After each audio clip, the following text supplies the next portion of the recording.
Welcome to G-Loot's Season 6 Super Week. Or not? Not for sure. We're here, we're ready to get going. And what are you doing, Kylaris? What is that look?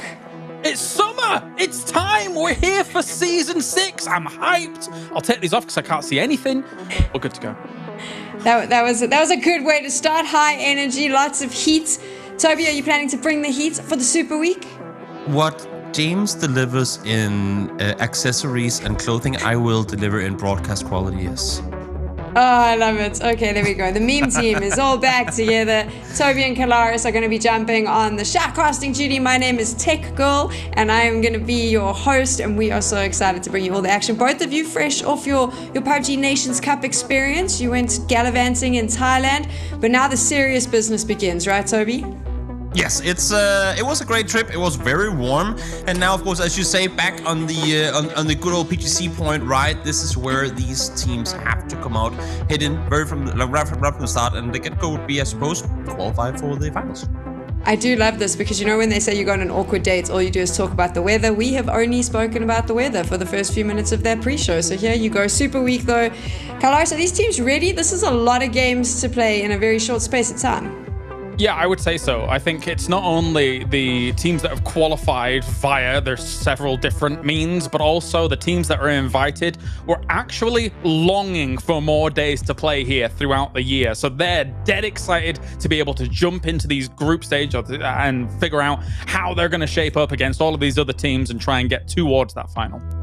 We're going to take a look at your broadcast schedule now because we keep telling you that there's all these games. Now you get to see them on your screens right now. Your whole week and weekend is booked out. Book it all out. We are going all the way from today through to Sunday, and we're going to have 6 games every day for you, 2 groups playing, all to play for, because of course all of those teams want to get into the grand finals, want to compete for the nice chunk of cash that's up for grabs, as well as some points, and we'll talk about that in a little bit. But it is going to be a good day. Toby, how much prep goes into something like Super Weekend? A lot.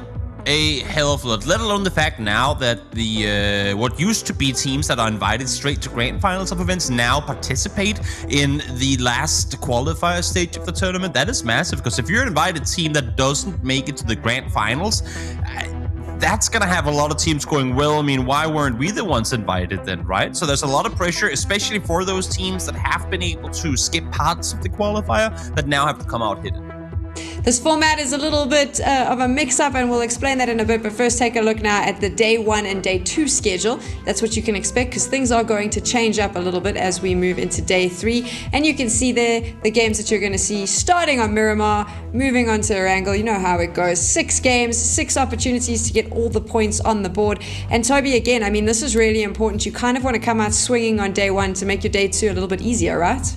Oh yeah, most definitely. I mean, again, while first place is not necessary at this point, it's still, I mean, the better off you are in the beginning, the less stress you have to have coming into the latter stages, because we've seen it, and we saw it last time at G-Loot Season 5 finals, how 1 or 2 teams just get such a massive lead from the start, and if they pretty much guarantee themselves the top spots early, while you don't necessarily need first place, all of a sudden those top spots are fewer and fewer, and you find yourself sitting around 12, 13, and that's a tough climb up past the other teams who are also trying to grab a top 8 spot. Kylaris, do you think that a lot of the top teams, if you like, and some of the invited ones, which we'll get into, that's kind of something that they know already, which is when you start on Day 1, you want to come out strong as possible just to make Day 2 a little bit easier? Yeah, I would say so, I guess. I mean, ultimately, every game is the same game. Like, you'll be playing with the same lobby here up until the point where you actually fall down potentially into that lower stage, that lower group. But I think for a lot of the invited teams, I think 7 of the 8 invited teams, there's no huge question marks around. The other one, of course, probably less question marks around, since it's a bit of a roster shuffle. But I think they know that they're going to be coming out swinging and be pretty strong in this lobby, despite great strength from the upper group teams that qualified too. All right, so we should go into the format and stuff. But actually, you mentioned something there that I feel like we should talk about right now. Footballists change up. Is it going to be enough? Are we going to see a little bit more from them this season? I think yes, right? Like, I definitely do. I think we came off the back of PCS 6, also G-Loot Season 5, saying to ourselves, this is not good enough. However, with guys like Esqui now on there as well, I genuinely think this is a decent step up in terms of firepower to be able to have them hanging with some of the better top contenders. But we still need to see them prove it on the battleground, right? They are going to have to prove it. And now we're taking a look at your format. It has changed a bit since Season 5. And Toby, this is a nice change because a lot of these teams, especially the invited teams, they wanted more games. Now they've got it. Really, really liking this format. Let alone the fact that no one's directly invited to the grand finals. That to me is the biggest check mark that I've been wanting for a while, and now it's here. We have ourselves the 8 invited teams obviously participating against the upper qualified teams. The bottom of those 16 will then go down and play against the lower qualified teams who are already now sitting ready and waiting, and then the top 8 of those will meet the final 8 in the grand finals. So it's gonna be a good one. It's very cool. I didn't know how we were gonna have a double elimination battleground style format, but here we are, right? And I think it's worked out in a sublime manner. Like the fact that we do already have those teams waiting there, as Toby has mentioned, and the fact that if you actually blast out in these first 2 days, great, you're qualifying to the final. However, if you have a little bit of a rougher time, lucky enough for you, there is another opportunity to be able to strike out at that grand finals, and the lobby might be a little bit easier leading into those third and fourth days. So if you've already done a little bit in that super weekend for day 1 and day 2, then you might have the chops to be able to move through. I love the format. I want to talk about this format a bit more, and while I do that, we're going to pull up your point system so you can see how these teams are going to get the necessary points they need to move through this competition, and obviously they also get points for eliminations. With regards to the format, I think that this is really healthy for PUBG, Kailaris, in terms of competitive PUBG, because not only do you have the double elimination format, so the less experienced teams get more time to play, but they also get a chance to play with those big, heavy favorites, which was something that a lot of them didn't necessarily have an opportunity to do when they weren't making it through to the finals. And there is, I will say, there is quite the step up from those previous lobbies that they've been playing in, right? This isn't quite your, so in past formats, what we've had is we've had like rotating groups, and actually some of those teams that have been playing in the online qualifiers to try and get through, I think they've had a little bit of a thriving moment with those rotating groups because the lobby has chaos, right, involved in it because it's constantly changing. However, with this double elimination format, it still provides the same opportunities. However, it's a fixed group of teams through game to game. So the top teams here, I think they're going to be flexing a little bit here as we come into this day. They are going to be flexing, I'm sure, because also no one wants to be taken out by a team that no one's ever heard of. And on your screens right now, that prize pool, $50,000 prize pool up for grabs. Money's really nice, but it is going to be the points, which we'll probably see in a little bit, Toby, for PGC, that a lot of these teams are also going to be focusing on. Exactly. 300 PGC points up for grabs for first place team. That's as close to a guaranteed qualifying spot for PGC as you can get if you have points already in the bank. Of course, that's just going to make it look even better. There's only 2 tournaments left to accumulate those points. That would be, I mean, for any one team that comes out on top here, they're looking very, very good to go through to the Global Championships at the end of the year. Seeing as we're looking at the PGC qualification points, let's take a look at the PGC point standings at the moment. This is really interesting. Toby, you said something earlier where you said Entropics pretty much made their way through and qualified. Yeah. Do you think they've done enough? I mean, you saw it there, right? I mean, they would need to get out of top 8 in order to not make it through. There's only 300 points for first place now and 330 for second place during PCS 7. It's simply impossible for them to not be in the top 7 by the end of PCS 7. So yeah, they're through already. Yeah, alongside that, Northern Lights, of course, I mean, with their 470 points that they're sat at right now, thanks to the fact that they had 2 strong performances, of course, they're going to be kicking themselves. They got a second place in PCS 6, but, I mean, you can't win everything, I guess, as they're very, very used to being able to do that. And to that point, I think that they're going to be coming into this tournament saying, okay, yes, we won the previous GLL, but we didn't win PCS 6. It's now time to take that back off of Entropic, who also kind of comes in very strong. Why do you think that is, though? Do you think that they feel like they do have to be the definitive leader in everything? I don't think they would have taken the second place too well.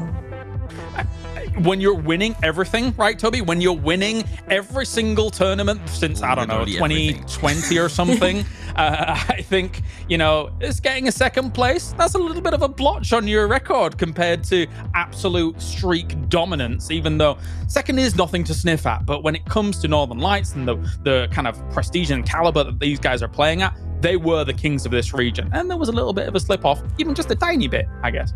Yeah, man, and everything considered, looking at a player like Batulins, even when they're winning, he still goes out on preps, if not twice as much as anyone else when it comes to like setting up for tournaments to come.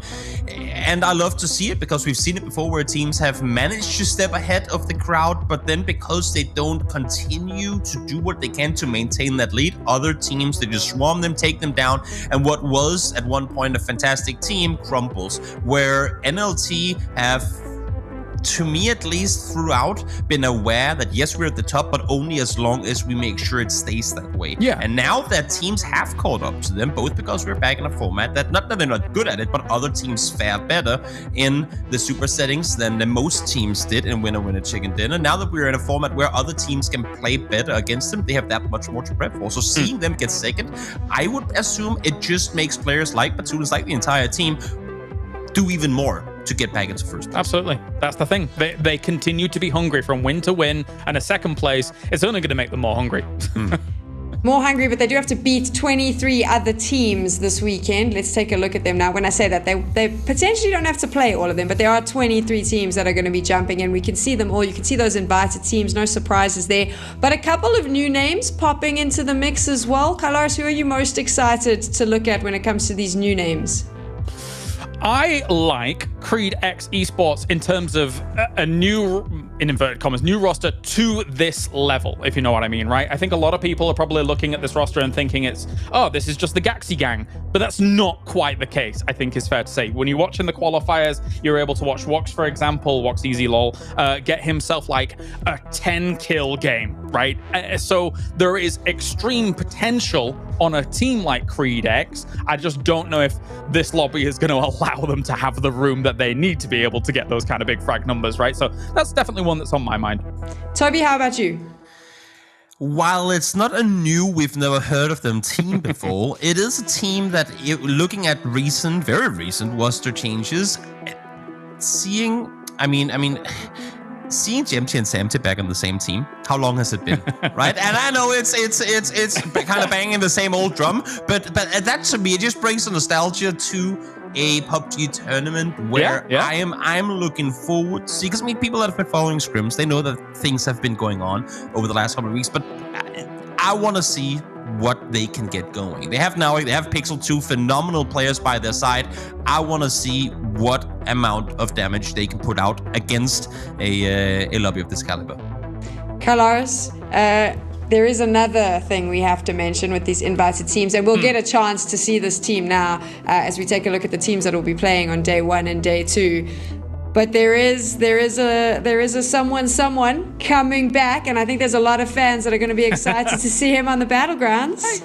I think I know who you're talking about. I think we're talking about Navi, right? Like, geez Louise, the change that we see there. Uber is back. So we got Toby talking about Skade with Samty and Jemty on the same team. Uber is back. A name that is a legend in this game. And you know what? I actually think there was a moment in time where Uber kind of towards the end of his, I say career, but like end of his previous stint, we were like, things aren't quite gelling for Uber and things like that. But I think here on this Navi roster, this was already a star-studded lineup before with Quizzy alongside. Now for me, it's the Harlem Globetrotters. They've got themselves some extreme aggressive potential here, because Uber was the guy that we knew as the wild card to always kind of go off on his own and make things happen. You've got Example as well as Alia on this team that also do these kinds of things. So that's a firecracker if I've ever seen one. I mean, Toby, do you think that there's some of these teams in the lower bracket who aren't playing in day 1 and day 2 who might be breathing a bit of a sigh of relief that they don't have to go up against Uber? Because for some of them, he's probably like a hero in their mind.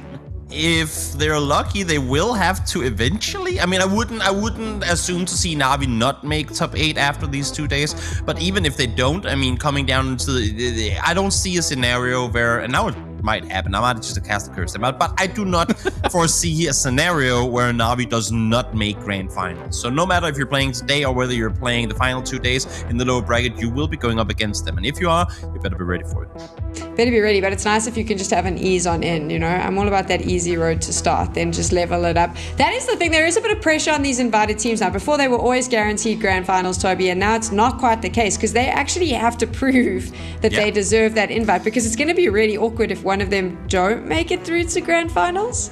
Yeah, but I mean, I'm all for it. There has been tournaments in the past where people have gone, why are we inviting these teams straight through when there are teams that qualify? I mean, a great example is Entropic, right? They qualified through to this tournament once again after having just won the previous G-Loot tournament. There are teams that go, they might feel like their community might feel like they deserve the spot more. So come down into the qualifier stage, prove to us that you're worthy of the direct invite, and we'll take it from there. And now it's, while they could rest on their laurels to some extent to make their way straight on through, now it's their time to prove that they're worthy of the invite. Because even within the invited org, and we saw it with Footballist already, if the roster there aren't, I mean, capable of bringing grand final spots, if there's a team that's going to make roster changes, that is going to be one of the invited ones, because they know they're going to be there and they want to bring the best team they can. And they're the big question mark, right? Footballists from tournament to tournament. I think if you look back at PCS 6, 7 of the 8 invited teams were top 8, right? Apart from Entropic, of course, who was number 1. And that is kind of where that whole footballist thing really falls down, because they weren't able to take top 8. So the 7 of the top 8, 7 of the invited teams proved that they are very capable of taking the top spots, and I think that we'll be seeing that here once again, unless there is quite the slip up, quite the precarious situation here for now. There's a couple of teams that we really want to break down and focus on, and we'll do that in a little bit. But for now, though, talking about what you've seen here, obviously having a chance to see some of these teams perform. If you were to guess, taking away the invited teams, Toby, which are other than Skade, which are maybe 2 or 3 of the teams that you're looking at going, these potentially could cause an upset? I mean, gotta go with Entropic, right? They're not invited. They qualified through, but they've literally just won G-Loot Season 6. I mean, there is no other team for me to pick. They have proven time and time and time again that they are worthy of not just playing against, but also capable of surpassing any team you throw at them. It's gotta be Entropic. I mean, Carlos, I think I know your answer as well. So if I take Entropic off the table, which are the teams that you're looking at to cause maybe a little bit of an upset?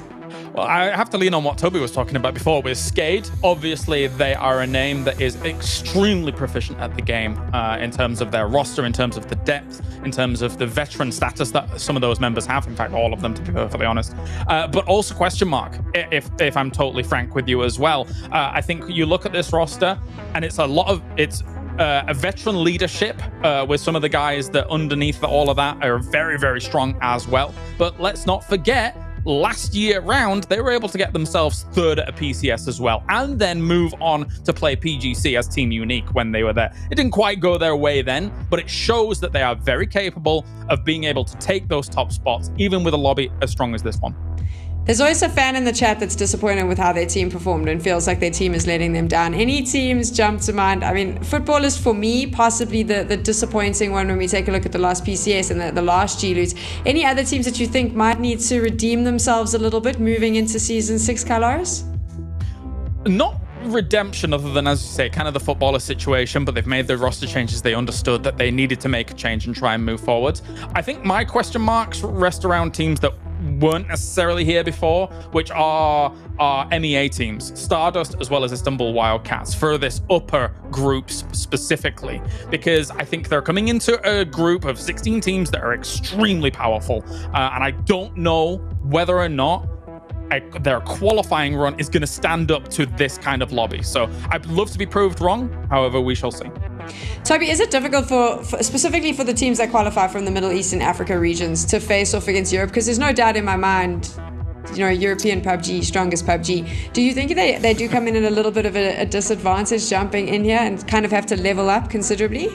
I think, putting it blunt, I mean, overall, the top qualifier teams from the EU West and EU East region are stronger than the qualifier teams out of MEA. So you could say that the path to qualification is tougher for the EU West teams. Having said that, I feel like over the last couple of not years, but at least like over 2022 and the end of 2021, it's to me been MEA who has had the biggest out of nowhere teams come through and really impress. And while it might only have been for brief like games back to back or 1 or 2 tournaments here and there, and then they've kind of faded off again, MEA has had a lot of players come through and go, oh, okay, they know what they're doing. And I'm hoping that that this tournament could be yet another where we see an MEA team that we might not have the biggest expectations from come out and deliver in that fashion. Right now, I can't tell you who it would be, because back when it happened, I didn't expect that to happen either. Yeah. I just say that I want to see it. No, I agree with Toby here based on that. I mean, when you look at MEA, they have an extremely deep talent pool of players. I think it's fair to say. If you just look back way when Code Marco all of a sudden kind of came, really bust onto the scene when he joined Digital Athletics and kind of came along and they transferred into BBL Esports, right? Even just one player alone shows the kind of caliber that kind of region can produce. Smash really stepped up his game alongside them all as well. Quet was on that lineup, and Thunderlost, those guys kind of really rose their game in their region. So it's a deep region. I just have the question marks around the 2 that I picked before for this tournament specifically. Do you think it's really important? I mean, Kylaris, tournaments like G-Loot, specifically here, Season 6, Season 5, to have this for the scene, because ultimately it is going to help those lesser known regions level themselves up and improve the level of competitive PUBG overall? Sure. And, if let's play devil's advocate for a moment, right? If it doesn't go their way, say for the 2 teams that I've described before, if it doesn't go the way in this stage of the tournament, at least as the lower groups where, when you watch them in their qualifiers, they definitely can hang with that lobby. That is 100% a correct assumption in that case. So there's an opportunity for them to advance on. There's opportunities for them to get more games against these big names here on this big stage when the pressure's against them. And as you say, it levels up everything around it. Does that lower lobby, Toby, when you move into day 3 and day 4, is it going to be easier coming off the back of 2? You've played 12 games. You've probably had a fight at some point if you've dropped into the lower bracket. Do you think it's going to be easier or tougher? No, I think, it's 2 things, right? Because the teams that weren't playing on the first 2 days, they'll always also have had a chance to sit back and watch those other teams play. So they'll be able to take notes on different things. So that's going to add a different level of difficulty to it. What I will say, though, because now we're just saying that EU West to me is a tougher sub-region than MEA is. But having said that, I like to, whenever we compare like the top teams versus the qualifier teams, we always talk about kind of the Wild West PUBG scenario as opposed to the more structured and organized redrop here. We know that you don't do that before we tell you that you're allowed to do it kind of PUBG, where I feel like overall MEA is just more of a Wild West region. They embrace the chaos, like they're better at maneuvering kind of the storms than a lot of the EU West teams are. So even if you're an MEA team that don't manage to make your way through from the first 2 days, I feel like for the most part, while you might not be the better team on paper, you might fare better in a lower bracket lobby than some of the maybe even invited teams, should some of them not manage to qualify through. So even though you have the better players on paper, you might not make it through because the chaos factor plays in, because things happen that you aren't ready for. And there are just MEA teams that really know how to play through that to an extent that a lot of EU West teams don't. There's another thing I'm thinking of, Sam, in terms of that chaos factor that could come to play here in EU especially. And this is actually an isolated incident for almost only EU. And that is, some of these players have just come off the back of playing PNC, right? Hear me out for a moment whilst I theorize this. You've got Heroic, Team Liquid, and FaZe, that half of their members all just played with each other, right? These are 3 big names that are likely going to be doing pretty well at the tournament as a whole, but they've just come off the back of playing with each other.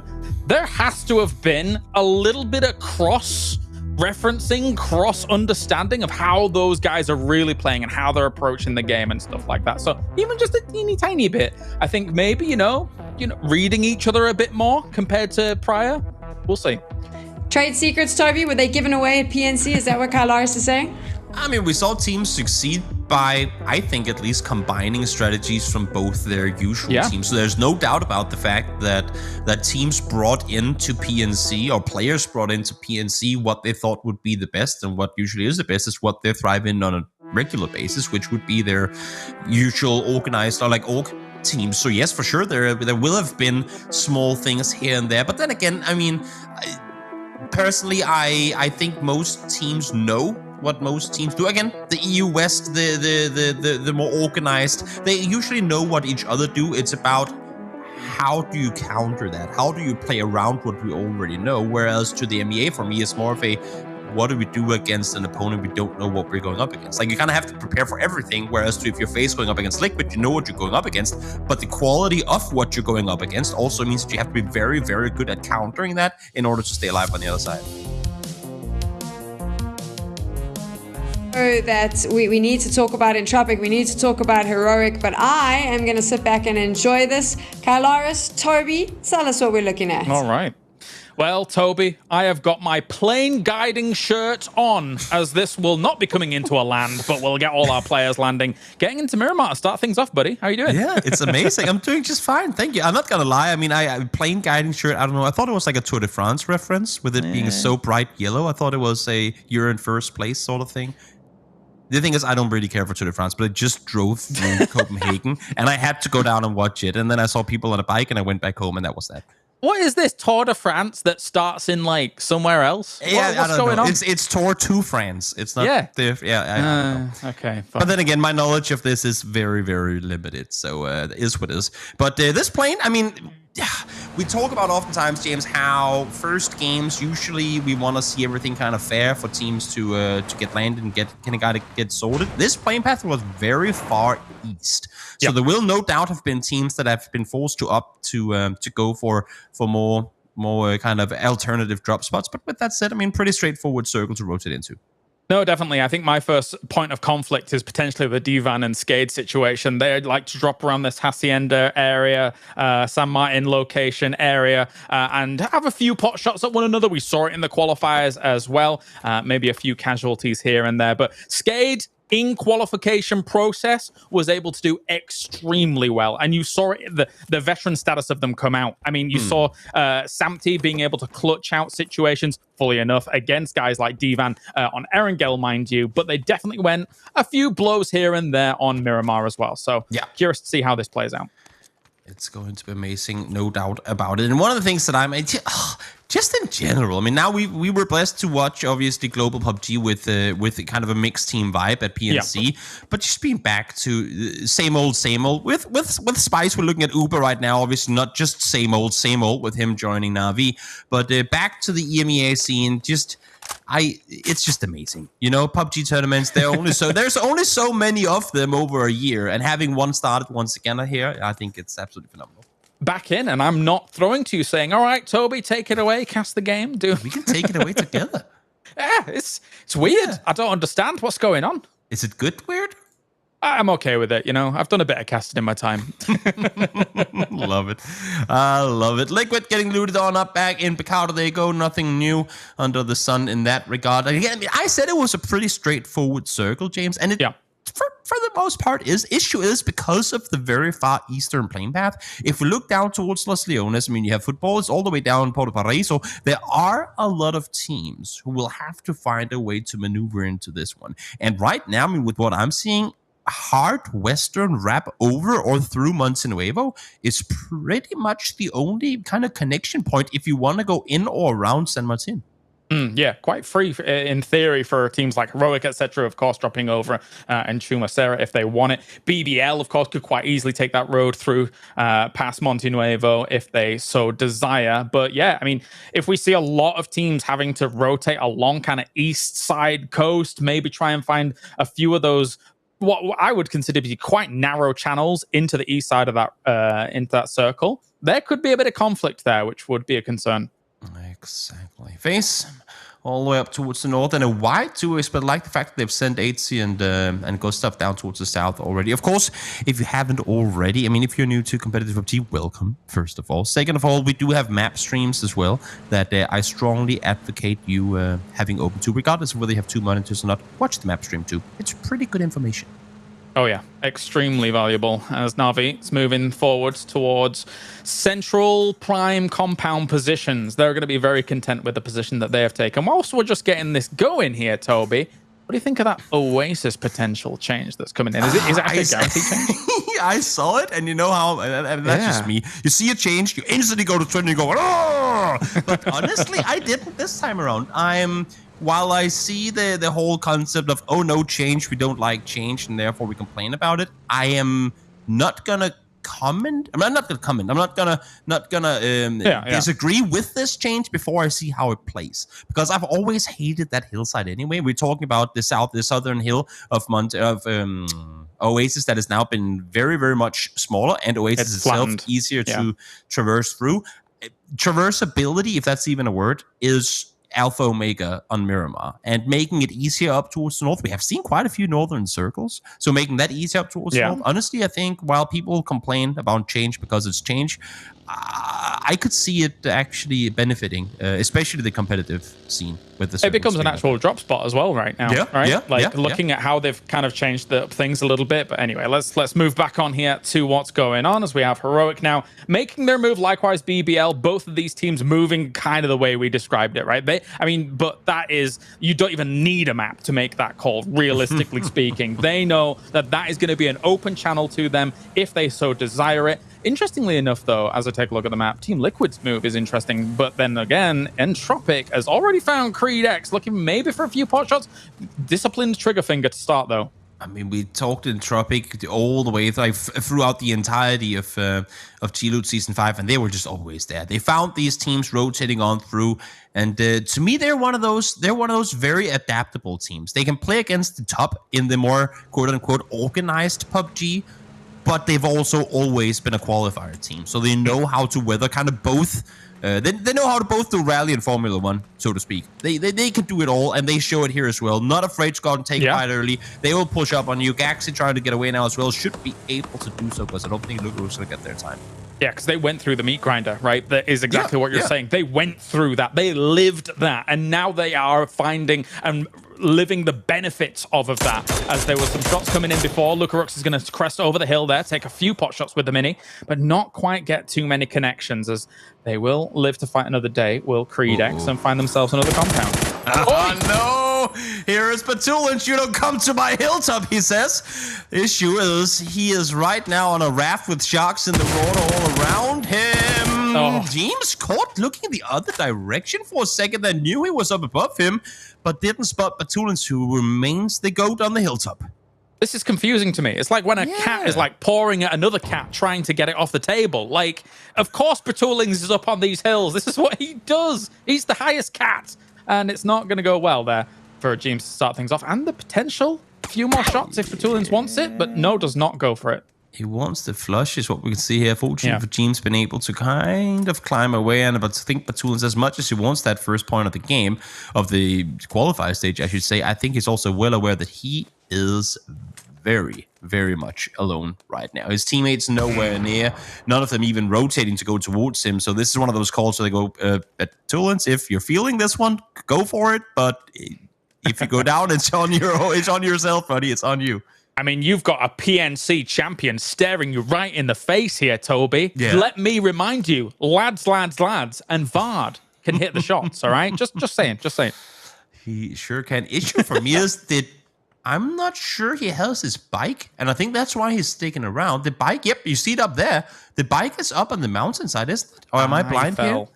No, it is. He jumped down to get the flush on to make sure the bike is up the hilltop, so I think that's why he's sticking around. Had he had the bike available, he would have come off, but as you can see here as well, you can pretty much only get up that hillside with a bike, or else it's going to take a long time, and now he's starting to get shot at again, so he's going to have to jump down. I think that's why he's sticking around. He's simply, he forgot his kind of his fire escape when he jumped down the hillside. Yeah, too vulnerable a position to start traversing and climbing up. As you say, it's way too slow, and you will be extremely vulnerable. But meanwhile, the rest of Northern Lights taking a bit of an engagement here with FaZe, finding themselves on top of them. Perfectix currently knocked up towards the top, and Vex will have extra lines of sight on towards Lou, especially if the rest of FaZe here can clean out the remaining member just up above them. Ooh. Okay, Nord Skiff from elsewhere finds Vex. That is not optimal, because he's the isolated player. He was the one sitting off behind trying to kind of get the overview of the compound, but that's going to allow at least for Lou to join on down, maybe get the rest onto Perfectix as well. They are split right now, and with Vex constantly getting shot at, FaZe kind of have to realize that we're not playing with any back open here. We have to just take the fight straight to him. No, indeed. Clear this out, get rid of it, try and then get towards Vex if possible. But Lou has made the rotate over towards Vex. He might be able to get him up here. Meanwhile, Spiro! Oh my days! Oh! We know that smokes render differently, but that looked absolutely insane. Saiga in hand, S12K, powerful shotgun. That's it right there. Face out. Jeez Louise, Spiro doing massive work in the building, and that is big for a Northern Lights as a start. They didn't manage to get Perfectix up, but that is enough points in of itself, really, to be able to keep moving on. Meanwhile, Team Liquid's moved away here from Batulians. He might be able to traverse later on down the line, but it is still quite a distance to be able to make that, especially without a bike. We now have seen the circle shift come in, so Creed X playing happy from the compound they've found, and Entropic is trying to just get a few pot shots there, as you can see on the map right now, as well as hold this 2-2 split. I was going to say, curious to see how long they're planning on trying to maintain this two-way split, because while it's not, I mean, at least the west side compound ain't a prio spot with the circle shifting away from there eventually. It's dangerous to try and maintain control of Spiro now in the meantime, peeking on over. Again, they are 3 alive, but Batulin's nowhere near his teammates. We'll be able to see this, though, so info is being fed across, but not a whole lot you can do from the hillside. And now, Doozy from the other side starts shooting to Spiro. Needs to get the hell out of there. Yes, he does. Back to these buildings, but of course they wanted to try and control a little bit of this area. It is uphill where Istanbul Wildcats has been able to take, so not exactly ideal here for Northern Lights to just be locked down in this position, because then eventually transitions from here will become a bit more difficult with them having that overlook. And Istanbul Wildcats has players ahead of them as well, so Lou getting a knock, that opens things up quite nicely here to be able to try and dislodge them, but they need to dislodge more to transition into the later stages of this game. Yeah, curious as to why they sat around for so long. They're already kind of on the rotation down towards the compound below, and that makes perfect sense to me. Go up, scout, see that it's taken, saying, yeah, you know what, not ours to take. Let's back off. We already have a better spot, but then they lose one in transition. That's not what you want to have happen, especially not early on, and especially when you're one of those teams that really have to be on your A game in order to make it into sub 8 here. Oh, absolutely. And having Team Liquid now make the later rotate than some other teams, but there is still a little bit of area that they can start playing. I imagine they'll dip in just east of water treatment and see what they can make happen from there. But below that would be BSTN, bystanders lurking, who have a pretty decent split across that field southeast of water treatment, and that could be a bit of a barrier to entry for them. So we'll see how that plays out. It's so interesting to me the way this one's played out, right? Because we said that all the teams were going to have to do a hard west rotate into that first circle. Then we hard shift back east, and we're just bouncing teams back and forth here.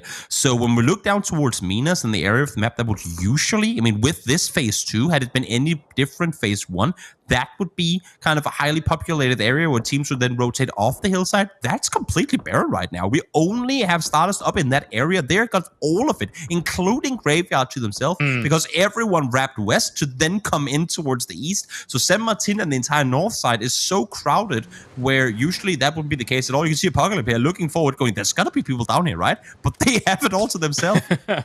Yeah, they're sitting pretty right now, so not too bad at all here for Stardust. And we will see the circle shift come in just a second as well. And it favors them. Wow. So they are laughing right now. If you're Entropic, Entropic, you've got to get together right now. Na'Vi, you've got to expect crashes on these compounds, and you've got to expect them soon. This is insane, because one of the main issues right now is everyone is playing lowland. Everyone is playing the download. There's no way they can scout into Minas from where they are. So no one's going to opt to go up into Minas, because, again, obviously, there's already teams there, right? So teams are going to have to play the field. They're going to have to play the open. We're only in phase 3. This is absurd. This is like as tough of a start that we can have. Keanu tries to go for compound chow. Ashong says, no, not going to happen.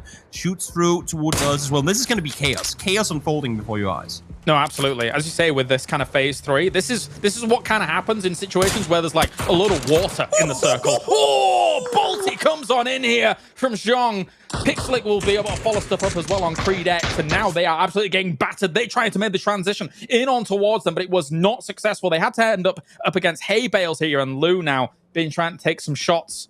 Again, disciplined trigger finger, waiting for an opportunity. waiting for their in-game leader as well, waiting for Matulins to come on down, but nope, sat still for long enough. Issue is loot doesn't hit enough on through to play it safe. Spiro, though, there to help. Saha will fall down. Flush comes through as well, so 5 kills already for NLT in a game that, I mean, when we looked at it in the beginning with Matulins caught between Liquid players, looked very, very grim. So them still having 3 alive for 5 kills already, very good for them. And nice shots down on towards this valley now here for Stardust. Stardust, this is the perfect opportunity for them to try and make something happen from the very word go in this tournament. This is a prime cut of the circle for them to try and absolutely gun down everybody down in this valley that you were mentioning. Everyone's playing low ground. Shoot everything. Just make sure you don't run out of ammo, which actually, noticeably, there's only 80 shots on this SLR right now. So maybe that's the one thing that they have to be concerned about, if anything, which exactly. You know. That's the issue, right? You take all these fights from afar, and even if you get knocks and kills, you can't really get to the crate, like to the loot boxes to get the loot off of them. So you have to be a little bit conservative with how much you shoot. But yeah, as you're saying, I mean, technically they can see literally every single player in the game with the position they're in. But technically, I think they need to really pay attention to their backs. Look on the map as Team Liquid is rotating far on the east. That's going to be the major threat coming their way. Meanwhile, another threat on the move here. Question mark, looking to find a piece of the circle themselves, but everything is occupied. They're going to have to take small dips in between these hills here and try and scramble, maybe throw a few smokes to keep themselves alive for now. And the small dips in between the hills are taken already as well. That just goes to show the absolute terror, which was this third circle shift. Now phase 4 is going to pop in just a second. Vart finds Medibay in the meantime. Ketbap trying to peek on over. Doesn't see anything he likes, and we're headed off the hillside, obviously, with the mountain up towards Minas getting shifted away from. We knew that was going to happen, so teams that have just climbed the hill will now have to get off it again. There might be a hero in disguise here for Stardust, and it might be Heroic. They are also rotating on this east side, so this conflict between Team Liquid and Heroic could unfold here and give a little bit of a lifeline to Stardust that have now slightly regrouped down towards the southeast side of the circle. They got to be wary of T-Bone, as Mexi's still lurking here, and Heroic, they know that there are people over this hillside that were shooting, and T-Bone opens up on Clip. Yeah, finds the first one down for Liquid, and that's good info. Not only obviously to get a kill, but also knowing that it's Liquid who's in the area. They know that Liquid likes to split on the edge, and that's why now you're seeing them start to look in multiple directions. Go, okay, if there's a Liquid player down there, they are around, all of them. But how are they splitting things up? That's what they're waiting to try and find out. T-Bone still has eyes on some of the people moving around and knows exactly where they are. To keep an eye on Liquid, keeping an eye on Stardust. I know eventually here for Heroic, they're going to have to either crush through Stardust's position and take that themselves, which then gives them a nice high ground over the rest of this. And it looks like that might be the case. They're regrouping there, back towards T-Bone, probably. I mean, they're going to have to make a move eventually, right? They found one on Liquid, but now they go, okay, so we know that there's 3 Liquid players in that compound, which isn't even inside the circle. Is that what we have to take the fight to, or can we find something better? Issue is, circle's closing in, time is against them, and they need to come up with a plan, and they need to do it fast. And meanwhile, Northern Lights needs to come up with a plan as well here, Toby, because this is not the greatest entry angle for this circle. They're going to have to go downhill towards the likes of Entropic, as well as potentially Footballers that are crashing on Steven here. Illidan, nothing for him. He was not prepared as he goes down in 15th. Yep, solo player in that position, not a whole lot to do, unfortunately. Footballist will get the spot and hopefully somewhere to play from. Issues, as you can see here, pretty much in the line of sight of every team around them. So, yes, you're inside the circle. Yes, you're alive. But for how long? Heroic now coming down the hillside. They're going to be going past Stardust. They're going straight into PBL. Actually, Ketpat and Nate in hand swaps over to a Molly. We'll see what he can find from where he is. Nate underhanded out the window in case they were pulling up, but not going to happen. Yeah, not too bad a spot in terms of the little shacks, but as soon as everybody starts occupying the hills above you, then it gets a bit precarious. As Heroic, very well versed in this location, spending some of these smokes, but what their plan is right now is get some more, take some fights, steal the smokes from the next people, as Stardust and Team Liquid continuing on this fight. Stardust has done a pretty decent job of holding them out right now, and Team Liquid doesn't look like they can transition. Not at all. Issue is now Northern Lights wrapping up behind them. Liquid will fall, not really to the hand of Stardust. It's actually Mexico without Blue and Nogi finding one on the other side. In the meantime, here comes Heroic. We knew they were going to pull up eventually, and now they are here. BPL, only 2 players left alive, trying to fend off for themselves. Tentalos falls down. Just Ketpa left alive. What can you do? Solo now with question mark coming up from behind as well. Not too bad. Throwing some nades on towards all of this fight here is correctly looking for the move forward just as that molly actually dissipates. So he has an opportunity here to try and find himself an angle. BBL Esports gone out from all of this. Beanie being able to find Quetpa at the very end of it all. And Correxy, you see another molly came in. It's very close. And the circle shifted straight into the field once again. I mean, this is absolutely atrocious. T-Bone Beanie goes down. I mean, there's only so much you can do on a hillside like this. And now Then's peeking over the hilltop too and keeping Nuki back behind. Smart plates, leave one down to kind of keep the backs free for the rest of the teammates. This is just a hell of destruction. Of course ENCE is still alive and been quiet up until now. Of course they have. That's what they do best as they continue to try and push on against this. Question mark's going to have a really hard time. Northern Lights, though, on the opposite side of this, is bringing the fight here to Stardust. That's big because they were having a bit of a hard time finding a way in, and they have played that well. Hobbits, though, trying to find shots on towards ENCE, trying to hold them out. I don't know. I think it's a matter of time before this gets blasted on. Exactly. Solo player trying to fend off on the other side, but Squeaky says, no, not going to happen. Down to the nade. That's going to allow for ENCE to push further forward. And still they have to make a move as well. The thing is, they have Nuki already inside the circle, but because Bystander's compound is still in too, they're not going to be able to sit their backs free. Tiksu peeks on over, finds one. Dante still up on the other side. Will want to lob a nade on forward, but Paige comes in from the side and question mark out 12. Can you say that again? Wanna lob a nade? I like that. That's a hashtag right there. Wanna lob a nade. Yeah. Sometimes, you know, it's the ones that you don't think about that work out got him, best. yeah. Yep.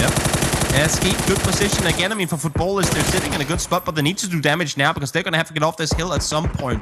Page falls down, so does Corexy, and Northern Lights again in a spot early from where you thought that was going to be their doom in game 1. Now 9 kills and still 3 alive. How do they do it? Like, I expected them to just backfill. Concede. Yeah, I suppose. But the conceding and concession almost of their position, I thought that was going to be the case, but they just keep rapping, keep backfilling, as you're saying, and it's a brilliant maneuver. However, now again, it's always the case of, right, surely this must be the end of them. Surely ENCE must be able to kind of stop their position here, move forwards into the circle. Tiksu opens it up here with the barrel as well. Nice shots on towards the Toolins. 2v4 for now. Very good headshot coming through. Phase 5 damage. Hurts like hell. Squeaky falls down to the blue. Tiksu is going to be able to heal on through.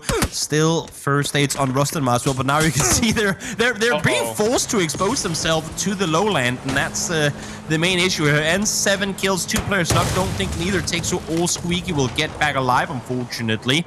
So this is going to be a fun one for the end game too, because it's all the teams who's been in trouble who has been getting the kills, and all the teams who have had the pleasure of the compound, because everything's been happening in the hills, they haven't really gotten a lot of kills, James. So what you can see here, Navi 0 kills. They only have, I mean, if they die now, they're going to get 1 point this game. So while the chaos unfolds in the hill, it's placement points versus kill points. Really, we're going to see a very even leaderboard after this game 1.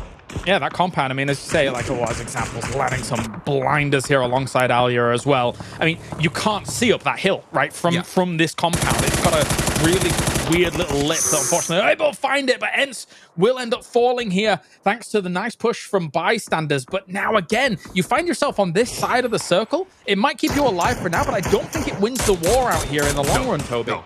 That is a one step at a time sort of play. They needed to deal with the threat from the hillside. Now they can potentially go back into the fields, but they couldn't do that as long as ENCE were up there. So go up, take them out now, consider going back down the other direction. Again, it's a long shot, but you just pulled off the first 1 out of 100 plays. Now it's just time to do it again. Definitely so. All right, where are footballers going to go? They have to make a big decision, and they're going to go for it. Zhang also looking for shots on towards Istanbul Wildcats with the mini. Footballist is going to almost exactly the same place here as Entropic. There's going to be a big battle down towards the south here. QBE going for it, but Ashley gets blasted out of the car here. Straight away, taking down that car. Got to be careful. Don't get run over. And more nades going to be coming in. This is incredibly good timing for footballers. They knew that this was going to be the only spot that Entropic could play from, so they go down and say, we're not going to be in a good spot here, but if we can hold off Entropic, we'll have so much more room to play from. Issue is Entropic, I mean, we've seen this in the past. You don't want to go up against them. Naylor finds the second, Naylor finds the third. Odin is there to do damage in return, though, but he's a single player left on his feet. Well, he was also the one that took out QBE alongside that traversal as he came towards them. So Odin here doing big work, but here comes the res in, keeping an eye on Istanbul Wildcats. Maybe they've not seen where these knocks are. They can get the res off, get back to cover. They have to. Wildcats cannot focus north right now when you have them on the other side. Let's see how many more reses of these on the other side can we get in from footballers. They are technically still all up for res. As I say, that Lyron does fall down. Ives peeks on over the side. Headshot comes through. No helmet on Ives, making things difficult. Nail up now. Solo player left alive. Needs to prone on down. Limited what he can do from his position here. You made a good point about Wildcats, because the same rule applied for them as did with Footballers and Entropic, right? If Istanbul Wildcats takes out their south threats, then they have so much room to play with here on this lip for the moment until we see where that end circle goes. But that's absolutely their prime directive right now. I'm surprised that they're paying so much attention to Skate. I mean, it makes sense to me that they are afraid of the potential push up the hillside, but Skate can't do that. As long as CXE is in the position that they are. So Wildcats just full focus Footballers on the other side now, because they didn't for just a split second. That has allowed for 3 players to get back on their feet on the football side of things. So surprising to me that they opted to focus north when they should have focused south. And a scary situation, I think, for a footballist in the position that they're in. They have to be taking shots towards any threat that's near them, because a lot of the other teams actually have line of sight on them from the other locations on the circles where they currently are. So as it does sit, yeah, you might have a rock or two to work with, but as soon as you move out of here, you're going to be caught in a hailstorm of good shots, I think. This is one of those. Let's get as many points as we can before we die to blue. I mean, having said that, this is now a field where there are hatefuls to be played, and with every single compound getting shifted out except for Na'Vi, there might be a play to make. But having said that, this seems like needs construction. Does at the moment. Crosscow, though, doing so much work here for Istanbul Wildcats, constantly battering Footballist's position. Goes for the... This is bold. This is a bold push and gets absolutely annihilated by Melman. Again, let's get what we can with this one. Ski tag. Second one comes through. Matzy finds the knock with the headshot. Still has first aids to play with. His teammate, though, Crosscow, don't think he's going to get back on his feet. No more smoke for Matzy either, so that crossing, it's just not going to happen. I mean, it showed what we were talking about before, the kind of crossfire potential and how open this area is to other teams in the lobby. And there you go. It will be Istanbul Wildcats going out 6th place. A nice salvage mission, I think, for them. Whilst Footballists still alive, trying to wrap around on the high ground as much as they can down on the south. Pixel just solo peeked on over and find 3 on the other side. That's insane to me, how he was allowed to peek on through, because there are only so many threats for CXC to work with.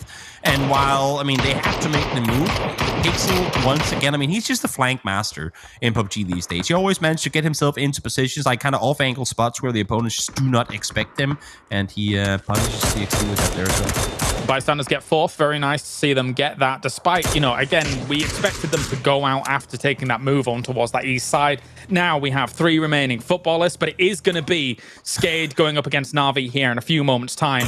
And Na'Vi has a lot of angles. Where's the circle going to go? Goes their way.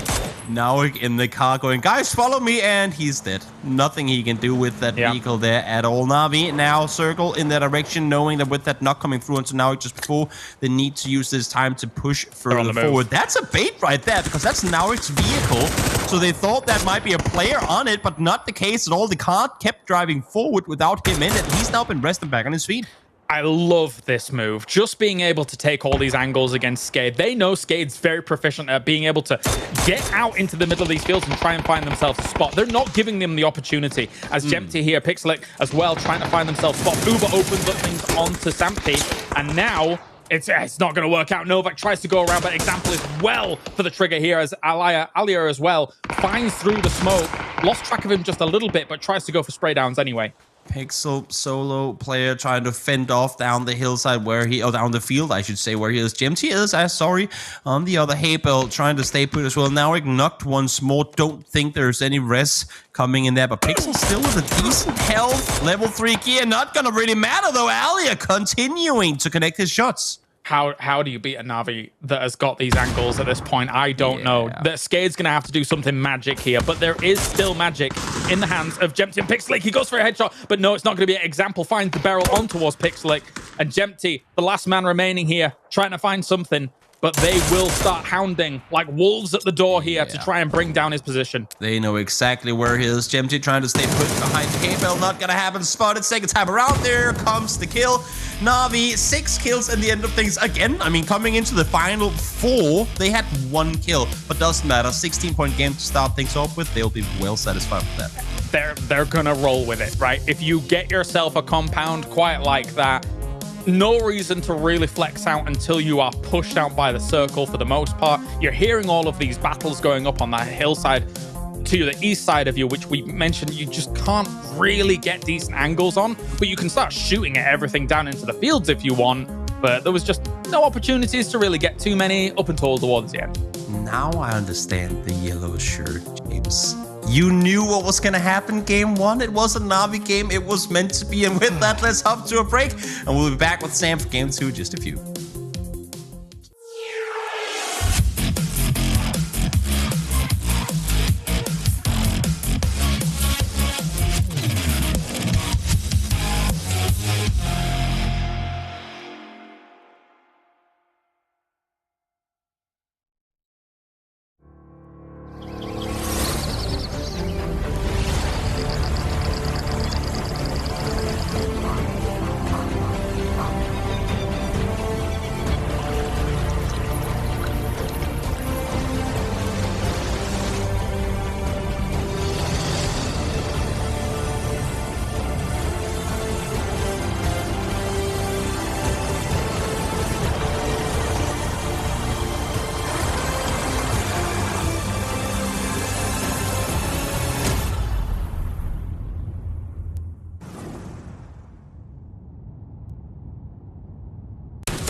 Want to make your GGs more rewarding? Complete daily missions in PUBG to collect coins. Exchange your winnings to unlock gift cards. All you have to do now is create a free account, install the G-Loot app, and make your GGs more rewarding today. G-Loot, the home of everyday esports.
first game of our Super Week is done and we are good to go. I hope that you are all enjoying the PUBG action.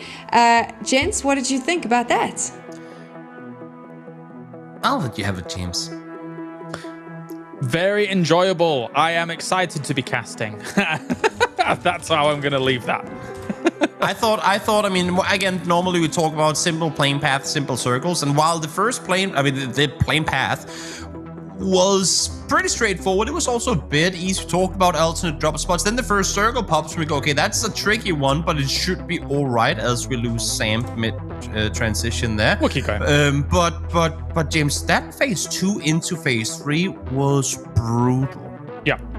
No, definitely. I mean, when you look at how it closes down, we said it made cast, right, where you don't often see that kind of situation unless there's like quite a heavy swath of water still left in a circle where people are trying to scramble for positions. I will say, actually, to the team's credit, damn, they were able to find some good spots. Like, I didn't think we were going to have that many teams alive for quite the length that we did, but the east side hills were able to accommodate quite a few teams. Even, again, teams like Northern Lights rotating down the south and finding themselves room. I just so impressed already. Yeah, and this is where we started things off, right? I mean, Northern Lights, keep in mind, they end up with 10 kills and placement points. Yeah, I mean, that's phenomenal. You mentioned it as well. Sparrow dropping the mini, swapping over to the Saiga. And why do you do that? Well, this is why. There you go, face down. Unbelievable stuff coming in. I did not expect Northern Lights to get as much done in this game, considering they lost one pretty early, what they did. And again, especially considering that they had to enter from a pretty precarious angle, all things considered. But no, and likewise, Ents popping up later on towards the end here, doing what Ents does best, staying alive until 4 and then trying to find themselves some frags here and there. But again, that east side of the circle was always going to get crunched down. As we take a look at the end of the highlights down towards the southern side there, I actually like what footballers did this game. Even though it might not show on the leaderboard because they didn't get all that many kills, whether they do, I believe, end up with only the 3 or 4 kills, but 3rd place as well, so that's an additional 5 points. The way that they played into it, because as we were saying during the cast as well, James, we knew it was going to be one practically impossible battle to win after another, but they kept making those decisions and they kept coming out victorious in all of them. So very impressive to watch, I think, for a team that I didn't think was going to even win the first of those fights. Yeah, decently resilient considering the unfortunate spot they found themselves in. But here are the points coming in. As a whole, we have Na'Vi with 16 points for this first game. Not the most kills coming in for them, considering the firepower on that team, but they knew exactly what they had to play with this compound, work it out, and kudos to them. Sometimes you just go there phase 1, you sit down, and you just wait things out. And honestly, I mean, the 6 kills they got, I thought they were only going to get the final 4-1 skate. But fortunately, a few kills, and I believe Footballers was 1 on BBL. Bystanders as well. 1 kill came through on them as well. I just saw, seeing Na'Vi in that position, but honestly, also for Uber and Samti, Shung, the same thing. Both those 2 players now finishing off the first game, 1st and 2nd place respectively. That's a good way to say welcome back to the top of EMEA PUBG. Oh, definitely. Very, very nice start for them. I still have to reiterate, impressed by Northern Lights, the fact that they were able to get 10 points from this game, considering a rough spot, considering the rotates that they had to make here. So a nice start for our current defending champions of G-Loot Season 5, now into Season 6 here, Toby. And I'm scared to see what they'll do if they're 4-man up. It's insane to me that you have a team like Heroic, who are pretty much the heroes of backfilling, that backfill late on to the Stardust and Liquid fight to then get... Like, the backfilling team got backfilled by NLT is essentially what happened, because Heroic sat out on the west side for as long as they possibly could without taking too much blue damage. And even with that, there was still a team that wrapped in behind them, being Northern Lights. But again, as you're saying, that just goes to show the depth of knowledge that Northern Lights has, the amount of scouting. And one thing is that a team can accumulate a ton of data. It's how you put it to use, right? But Toons will send all his players out and scout everything they possibly can, but he always finds a way to make perfect use of the info he's given. And that to me is insane. And that's why we see NLT on so many occasions get out of those hellhole situations alive. And we go, how the hell did that happen? somehow, some way. And the information, as you say, is so important. And another team that the information I feel like was important for, but unfortunately for them really didn't go the way, truly was Stardust. I mean, we've talked about their position, how they had basically that land, that high ground on the east for themselves, but all these teams rotating in around them. You got Team Liquid coming in, eventually ends a heroic down from the bottom as well, and then Northern Lights. Like, it goes to show that in a lobby like this, even if you feel like have we checked our backs, guys? Have we checked all of these potential rotational paths in behind us? It goes to show you can't take that for granted, because there are these teams that will still exploit them, even if they are thin rotational paths. If there's one good thing that came out of Sanok being in competitive PUBG, that is always check behind you, because there's a snake coming. I feel like that's, if we were to mention one thing Sanok brought that was good, that would be that. Teams being much more aware of, I know we think we're the last team to come in, but let me just look over, oh my god, there's an entire team behind me. Mate, I still get to cover Sanok. It's an interesting time. Let's put it that way. Yeah, it's sure. As we're just moments away from jumping into the next game, but before that, I mean, again, tough first plane path, tough first couple of circles. But James, were there any one team to you who maybe, I suppose you could say, surprised with how they pulled through in this game? This is the weirdest situation ever. I've never had you be the host for me. I know, right? What's going on? I thought this was my time to give it a shot, and it's a very, very unicorn type moment. What did you ask? I wasn't listening. You were too flabbergasted by the fact that you were getting asked a question. Yeah. If there was any one team that surprised you, I mean, I said Footballist and how they survived. I mean, the fact that they get top 3 that game, I thought was pretty insane, given them being pretty much the last on the hillside to then go down and take the shack and all. Were there any other teams to you that fared better given their circumstances? I think Foot Esports, Footballist is probably the right shout for all of that as well. I mean, they found themselves in a similar position to Northern Lights, about rotating on in right here, down towards the south. And so I think that they showed pretty decent fortitude considering the awful spot that they found themselves in. So let's see what they can do in game number 2. There you go. That is the most smooth translation. That's why you're the host. Perfect segue. Perfect segue. There you go. Game number 2 underway as this plane takes us to what I like to consider a more fair plane path, but at the same time, still very far east. If you're like a hard committed Montenuevo looter, you're not liking these first 2 games. Yeah, that east lane does not help. Anybody trying to move on towards Valdemar, I mean, even Chumacera is a little bit of a stretch. It's not too severe, but you'll probably have to find maybe some vehicles before you actually end up going down there here. So that might scarper some plans of the teams around maybe Picardo area or wherever they want to go. I'm just trying to see where Heroic currently is, and they're dropping a little later than I maybe expected them to. I suppose they'll take Southern Shore all the way through, and I think that's where this is where the EU West organized PUBG meets the EU East and MEA more chaotic PUBG, is that too many times has it happened that, guys, we can stretch, we can go there because we're not going to get attacked early. And then you have your MEA or East team coming chasing you with Uzis and pistols and go, okay, well, that would have never happened in the EU West, but since it happens here, we now have to respect the fact that it can happen anywhere. And I think that's why, I mean, you're Heroic not going to do that long stretch, whether it be over Picardo or elsewhere. One thing they will have to stretch, though, is their legs, because they have a pretty long journey ahead of them.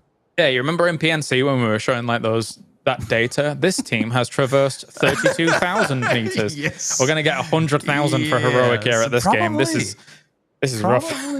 Probably. That's a journey.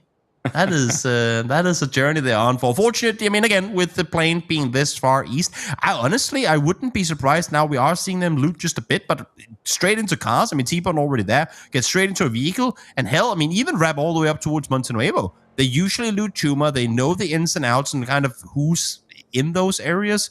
You can drive so far without loot right now, because not only do they know the plane path, they were also the very last team to jump out of the plane. So they've been keeping track of how many teams are bouncing west. And if they don't see enough, they should probably have a good guess that maybe not Monte, but everything southwest of that is up to perhaps. Absolutely. Yeah, it's funny because we're kind of taking the mickey out of the situation where they're so far away from the circle. But if in this scenario, It's just easier. The entire West is free. It should be the case that as long as you get some loot and get moving, you should actually have a pretty easy time getting into the circle as long as you're having a pretty wide west rotate. Why can't I say that? There you go. It's done. It's like, who would you rather be right now, Heroic or Istanbul Wildcats in El Azhar? I mean, okay, well, we know we're backfilling like 8 teams to even get to Circle 1. How the hell do we go about doing this? There's no road going through Oasis. Oh, wait a minute, there will be soon. So how do we get there over the mountain where Gustav currently is, right? They have a long journey ahead of them, and if you're Heroic, I mean, as you said, they know that the West is free. It's just a matter of when they want to go, because Heroic is not your team that will crash center early on anyway. Right. So they might actually allow for other teams to get in front of them to then play that kind of backfill role that we talked about during the break that they're so good at executing.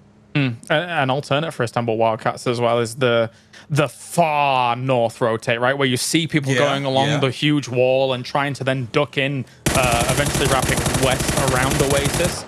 We see that a lot, but then teams know that is the case for some, right? Where they set themselves up in a little line just like north of Oasis and sit there. And you see where Gustav's going right now, for example. Yeah. Anybody wanting to make that west rotate? I know people aren't looking at the map on the mainstream right now, but he is currently positioning himself up at Oasis. He'll get some loot, and they know that teams will potentially try and make that rotate based on the circle.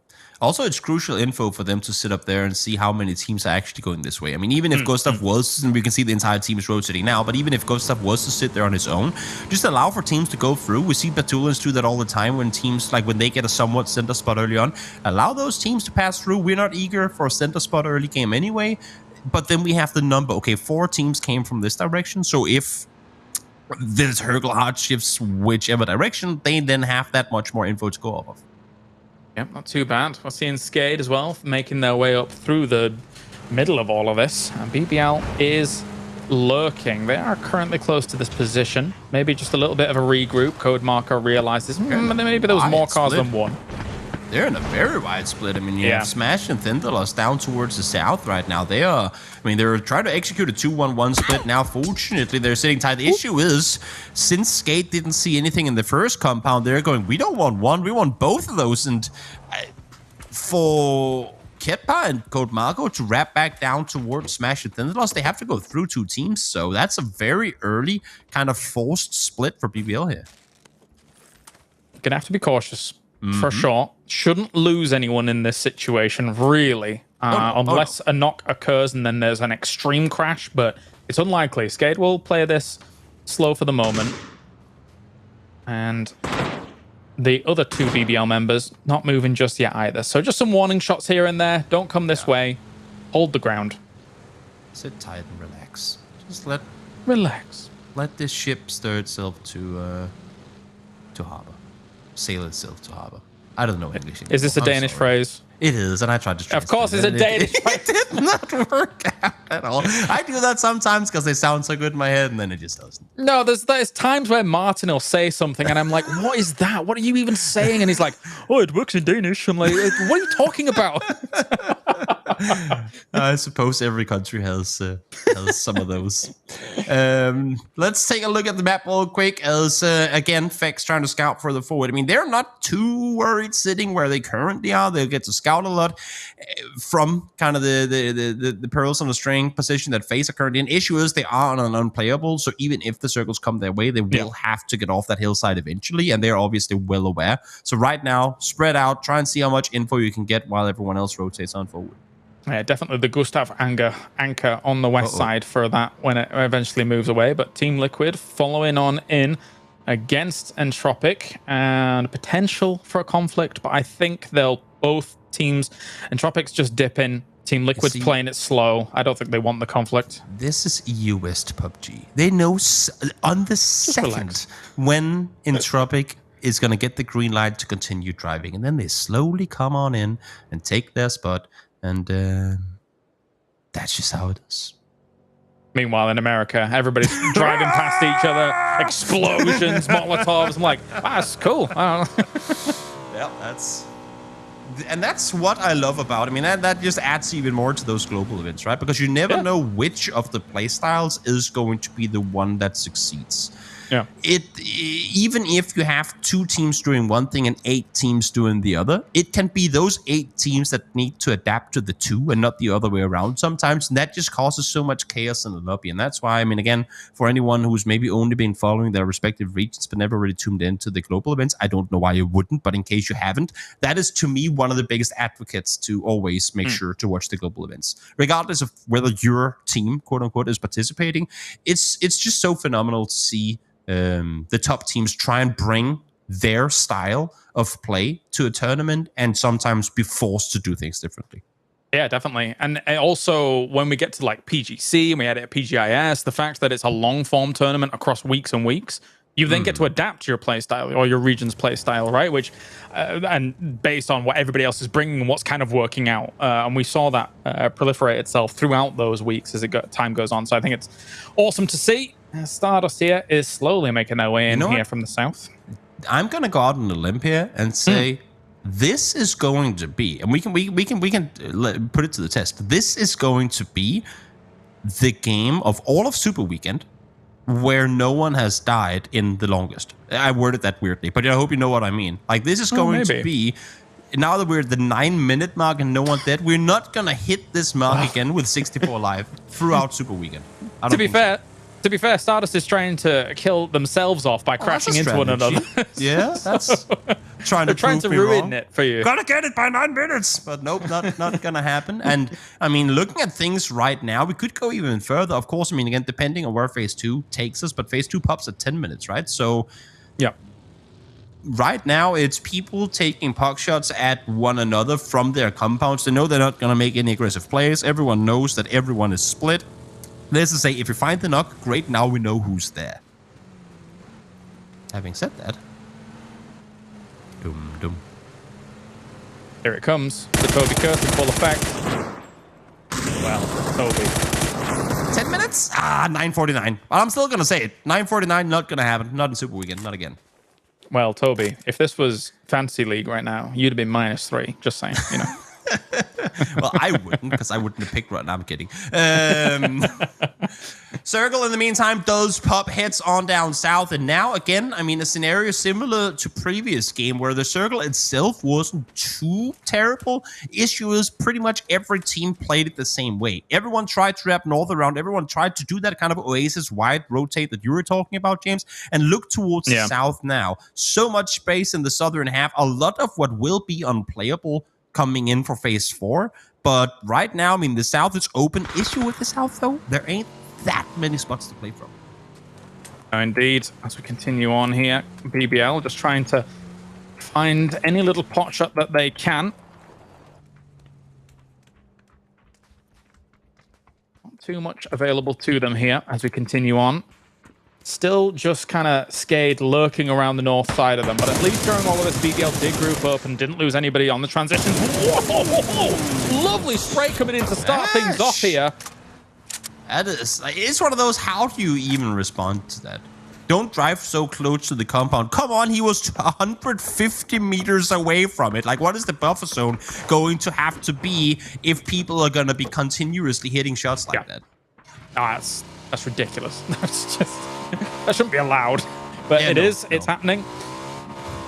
Moving forward on this as well. This is really nice. I like the move forwards here to try and take a little bit more land and try and slowly hold Skade out. It's not quite going to be the absolute full smash and grab on towards that position. Sve's going to cross the path of Creed X for now, but I don't think anything's really going to go down. Cheeky. What comes in on Lie. Tries to go for it right now. Yeah, exactly. I mean, they got them completely pinned down. They have 2 players on each side, and they've caught 2 of them on their own. They're sending 2 people on the rotate early. Gaxi and Blue Star still up towards the north. So, Face gonna get 2 freebies here with little to no content. And definitely not. More shots coming in. Feck's already finding himself something, and we'll be moving on for a moment here. So, Creed X flew too close to the sun, it seems. Meanwhile, Entropic also finding themselves something onto question mark. Did he just run him over? Might as well. Might as well. They had to get going and it didn't need more loot, so he'll be alright. I'm very curious to see where this next circle is taking us, because I mean we are in the area of Miramar where the difference in altitude is the biggest. I don't know if there's a specific like geography word for it or terminology for it, but where like the difference between the highs and the lows in this area is to me the most extreme on all of Miramar. And because this next circle doesn't have to shift away from, well, anything, it's one of those where it's gonna be grim. Pretty much no matter where we place this next circle, it's going to be very, very grim. Especially with the Eye of Sauron lurking up here like he normally bloody is. Batulin's up here. Where's Team Liquid now? I'll tell you where they are. They're right kind next of to them. bottled a bit. Yeah, they're stuck down this position. There's quite a few teams around them, but they've carved themselves out a little slice of this pie, and that's fine, as long as they just play it a bit safe and slow for now. Next circle shift's going to come in, Toby.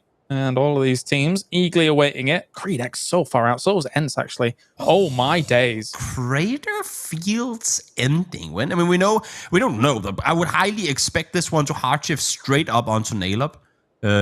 Essentially coming next circle. But this is a brutal shift. Again, look at the entry to this circle. If you're sitting east, if you're sitting south, you're going uphill. You're going into territory which you simply haven't had a chance to scout.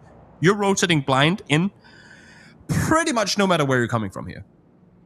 Yeah, I think we saw Skade win out a round during the qualifiers here for Season 6 in that compound in Crater Field. But they won't be winning out if they're losing Pixelic early, as Code Marco finds him. And they are pushing up on this one here at BBL. They've been biding their time for the opportunity to try and move. And with an actual knock and finish, that's given them the green light to go. I like this aggressive play from BBL here, because they know they're going to be running shoulder to shoulder with opponents coming into this circle, so force them away, make more space for yourself to make that next rotation, and that's what they're doing by kind of kicking off Skate here. Definitely so. QBE as well, though, with Ents looming on the high ground. Many Obi-Wan Kenobis in the chat, because they have it, but it's not working out too well. Here comes Northern Lights, though, actually, with Stardust pushing on towards them, but Stardust gets evaporated under the pressure of Northern Lights, trying to take out this position. Spiro with another one, and that is Stardust gone. 16th, bing, bang, boom. They are out. Starkiller Base is what Northern Lights compound has just been named. They made it look easy, to be honest. I mean, again, can't really. I mean, sometimes pull-ups work for you, sometimes it don't. The way that they approached it wasn't really all that bad. Northern Lights waiting. Oh, no. Oh, QPE, such a good position coming in from behind here. Fights one, fights two, and there you go. Ends out equally fast. And this is the edges being cleared, but this is crucial for Entropic, because they were sitting center before. Ends came in, they said, screw center position. Let's wrap out west, let's take them out, make more space for ourselves, and now they can go back to where they were before. Very heads-up play from Entropic. Yeah, such a shame for them that Lucarux was cooking an Ager and all of that. They will be down to 3 because of it, though.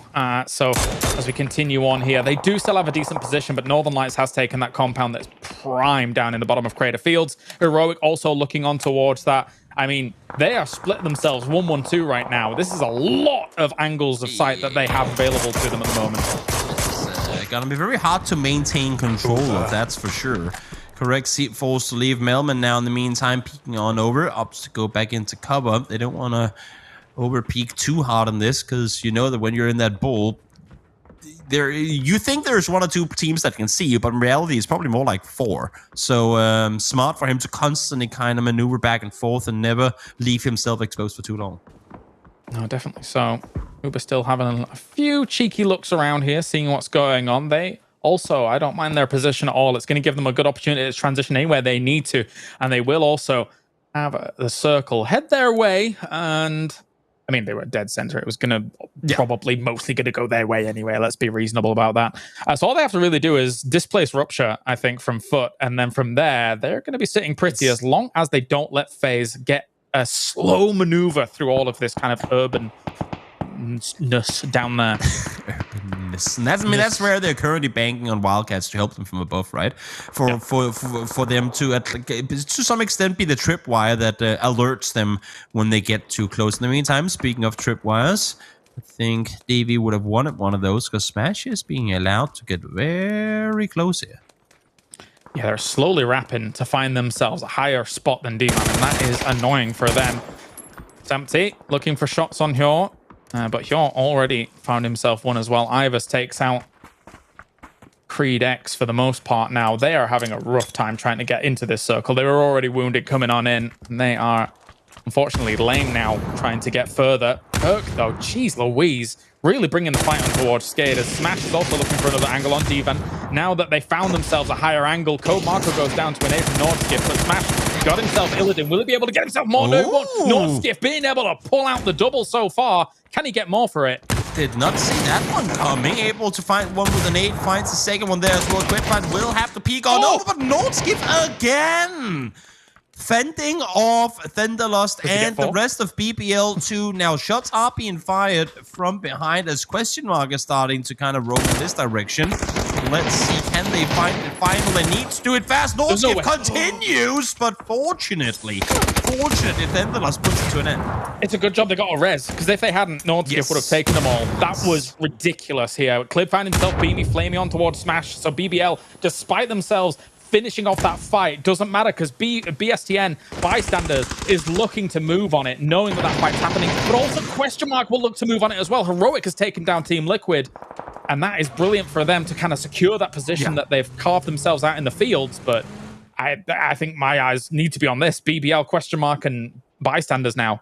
So many teams fighting for this hilltop position. Thunderlust well aware that he's in between two teams at this point. Issues he can't really get out of this position. Spots one, doesn't opt to take the shot, hasn't opted to reload either. Does fight the first one, fight the second one as well, but he's out of bullets. The reload could have been the difference maker, but no. Damage done though, and enough of it for Hoppits to peek on over, take the last. And that is 2 teams out in a second. The question mark couldn't have third-partied that a better time. They were like, okay, you're done. Bye-bye. Nothing Very more. little risk involved in managing to take out 2 teams there. That's that's for sure. Circle hard shifts down towards the south, and this is kind of interesting to me because usually, not usually, always, we see these circles go up into the Copenhagen area. We get to play on that hillside, kind of facing down towards the city. But now we're going back into the bowl, and while we knew it was probably going to happen with that previous circle, it's still something we rarely ever see. Trying to hold the gates of Mordor here, or Skade, and well, there's other ways around it. It's not really the gates of Mordor, is it? It's a broken gate of Mordor that nobody can really defend. They'll chill here though for the moment and wait to see if this fight's going to break out, but it's going to take a little while here between Navi and FaZe. Still, Rupture is behind them. He's chilling. He is by the way. Chilling. That is literally what he's doing. He is just chilling, enjoying his path to hopefully some placement points, but I'm not assuming a lot will come off it. Having said that, I mean, if the circles keep continuing his way, then there might be a top 5 up. Perhaps. Oh, definitely. Considering the position he's in, Gax is trying to salvage the situation in the north as well, but I think he's going to get hauled out eventually by Entropic as well as question mark. He's a solo far in the north. Here he is! Oh! Okay, so that's... When you see a buggy park next to a tree, it's one of those, should we nade that just to be sure? It's but then again, had he just blown behind the cactus without the bogey, that helped me. Let's see, Ghost Up finds example, Uber, instantly that's peek on over. Shots fired towards a former team, or from a former FaZe member, I should say. But no damage done. Heroic kind of completely annihilating Istanbul Wildcats, trying to make the transition. But the problem, Istanbul Wildcats here, they're trying to make the transition while this is going on. Vex finds himself Uber, a quick flush for that as well. So Istanbul Wildcats was always going to have a hard time trying to get into this position, but the fight continues here with Navi and FaZe. Do you wrap into FaZe or do you wrap into Northern Lights or do you wrap into Heroic? Pick your poison. It's and they end up going down because of now nice peek around the side there. I did not think he was going to be winning that trade, but nice reaction. Flicks on through, gets the flush on out as well, and Navi outside of placement points. It's insane to me that these teams have battled for as long as they have, and we're still yet to make our inside placement points. That's got to be flustering, actually, as Navi to have that spot and just be wiped out quite as quickly as they were. And again, it significantly didn't help that Skade was kind of on the sneaky backtrack towards them here. But now this room is definitely phases. Gaxi is trying to do the little sneaky way in. He's going to backfill on towards question mark. He hears the shots. Yeah. Gaxi, are you going to go for this? He should. Yeah? Oh my, he's getting one. Will he follow it up? be able to, but now shots coming through the other way. But you can kind of say damage already been done, right? Because he has to make a play. I mean, they have to make a play now as well. No. Issue being he tanks a bit of blue now. He tries to make his maneuvering. He does have a rock inside this next circle. He's off his rocker. This was wow. I can't believe he survived those shots coming in. That is pretty impressive. Issue is I don't think he's gonna survive from here. But then again, I mean, we are outside placement points currently, so any one team getting eliminated from here is points for him. I feel like he gave Question Mark and Tropic almost a reprieve because they were going at each other for a little while there. Then the knock comes out in Question Mark, and then they get him up, and now they're looking for Jaxie. Spiro! This is so unfortunate.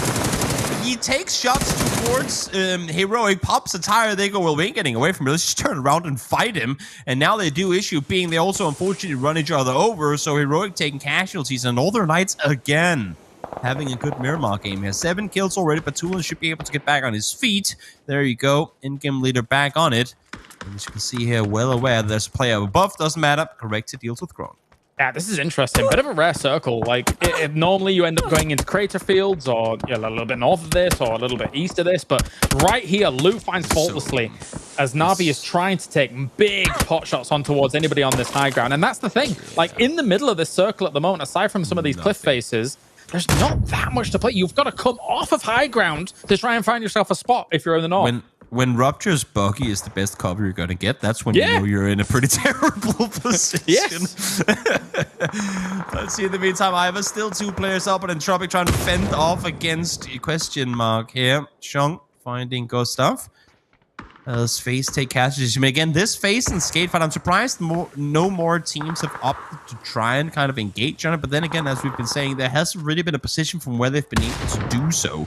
So Face able to find the final Skate player. Down he goes. Gustav should be able to get back alive as well. Face getting out of here with 4 life. That is honestly very impressive, given they have the longest kind of transition into it. 7 limbs as well here for them. They're going to go for more through the smoke on towards Question Mark and even a little bit of a spray down. But Toolins is helping out that situation. I feel like Northern Lights has got to be a bit more careful, though, about Heroic. I feel like if you eliminate that threat, eventually everything in the north is going to eliminate each other, along with FaZe shooting down at them. And then it's a Northern Lights versus FaZe finish here, as long as you take out Heroic, trying to find a cheeky angle in. Question Mark down and out. Fex sees them fall over. Clear confirmation. That's Question Mark out of the game. 8C shots connected towards Iva. Stinker is actually going to be the one to find him from up above. Will they get an angle from where they are? No. The rocks in the vehicle still trying to nail up enough cover to stay alive. They really want him down, though. Oh, yeah. Clear this up. You know the north is free. You know. So that will weigh nicely on a win here for them if they're able to clear it up. And then that's shift. Oh my, wow. that circle. Okay, now we go from aggression to let's just sit back and let them come to us. Heroic is going to win in the game against Northern Lights, and the only way FaZe don't win this now is if Northern Lights instantly butcher Heroic. Fex encroaching, closing up, I should say, on the 1K damage club here with 4 kills already. 10 lost obviously out, but he's probably a good run for him, honestly. 700 damage, 5 kills with it too. A lot of hardships today. Yeah, the only way I don't see FaZe win this is if Northern Lights beat Heroic fast enough that they can get up on the hillside before FaZe have an opportunity to answer to it. But then even then, Northern Lights still has to get down the hillside afterwards. And true. Yeah, this has FaZe written all over it. Yeah, there's a spot to play on this hill, right? Inside the circle, but it's a slither. And I think FaZe knows exactly where their main threat is going to come from. So I think they're looking for angles right now to try and get, like, crossfires. Fex obviously is holding up towards the top with Nail Up. But as soon as there is a winner between Heroic and Northern Lights, they're going to... Whoever wins that is going to play that position. So just keep your eyes on it for a little bit. What Rupture's been keeping his eyes on for the last 24 minutes is trees. And, well, here he is once more. But then again, 5 points guaranteed for... or 6 make that for him. With some damage coming their way as well. And again, it's Foot converting nothing into something. It's not something into something really good, at least not yet. but it's what would have been a 0-point game that they now get at least something off of. Perfectix, Nate on through. Page goes down. Correxy, 1v3. Do you have what it takes? No. Down he goes. FaZe, no answer just yet. They do find Naleb, though. And here we go. Still players alive. Diggory spots him, takes him out. And now 4v3. All right. And FaZe, for the last 5 minutes, knew where this fight was going to go down. Yep. They knew that the threat was going to be coming from this angle. They already have the angle from Diggory to try and find the fight. Lou goes down already. As you say, it's FaZe all over, baby. We would need a southwest hard shift here. And even then, given that they're 2v4, this has to be his FaZe win. I mean, again, they played it incredibly well. The way that they maneuvered through the construction area in the crater, up against Na'Vi, up against Skate as well. They managed to take these fights while also making sure that no one was able to shoot at them from behind. And now this push from 8C, very, very smart to do. They need division, and they're going to get it. Yeah, it really is. Yeah, just stop. They're dead already. Like, kind of. I mean, it's a way to deny them from going into blue, right? Of course. Unless if it continues to go on forward, they want these points to know that they matter. First one comes through, second one comes through. There you have it. FaZe Clan 12 kills and a win off of a 0-point game 2. That is a great way to bounce back. No, absolutely. This was brilliant execution from them. I didn't know how well they were going to be able to traverse against Na'Vi's position that seemed pretty well entrenched. However, the backstab from Skade obviously caused Na'Vi some concerns. Even if there were no shots being taken from either side, you know there's the potential of somebody going for that backstab, and that always kind of keeps you a little bit wary, looking at extra angles, and doing that whilst you're then taking the fight against FaZe. They weren't able to hold it. Let's hop to a short break before we come back for the final Miramar game of the day. We'll see you in just a few.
G-Loot, the home of everyday esports.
Let's try that again, shall we? I left you the first time almost as fast as Liquid left the Battlegrounds in that second Miramar map, but we're going to see if this one works out. I have the very serious questions, and I'm going to ask them. Toby, how many trees did Rupture hide behind in that game? I think it was only 2, but there might have been a third transition tree that we didn't get to see on stream. So I think this is something we should probably spend the entire breaking down here. Maybe, was it 4? Maybe I'm not sure. No, Toby, I think only 2. One thing for sure, he's a horticultural expert. I've seen this man looking at many flowers, many trees. He likes foxgloves. Yeah, that's about it. I think it's a new drinking game. Take a shot every time Rupture hides behind a tree. Let's see how that goes. Okay, we're going to get into this one now. Very aggressive playstyle coming out from a lot of the teams that are leading. We saw it in the first map as well, Kylaris. They're not waiting till the end game. They're going straight in, and you can maybe chat a bit more about that as we take a look at these highlights. Yeah, finding themselves some spots, doing what they can. This was actually our opening before 10 minutes there, Toby, by the way. I mean, I honestly, because I like what Sam said when you said it now, I thought that's not what happened, but it actually was, because despite the fact that we didn't have a kill before almost 10 minutes, teams were being aggressive. Teams were kind of committing and forcing other teams to end their splits, where usually, I mean, oftentimes you'd be allowed to do that 2-1-1 split if you wanted to, but Skate came up, aggressed, and forced teams away. BBL did the same thing, but it's the teams on the receiving end of it that then backed off, and that's pretty much, to me, the only reason why we didn't have more kills early game, because the aggression was responded to very quickly and teams backed off.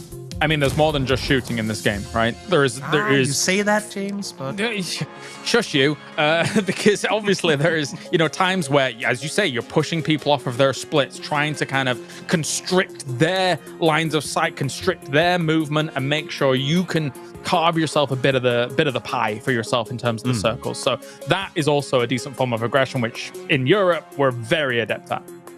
FaZe obviously sitting in the top there, taking that chicken dinner. I think what's important as well is the number of kills that they were able to claim in the game as well. And they went into those final fights already, I think, sitting on 9 kills. It's something that we saw again in map number 1, Northern Lights as well. It just seems that these invited teams are feeling maybe a little bit more confident, Toby? I mean, one thing is for sure, that is teams that are invited have proven time and time again that they can bounce back. And when we go back to game number 1 and see all of FaZe Clan get butchered by a Psyker, to then see them come out and have a game like this, there are many teams that will take 2, maybe even 3 games to be able to kind of shake off a terrible push in a compound like that. But to see FaZe go out and instantly get a win with 12 kills right after a performance like that, it just goes to show how good they are at moving on to the next game. Colors, the leaderboard, obviously we've just had a chance to see it. Northern Lights sitting right at the top, and more so from their kills than their placement points. I got 10 in the first game, 11 in this one, I think. The fact that they got 10 in the previous surprised me, considering the positions that they had to work with. The kills from this game, not so much. Didn't really surprise me too much. Taking up a crater field's position and shooting at everything that moved, as, for example, Istanbul Wildcats have to make that tricky rotation from the south up. obviously kind of free pickings for them in some instances. And if you give free pickings to Northern Lights, they're going to rack up a lot of kills. So not too surprised for this one. We do have something fun for you now. We had a chance to sit down with Udin from Foot Esports, and he wanted to chat to us a little bit about their performance in previous seasons. TLDR, it wasn't great, but let's see why that might have been the case. Hello, my name is Burak, and I'm playing on Foot Esports. Our performance was bad on Season 5. I can say for Season 5, we had really bad communications on game and bad gameplay. We did a lot of mistakes as a personal in game. I think we are more strong for now, because we have new players and we have really good communication now in game. I'm believing my team and teammates. We can do better now. Our gameplay is obvious because we are playing edge game, so I think we don't need it anymore. So just we will do our best. We will do our best for sure. We are our goal is, I think, top 5 for sure minimum. So it's gonna be okay for us. Toby, obviously they're being honest, saying straight up the performance last season was bad. I mean, he used the words, not even me, but Yeah. we've seen a little bit of difference. I mean, it's only been 2 maps, but I think Foot Esports, it is looking a bit more promising, maybe, with the change-ups. To me, one of the things, I mean, admitting the mistakes is the first step to correcting them, in my opinion. And they know things went wrong. I'm sure they know what went wrong during the previous tournament as well. But having said that, Odin as a player, just to kind of single him out for a second, he stands out to me because every single time we see Foot Esports get anything done, it usually starts off with Odin getting that first knock-on engagement. He is one, like if you take a look at Foot Esports and see who has been entry fragging pretty much every single of their engagement, Odin always finds 1, sometimes finds 2 as well. And when you always know that you're going to be coming into a fight 4v3, potentially even 4v2, that's going to set you up well. He's just been needing those additional 3 players to then back up when he's been exhausted, so to speak, in a fight like that, whether that's him running out of ammo or having to bounce back to heal. The players that then step up to the plate and have to take over, they have to be of that caliber. And I believe that with the roster they have now, while they might not be at the top echelon of European PUBG, they're going to be much higher than where they were before. What I take away, Sam, from that interview is that you watched the highlights as well, and that was from PCS 6, where actually a lot of those highlights were Nailcop actually doing a lot of damage, but he is no longer on the roster. They did mention obviously that communication was a little bit of a problem. So even though someone like Nailcop was able to, do a lot of things and make it look cool, clearly maybe there were just these players weren't gelling on the previous roster, and now they've got, as I say, the new players, and the new players. We have high expectations of them considering what we've seen from them in the past. So I'm excited to see how this gels moving forward. I'm excited to see the change-ups, and I'm happy to see them perform quite well in Map 1 and Map 2, because they know their performance was bad, as they mentioned, but they also got a lot of hate from the community with their performance. There was an expectation when you're an invited team, and I think it's nice to see that they potentially are feeling that as well, maybe, and knowing that they had to make changes, Kalaris. And now the only way is up, right? Like, I think at this point in time, you're an invited team and stuff like that, but realistically, based on previous performances, there's not many expectations, and I do like the shape that the roster is in now with the names that they have on there. So yeah, the only way is up for them. Toby, do we have enough time though, really, to say if this is an improvement? It has only been 2 maps. Well, I mean, having said that, they just got back-to-back 3rd places. So while this one wasn't really the fighting fashion, it was more Rupture sneaking his way to it, it's still placement points. It's those converting bad games into good games. That was their issue in the past. They had too many 0-point games. This could have been a 0-point game. They ended up getting 7. Last game could have been a 1-point game. They ended up getting 8. If that's what they can do continuously, they will make top 5. Let's see if they can make top 5 as we move into the 3rd game. All right, it is time. The final Miramar for the day here, Toby. We get on in once again. The plane path, not eastern leaning, not too hard for these players to be able to get where they want to go, it seems, but maybe Paris, so if you really want to go down there, but it's looking pretty decent for them. This to me has got to be the most fair Miramar plane path. Unless if you're a hard committed Alcantara team, then I feel like you have bigger trouble, like bigger issues than the plane path. Unless if that's your case, then you're gonna be able to get to where you want. And with this plane path being as center circles, usually, I'm not gonna guarantee anything, but usually also to some extent center up, whether it be north or south, it still stays on like the vertical center line. So we'll see how crazy things get now that I said that. But teams can go where they want. They can breathe easy. Yeah, I get what you're saying, right? The circle, it can't, like, for example, let's take an extreme example, can't go over towards islands, right? Like, it's not possible. Well, you say that now. Well, I know you're a keen optimist when it comes to this kind of stuff here, Toby, but you know what? No. Yeah, no, not gonna happen. It's the same circle as before, almost. It really is. This time around, though, because it wasn't that hard Eastern Plain Path, we don't have the El Azahar team, we don't have Impala, we don't have Por Paraiso, so where Heroic in the previous game had all the space in the universe to transition north, now they're going to be doing it with teams by their side. Yep. West Coast will, well, I say coast. West Roads, yes, will be more busy. That is for sure, given this situation. And we have question mark now dropping on in. Not too many points for question mark coming in so far, but you can kind of see the glimmers of how they're able to play this out, right? I mean, just as simple as, okay, we're going to take third party this fight, bam, instantaneously third party that fight and instantly destroy that position. So you see these moments where question mark, all of their fundamentals are strong, but not quite worked out for them in the first two games, small sample size. Question mark to me is one of the teams that live up to their name the most.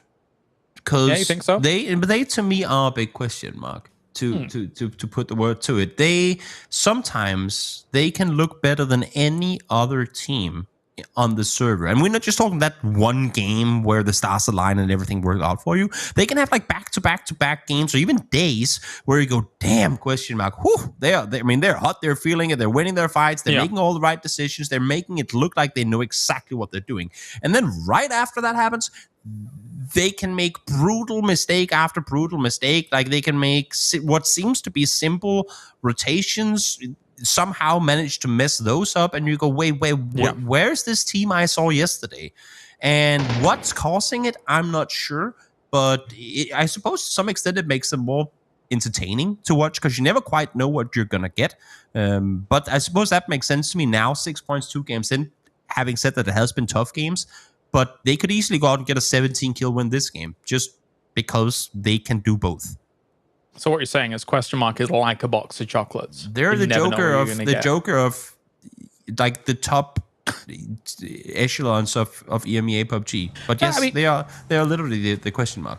I mean, you get Dante, you get Faultlessly. I mean, they play for me, they're a very CIS team, and that makes a lot of sense because you got these individuals that at any point can just have all of a sudden. A Dante turns around and gets 3 on a team, or a Faultlessly just gets 3 on a team, and I'm like, oh, where the hell did that come from? You know? So yeah, I see where you're coming from. They oftentimes impress. I feel like as of late, it's been more disappointing performances than top performances. Here we have Northern Lights again being the target practice for everyone else. Oh, look, there's a player in the hills. That's 4 minutes. I wonder if it's an NLT player. And it oftentimes. Yes, it is. Istanbul Wildcats is making an earlier rotate than they were prior, so that's going to help them a lot. Question mark, likewise, sort of finds themselves in a bit of a scrap against Ents, but this is more for territory than anything. Mostly marking the territory of their own, and Divan is here as well. So all of these compounds, everyone knows that these are pretty high value to start things off in these circles. It just depends where those shifts go.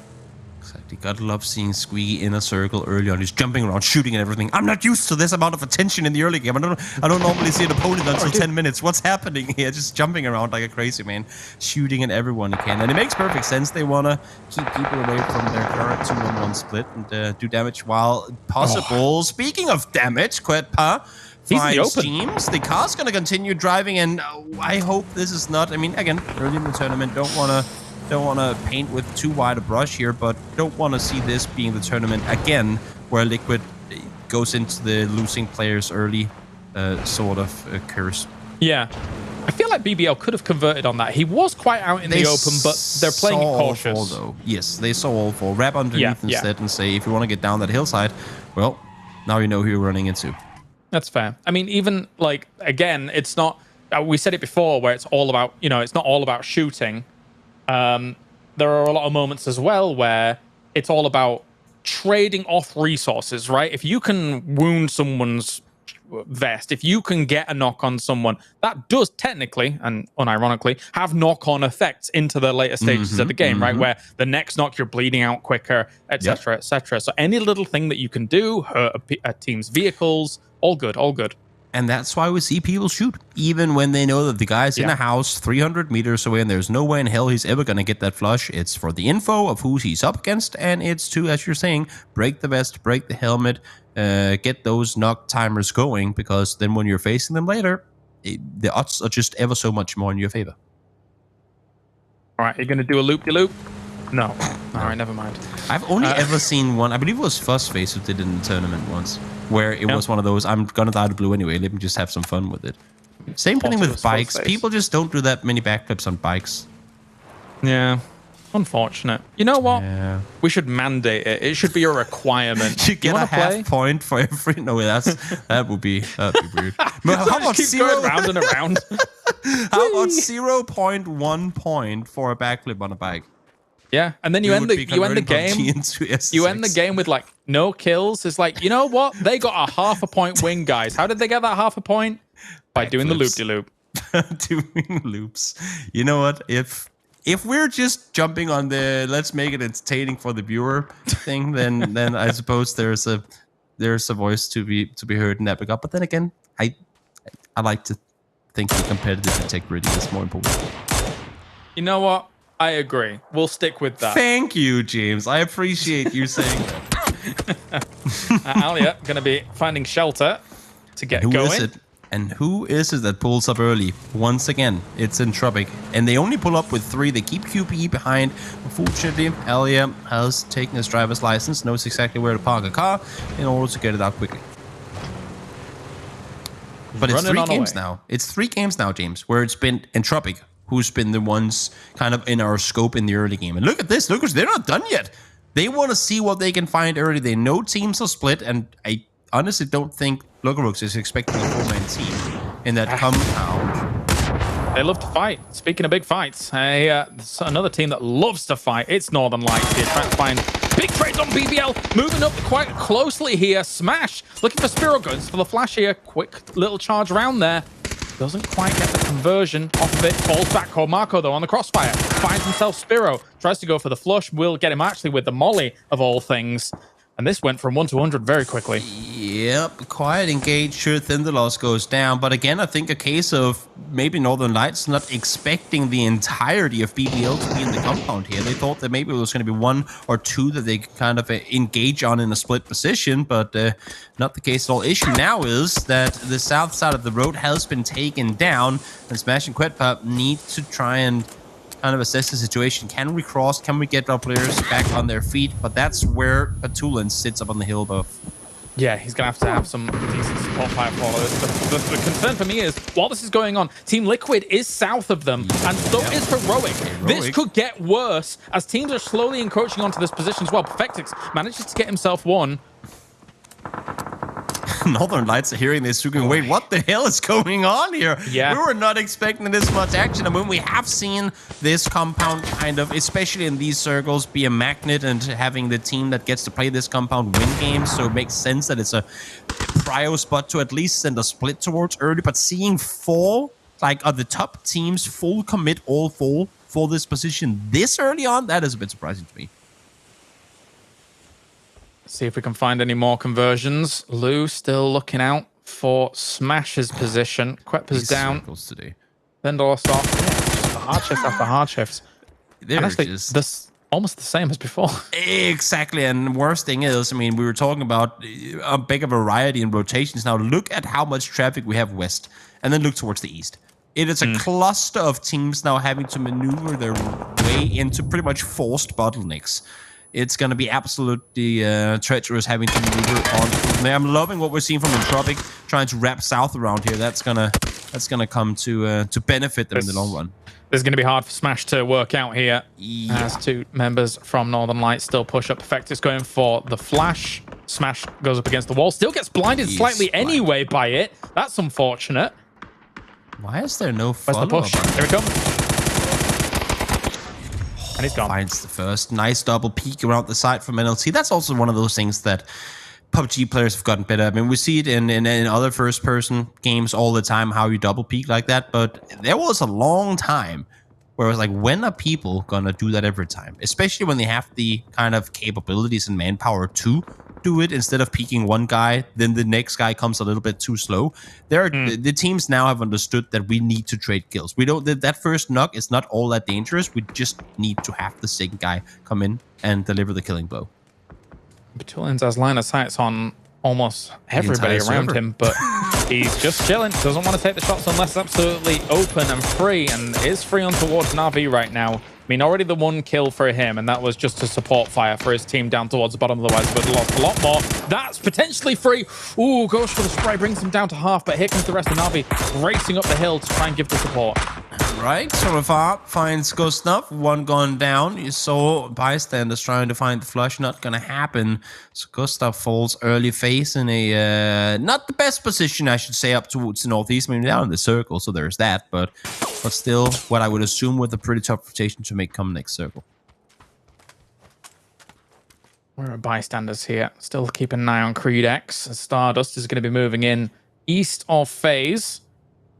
Take this compound for now, but you need to find a transition path away from here eventually. 8C is actually finding himself a spot to potentially keep an eye on them.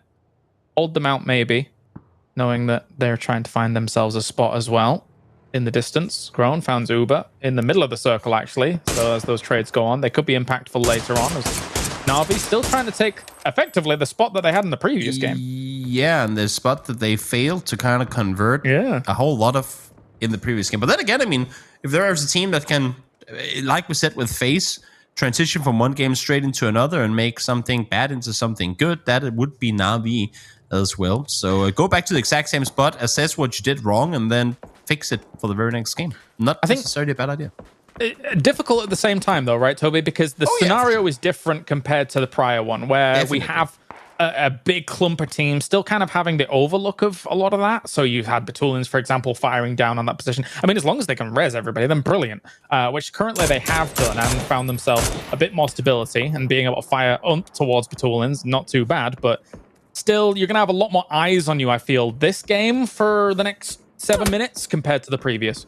I mean, Batulians is literally, you know, right after you go to bed and there's a mosquito in your room, and you just can't find it, but you keep hearing it buzzing. That's Batulians. Na'Vi is just trying to get back inside the house, and there he is, bzzz, way up in the air, but you can't do anything about it. So you think Batulians is buzzing and annoying? Oh, okay, I'll tell him that. I think Na'Vi thinks he is. Oh, okay. Oh, right. Yeah, okay. I won't tell. It's fine. Don't worry. Sorry. Circle goes back towards the east. We've seen this a billion times before. We're probably going to head up in the area of Korea come phase 4. But until then, everyone will have to get there first. Takes Soup, spots one, finds one as well. Actually, it's going to be Rustenmal to get the kill, but doesn't matter. Point goes in the favor of Ends as Skate. One player short will make land. And as well, for Esports here, trying to greet them in kind. That's brilliant by Lyron as well as Esqui. Oh, but Lyron will end up going down to Kinesh. How far can they move with this? Also, reinforcements coming in. Rupture's moved up against this too. If they want to dislodge Divan, they can control quite a decent side here. Yeah. La Cabrera. This would be huge. I mean, if they get this here and they manage to keep their players on their feet, that could be a very good spot to play off of. Then the question becomes how much they're willing to kind of spread out to try and maintain control. Shots through, headshot connected as well. Once again, it's Odin. Damage done from the captain himself. That nade bounces over 207 damage. That's a knock and a half. An absolute blaster, and that might give them the prompt to move up, but as you can see, the fire's coming in from the south side of those hills. So as much as they wanted to push on that nade, they can't quite make it happen. More nades come in to try and finish it off, but Divan in full retreat, and wisely so. And I guess this is the best. Oh, I mean, even better if they got the kills, but not that bad for footballers either to force them back off the hillside. Now, peeks on over, meets people on the other side, cooks one, throws one, no damage done to Gaxi. As I say that, yes, it does. Nate does come through, finds the knock onto one, and that's going to give them more space to play around too. Just an absolute mess here on these hills. Trying to find some shots extra here. We can. Novik almost gets right.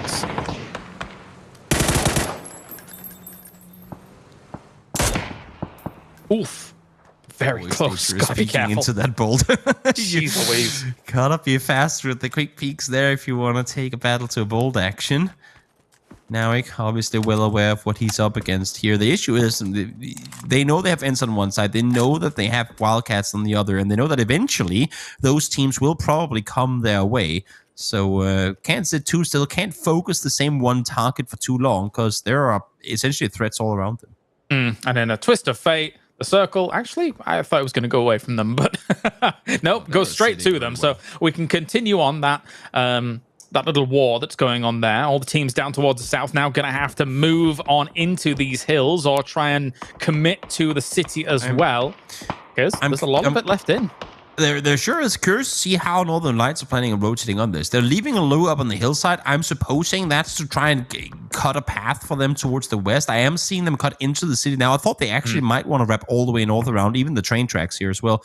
But no, seems like Northern Lights are going to join this city fun for themselves. In the meantime, Na'Vi and Heroic again taking the fight to the open areas down below. But now Lou, who stayed behind, is taking the fight. If he gets knocked on this hillside, there is no one coming back to save him. Illidan actually bringing a huge fight over towards Entropic while this is going on as well. And this is big. If he can finish this off against Entropic, they can start continuing to control this little bit of area. But Footballists might actually push on towards this as well, knowing that this fight is now ensuing. Yep, last game was Nordskiv taking out the majority of people. This time around, Illidan sitting tight, holding off, and Tropic Rest should be able to come through as well. But here comes FaZe Clan, full speed forward, up against Liquid Spots. One Fex takes out Clip, first player down. Shots connected towards Mexi as well as AC comes around and finds the flush. But he's a solo player, and unfortunately, teams not posted in a position from where he can really get vision from behind that shack. Not a lot you can do about it. Once again, proper brutal on that east side, trying to everybody just decimating one another. Hellman finding Heroic here. But again, I feel even in the south, there's a situation where everyone's just like, well, let's just go for kills. Because moving up onto that high ground above La Cobra on the south side, you might have a little bit of a lip, but if the circle moves away from you, that's going to be difficult. Correxy finding Melman now. Very good angle from Correxy. The issue is Blue is closing on in, and they know that it's going to start hurting real bad real soon. So trying to make a run on forward. Nice that Uber goes down. He's going to see that. Now Na'Vi full on eliminated. Good for Heroic. Question becomes, will question mark look for much longer? Maybe for Heroic players too, or are they just going to go down into the circle themselves now that Na'Vi went down? Yeah, they might have to now. I mean, unless they slowly play this and try and take out Istanbul Wildcats on their east side here. But as these fights continue on the east, looks like FaZe has been able to gain some semblance of stability here. So looking for transitions later on once this next circle pops potentially. But at least there's still 3 alive. And we'll maybe try and wrap for the north and try and find a space that way. But even that's difficult. Sure is. Fex looking towards the north, trying to make sure that no one's pushing through, but also should the next circle go up there, trying to scout and see what they can find. No one's peeking nowhere. Doors still closed. If we're going north, there's a cut path for them to take. Wow.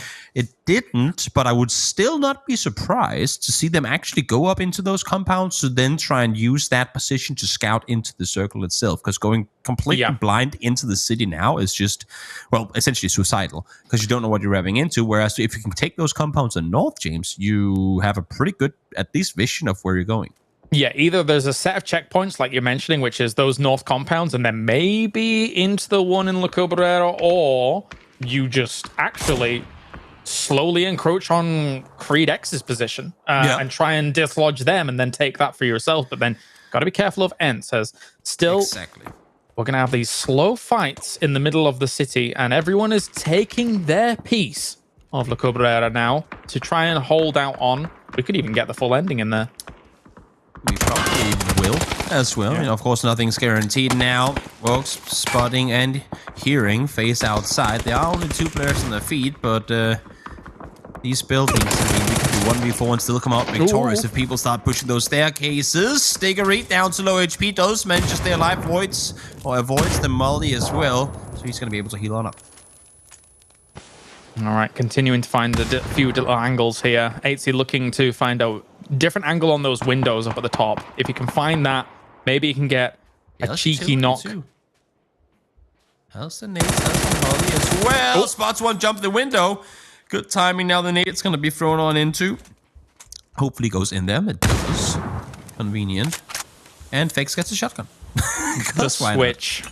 I love it, man. It's so becoming more and more meta. I love it to death. And let's see if Fakes can do anything with it. I think they're not entirely sure as to how many bodies are in there. So maybe a little bit of caution as time goes on. But running around with a shotgun in there, Creed X should be terrified. Yeah. It's no fun going up against the one-shot weapon. Ooh. Wrap around. They've heard him outside. I like this play. They know there's one in the previous building. Smoke him off, limit his opportunity to help out his teammate, and then take the 3v1 fight on the other side. I like this play from FaZe. Oh, they got to do it fast. They got to commit to it. Spots one, and there you go. That's a shotgun for you. Absolute flick of the switch. Goes around the corner, takes him out, and now just a clean up on the other building. Should be simple for FaZe here, but that's the thing, right? The smoke's not only limiting the vision, but limiting the audio cues as well, which is brilliant here by FaZe. So smart. They knew they didn't like the idea of pushing up those stairs, because if one gets knocked, the push will come through from the other side. So kind of fend him off or keep him off, and then take the play on the other side. This was picture perfect compound clearing from FaZe Clan. It wasn't even just the compound clearing that's picture perfect. It's the fact that they almost traded positions with Creed X, right? Yeah. Initially, Creed X was the one holding them out. Then all of a sudden, FaZe, oh, we're on the right side of the circle now. Sorry. Very, very, very smart. That's a play from them. And then again, goes to show the difference in caliber, even at the top tiers of EMEA PUBG. Wildcats, smoke thrown, makes your flashbangs, throws on forward, trying to limit some vision. Now mullied off as well. So Keto will have to fall back. Only 1 kill for Wildcats so far. They've been in the middle of what could have been a lot of action for the most part, but haven't opted to engage in a whole lot of fights so far. And Northern Lights was sweeping on towards football esports as well, so they're able to take out a good chunk of them. Whilst we watch this go on from FaZe against ENCE, they knew that they were going to be on the high ground above them, and that is an advantage for ENCE here for the moment. Careful about all of this. Istanbul Wildcats coming in at the back there, taking them out as well. An absolute sandwich position for ENCE. Very unfortunate. Doctor finds one. Hipfire Mini comes to use as they take out Northern Lights. Good hold from Foot Esports here and staying alive in a position where I thought, I mean, once we saw that first knock come in favor of NLT, thought that had them written all over it, but no. Foot Esports stands strong and they take out our current first place team. And that's the thing about those pushes that you kind of really want to get done fast for Northern Lights. He walked into some fire there. But there was clearly a little bit of friendly fire there, which meant that, you know, trying to take some of those angles together, sometimes it gets a bit scrappy. Yeah. Holding the angle while only at 16 HP. Kind of had to, because both 8C and Fex were healing on up. So terrifying for a second, but now all of them back up to at least first 8 HP. With boosters going as well, should be all right. And they're inside the circle too. And again, I mean, this is a hesitant Wildcats. They saw the first knock. They knew what was going on. It's a dangerous push downhill. Yes, I'm well aware. But if you have a chance to take out FaZe when they're healing, when they're wounded down below, that's when you got to take the fight. Because if they peek on over with 3 now, you could easily be paying the price for not having taken that fight earlier. Especially if you've got quite a bit of util and they're all clumped up quite this way. Of course, you know, we can see this much better than Istanbul Wildcats can quite have that information available to them. Hello. That was a free little shot from QBE. Getting on towards Samty. Sorry, man, you're down. You're done. But at least they have still a little bit of the center of this circle for now. Bystanders, though, very much so in a great position. For Esports transitioning on towards a doozy, takes him out and try and seize his position. Yeah. One kill comes through. More space for Esports, who now, for the third time in a row, gets himself into placement points. Solid performance from them. They wanted top 5 when the tournament was over. They get top 5, at least for now, as they tie things up with Natus Vincer. Let's see here with Crossco. I don't think he spotted Eski down below. I don't think so either. I think they know that there were some shots from there, so they may know potentially Rupture's angle. Although, he did pan over there just a little bit for a moment to try and figure it out. So, maybe some shots came in that way, but they should be concerned about the Scade position. They have to breach that to get themselves a nice spot in the circle for the moment. 2v4 shouldn't be too tricky, as long as they are aware that FaZe likewise will be looking for the rep. Yeah, this is not good if you're anyone but bystanders or Divan. Yeah, it's a slow and steady one for everyone else. These fights in the hills is suboptimal, to say the very least. I mean, again, Wildcats so much control, but we're reaching a point of the game now where you'd think that that's when you commit to one of them, right? They're sitting, they're trying to kind of grasp over everything, but they're the ones to have to make a move. So commit to one and make an aggressive play in that direction.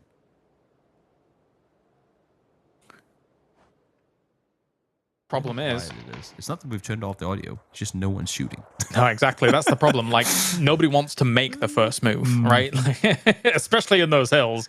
Anyone makes the first move, all of a sudden, you could start having 2 duos collapsing on you as well, trying to deal with what's going on behind them.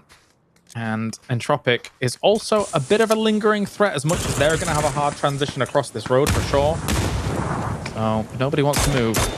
Ooh. With the smokes they're throwing, wanting to play the low ground here could become very dangerous as Vex now hit. Nade lopped on forward. Ivas goes down as well. That's to Yord on the other side of things. Matzy peeks on forward, now trying to utilize some of the smokes being lopped earlier. Here as more nades are starting to be thrown on in. Smart play from Wildcats, wanting to go down this eastern side, but they have to take the fight to FaZe. They need to continue this push on down if they want to stay alive through this. That's the thing as well, as we take some more shots into this. Multiple little ridge lines ahead of you. Trying to push on forwards against Novik, but Manti will go down to him. Where's Crossbow in this peak towards the east side? If they commit east, you go east, but now you end up taking the fight. Have to FaZe, have to skate. Crossbow ain't there, and it's just, I mean, we heard from Foot Esports earlier that Odin said miscommunication or bad communication is what was giving them issue, or having them struggle through the previous events. That's what I'm seeing here as well. No one person saying this is what we're doing. So they kind of end up half committing to 2 different plays. Had they full committed to one of them, could have been victorious. Now they sit as pretty much the only team outside the circle with nowhere to go. A little bit of everything they were trying to do, as you say, like trying to deal with the 2 duos, trying to put a bit of pressure on FaZe. I can understand why they would want to put the pressure on FaZe, given that they then knew how far the shots were away once they'd taken them onto Entropic, so you can throw some nades over that way, knowing the range based on those audio cues from the guns. But yeah, this spiraled out of control fast, because these teams aren't going to let up on you if they know that your objective is to backfill on their little dips that they have. Where do they go from here now? Try and lob a smoke on down, create some sort of a path for me. Look at this jump that they're going to have to make. They don't have a car, don't have a bike, don't have nothing to mitigate what will be that little crouch animation. That's going to be free shots for Eski. Now headshots are coming through on the other side as well. In 3 seconds from now, this circle is going to start closing on in. What could have been a victorious play had they committed to just one is now most likely going to be them out in 8th. Yeah, it's funny because I feel like it's in favor of Skade and Foot Esports to not shoot at each other, not take the fight with each other. For sure. Deal with Wildcats first, and Esqui, he's capable, and he will take them out very swiftly. Nice done. Good understanding of the situation, knowing that they were going to come to you and knowing that you have to deal with them fast to make sure that no threats are going to be coming in from the other side. In the meantime, speaking of threats from the other side, Medibay spots 1, spots 2! And Stardust makes their way into top 5 here in the final game on Miramar today. FaZe is moving in as well on towards Skade. They realize that with Istanbul Wildcats gone now, they can start clearing out this without any threats on their back. 10 kills for FaZe. It's another nice game for them coming in. They're going to be able to seize that #1 spot for the moment as Diggory gets another conversion. He's the last one up, but it's enough points to put them extremely in a strong position. Bystanders had the compound for days, and now, I mean, down to just 2. I don't believe There is going to be a risk coming in. As I say that, they are running back towards the building. I mean, we're literally ending inside the building. It's rare, very rare, that the dot is on a building. It's usually trying to force its way into somewhat of an open terrain, but we are literally ending the game inside the building. Crazy. It's not a double story, is it? I mean, you could go on the roof, It is a two-story building. Yeah, Oh, it is geez two-story. Louise. Okay, well, there's no... in theory, But I feel like... get down there. Yeah, exactly. Bystanders should be able to hold this out. They've got themselves the res off. It's a 3v2 now at this point. I mean, Rupture and Esqui have done a lot here. Bear in mind, at the beginning of the day, these are the two that we highlighted here for Esports as the new additions to the team. Yeah. They are capable, and this will be able to bump up for Esports. In terms of a power ranking, I feel absolutely, given what we've even seen across just 3 games. I want to see smokes in those windows now. Don't use those smokes to make yourself a line. Smoke off their position to then make your play down the hillside. And I think that's what they're doing now. Yep, smoke off the windows, limit their vision. Issue is those smokes ain't going to be enough. Yord finds the first, second one should be found as well as Rupture is now spotted up on the hillside. So it's been a quiet game for Bystanders. They will get a 4-5 if Rupture gives it to them. He'll win. But I think the story of this one is going to be good Esports again. I mean... honestly, good convert.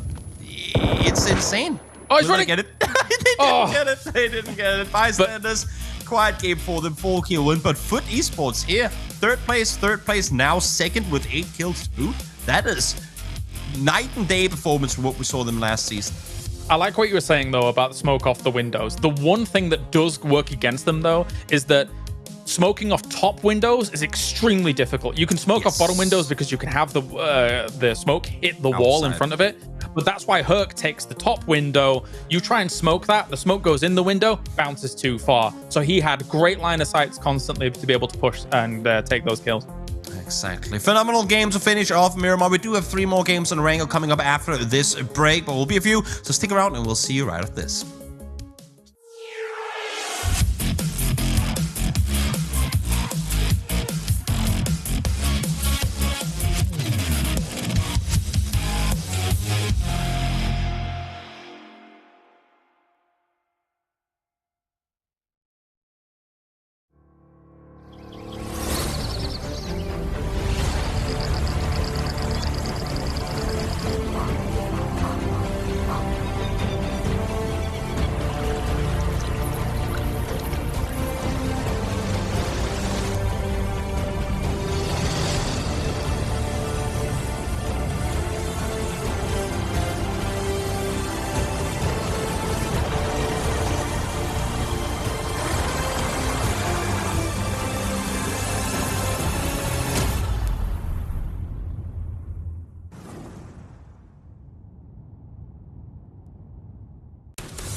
Want to make your GGs more rewarding? Complete daily missions in PUBG to collect coins. Exchange your winnings to unlock gift cards. All you have to do now is create a free account, install the G-Loot app, and make your GGs more rewarding today. G-Loot, the home of everyday esports.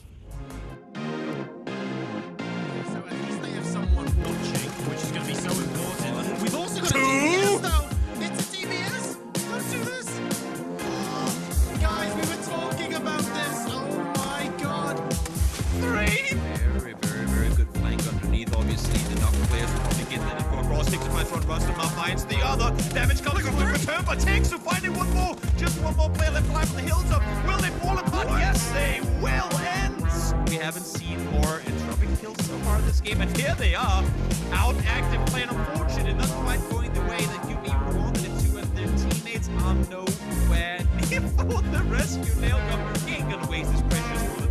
Play away from that. All the way on the second floor, just to make sure. Nearly caught him across back over, but I don't think he's noted the reposition of Salak. Instinct. Oh, what?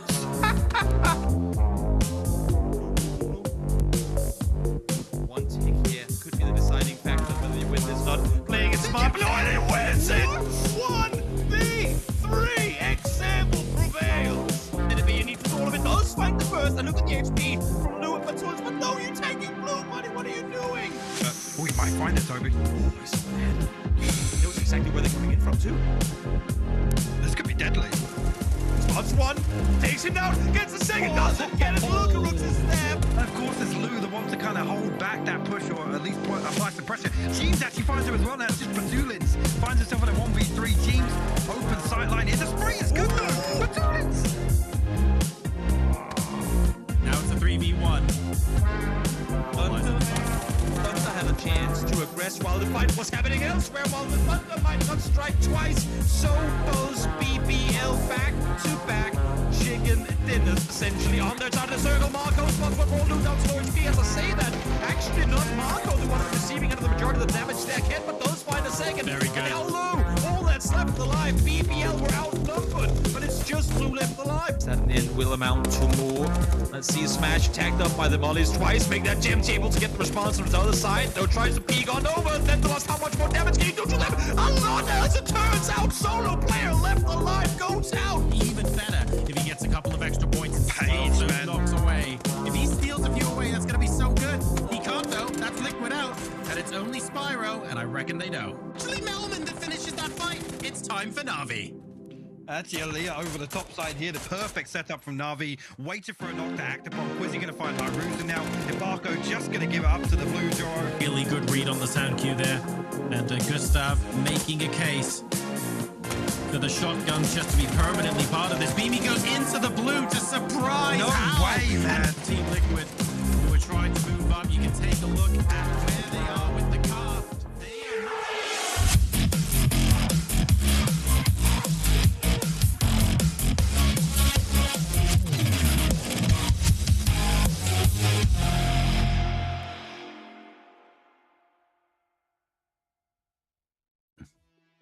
You're watching G-Elite Season 5, and we are halfway through day 1 of our Super Week. And I think as much as Bystanders just took the last chicken dinner, the story is, I said Season 6, I'm still in Season 5, I apologize there. But the story so far, the story in Season 5 was how Foot Esports wasn't doing very well. That has definitely changed. I know we spoke about this earlier, but I want to speak about it again. Kailash, you mentioned at the start of the show, those new additions that they had to the team, and it's clearly paying off for them because they're looking like one of the serious contenders in this competition now. When we saw Howl during PCS 6 doing as well as they were, with Esqui doing a decent job for them, I had this feeling that he was going to go somewhere and a target destination had to have been Foot Esports. And here he is, doing well for them. Rupture, likewise, we've seen him in many tournaments over the years here when it comes to representing for his region as well. This is 2 good pickups. I don't know if they can gain themselves a top 5 down the line yet, but their fortunes have definitely changed with this roster, I think is fair to say. For sure. We're going to take a look now at the highlights from the game you just saw. And while we're doing that, Toby, I would love it if you could break down the compound clearing we saw from FaZe, which I'm pretty sure is going to come up on your screens during these highlights, and also how they were able to steal the position from CreedX, because I thought it was just a really clever play from them. I think, and that's some, I mean, I love when we see it being like a perfect example of it is PUBG to me is all about limiting risk with what you do. And the way that FaZe went about clearing this compound, they pretty much instantly understand what they're up against. They have a split team sitting in each their building. They know, I mean, first game of the day was a memory for them, should they not already be aware, but pushing up like narrow staircases against potential shotguns can be absolutely fatal. And therefore they say, great, let's leave that shotgun guy because we're going to be able to move on the inside of the circle. We smoke him off, limit his vision, and then we take out the guy on the 1-story building. So just, again, understanding what you're up against and quickly, very quickly making the decision on what to do and committing to it. I think it's picture perfect because we see the other side of it with Wildcats up on that hillside, right? They were in a position from where they could make a smart play down the hill, but they never really called the shot. Kailash taking a look now at the scoreboards from this game. FaZe, once again, taking the top spot in terms of points. That aggressive play style that they've been bringing in, they are going hunting. I've just been impressed with them the whole way through these 3 games, the way they've positioned themselves as well, the rotations that they've been doing. Possibly trying to bring it to Northern Lights here. Yeah, a lot of no fear plays from FaZe. I mean, as I say, like they're moving up on that compound the way they did. We're theorizing, given their position, where are they going to go? What are they going to do? Are they going to move north? Maybe with, I don't know if they had any vehicles at that time, but are they going to try and make the transition? Are they going to try and go from building to building? No, they just straight go at other teams that are kind of their barrier to entry. And you know what? The way they do it, the way they execute it, this is why they're on FaZe Clan. So kudos to them. Another double-digit game for them. Very impressive. And with that, they're going to push themselves up to the top spot in the leaderboard. However, as much as it's fun to talk about those on the top, I want to draw your attention to the other side. When you take a look, Team Liquid, Toby, not having a very good start to their Super Week. I mean, for the Esports and Liquid have essentially swapped spots, right? Given 100%. what we're used to seeing, and that's wild to me. Again, tough couple of games coming through here for Liquid losing, or at least getting players knocked early on. That's gonna put a little bit of a dent to the speed of which do certain things. But then again, I mean, we've seen Liquid down here before, and we've seen how fast they can bounce back. I'm not too worried on their behalf if we come out like at the end of today after Wrangle as well and see them still be like bottom 12. That's when the alarm bells would start ringing for me. But right now, tough couple of Miramar games for them. I no doubt in my mind they'll bounce back. Yeah, there's a lot of moments as well in these last two games, especially as well, where you see these circles pop and the transitions you have to make from Picardo to that kind of circle. There's a lot of teams all upon cliffs as you're trying to make your transition. I feel it is a difficult transition to make, given where they're from, given that there's so many teams coming from the south and the east. While they sit on the bottom of the leaderboard, obviously on the top you've got Northern Lights and FaZe, and if you take a look at their kills in comparison to any of the teams that come below them, it's double the digits. So I think FaZe is on 23, in third place you've got 12, but then you've got Northern Lights on 28, playing that very aggressive hunting style as well, not backing out of any fights, Toby. And we actually have a replay of one of those moments in the last 3 games, which was quite fun to watch. Break it down for us. And when it's those two exact teams right here, right? Current first and second place teams going up against one another. Spiro sits in the compound. And again, I mean, it adds to it for FaZe Clan. This is why they didn't push up that staircase in the previous game, because when there's a shotgun, even when you're completely smoked off, just play off the audible cues, start shooting like a crazy person, you'll find 3 kills. It doesn't matter who you're going up against. It's just that easy when the opponents make it that easy for you. And also, just to add to that, the reason FaZe felt quite, in inverted commas, confident about that push, as you push all 3 up, is they'd thrown a flash up there, right, to start off that fight. You saw Spiro was briefly blind, so they're thinking, okay, maybe we got a full blind on him, but only partial blind there, as Spiro's able to convert regardless. So I understand why they tried to go for it, given the utility that was in action there, but against the Saiga, it didn't take many bullets to bring them down. Halfway through the day, we're doing a map change. Do you expect the style of play to change? Kalaris has been very fast. It has been quite, I keep using the term aggressive, but it's really just players not backing out of fights necessarily. Expecting the same, or do you think it's going to change it up a little bit now? Miramar and Erangel obviously play very differently. For me, always on Miramar, there are channels of rotation. I mean, that actually doesn't work that well for the previous 2 circles we've had on Miramar because of how much high ground there has been. But I expect them to go back to their bread and butter here for Erangel. It depends on the circles, of course, but I expect drops to avoid a lot of military. People don't really like rotating from military for the moment in the current meta, so we'll see. Toby, been a very clear set of leaders in the last 3 games. A few teams that have made sure that they're always finishing up in the top 10. Do you think that's going to continue? I hope so. I mean, if this is what FUT Esports, if what they brought to us in the first 3 Miramar games is what they're planning on bringing for the rest of the tournament, I mean, I'm all for it. Keep in mind, we're at a point now where I know that this is, again, me kind of hyping things to an extent that it might not be at just yet, but there's still 2 PGC point tournaments left.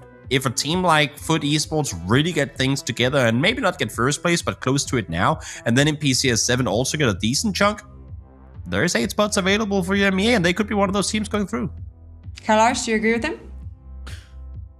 Yeah, potentially. I mean, the thing is, for me, when I look at FUT Esports and kind of even their starting block for all of the battlegrounds and stuff like that, all their drops are kind of very edge. Even their backup drops are very edge. So again, it's a little bit circle skewed. Like, for example, if you get circles hard going towards the west and they're dropping all the way over to the east on Erangel, that makes things really hard. We'll see how the games play out, of course. We've spoken a lot about the invited teams, but obviously some of the qualified teams, Entropic is specifically one that I'd love to talk about. They've had it on and off. I mean, they've had a couple of good games here, but they've been consistent, I suppose, and made sure that they got some points on the board. Kylaris, they didn't have a great Season 5 for G-Loot, but they did have a fantastic PCS 6. So are you expecting them to possibly get a little bit better as the Super Week continues? Who were we referring to? Sorry, I didn't quite catch it. Entropic. Entropic, right? Okay. I mean, what we've seen from them over these first 3 games has not been anything, mind blowing. I think they've been caught in weird spots and things like that. But I'm expecting big things from them throughout this tournament. I don't think this is a team that goes out. I think this is a team that qualifies through these first 2 days into the grand final, and then pushes on. Because I mean, you've got to remember, even the way that they qualified for this in the June monthly showdown, they didn't even qualify through the normal qualifier. They qualified through the June monthly showdown, and they were like 20 points ahead after, I think, 6 games of second place. So this team is a team that is extremely proven, not only in the big online tournaments, but even some of the small ones too. Toby, you were there with me for Season 5, and we did hype Entropic up quite a bit. I think a lot of us expected them to be the kind of breakout star, and they didn't really get there. They then came back, like I mentioned to Kylaris earlier, for PCS 6 and did a really good job. I mean, do you think anything's changed in terms of the mindset, the shorter form competition, maybe now being able to have Super Week as well, possibly plays in their favor a bit? I think Entropic is a team that the more games you give them, the better they're gonna fare. They're a team that we saw it here, and honestly, all 3 games, they were one of the first teams to engage on teams. They know their way around a open lobby setting, and while this has proven not quite to be the same feel because we have those invited teams in there, and it's more right now at least the invited teams dictating the pace of things, and the open qualifier teams that are kind of trying to follow along. Entropic is still trying to feed on everything they can in the early to mid game, and that's where they tend to thrive. They usually get 4 or 5 points by the time we have our first 15 killed players. This time around, it hasn't quite happened. They haven't been able to get those quote-unquote kind of free kills that they tend to be able to find early. And I think that's because a lot of the teams that they would usually get those kills on are playing more passive than what they're used to going up against. Let's have a bit of ridiculous fun as we wait to drop into game. I'm going to make it super easy for you, but also difficult. We don't know where the circle is. We know nothing, but who do you think is going to take the next chicken dinner, Toby? You know what? I'm going to go with Liquid, because they have got absolutely nothing done today. So why not turn things around and get over to Wrangle? I agree. Kylaris, how about you? I would hope for that too, to be perfectly honestly, because it's so funny watching Liquid sometimes. Sometimes they just have like, say 2 points in 3 games, then all of a sudden they fire right back. So they've got the caliber to do it. There we go. Everyone's wishing for a Team Liquid chicken dinner. Do you think they can do it? Let us know in the chat. And you know what? I'm going to sit back and watch to see if they can. Toby, Kylaris, let's get into game. All right, let's do it. It's the grassy pastures, baby. I get to introduce it in a cast in that way. Oh, Toby, I'm excited. I can tell. I'm excited too. And again, I mean, these playing paths today, they have been, while this one again isn't brutal and everything is always to some extent within reach when you have the easy transitions that you have on the Wrangle, we're still forcing teams into alternate drop spots on day 1. And I think that's part of the reason why. I mean, we're already in a server where some of these teams haven't played against one another before. And I say this every tournament, and we're going to reach a point where there's simply no excuse like that anymore. But still, whenever you add a random factor to a game that is literally all about understanding everything, that just makes your win condition that much harder to come by, and playing paths alone can be what kind of makes your house of cards crumble.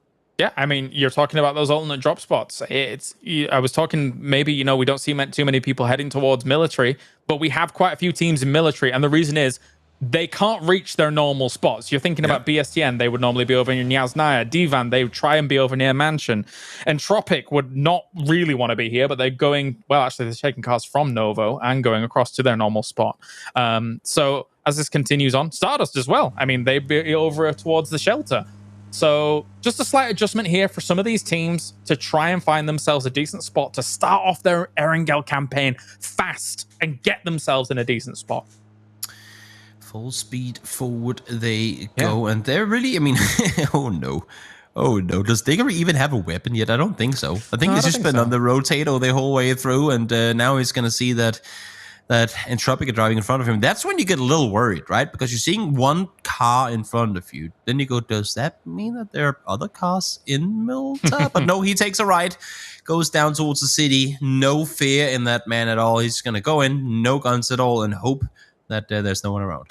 I think that's fine, because I think at this point as well, with the amount of games that these teams play against each other, be it scrims and things like that, given the playing path and given the paths of rotation, FaZe knows that's Entropic, and Entropic knows that's FaZe. You know what I mean? Yeah, you'd have to think so anyway.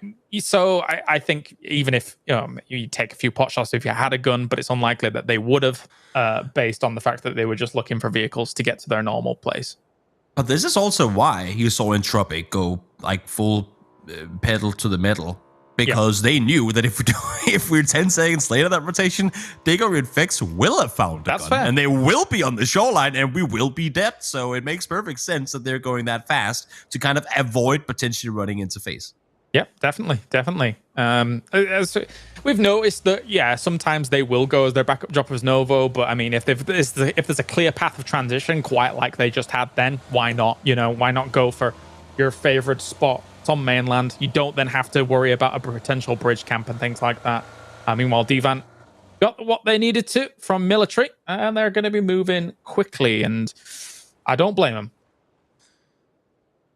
Vard out in the open, just scouting on forward, very, very, very far away from his teammates. We only had 345. So while I do see an SLR, I know he's been looting up in Pachinki, and that's all good. I'm still worried about his ammo count. I'm a little worried about his meds count, because should he be forced into a prolonged fight, even if his teammates come down and help out, does he have kind of the utility and equipment needed to be able to sustain himself for that long? I don't know, but fortunately has made landfall elsewhere. Now bystanders, well, gotta go somewhere. I don't think they wanted to go straight into a firing squad of Divan players. No Keanu, no info given, because no info was found that all of Divan was on that hillside.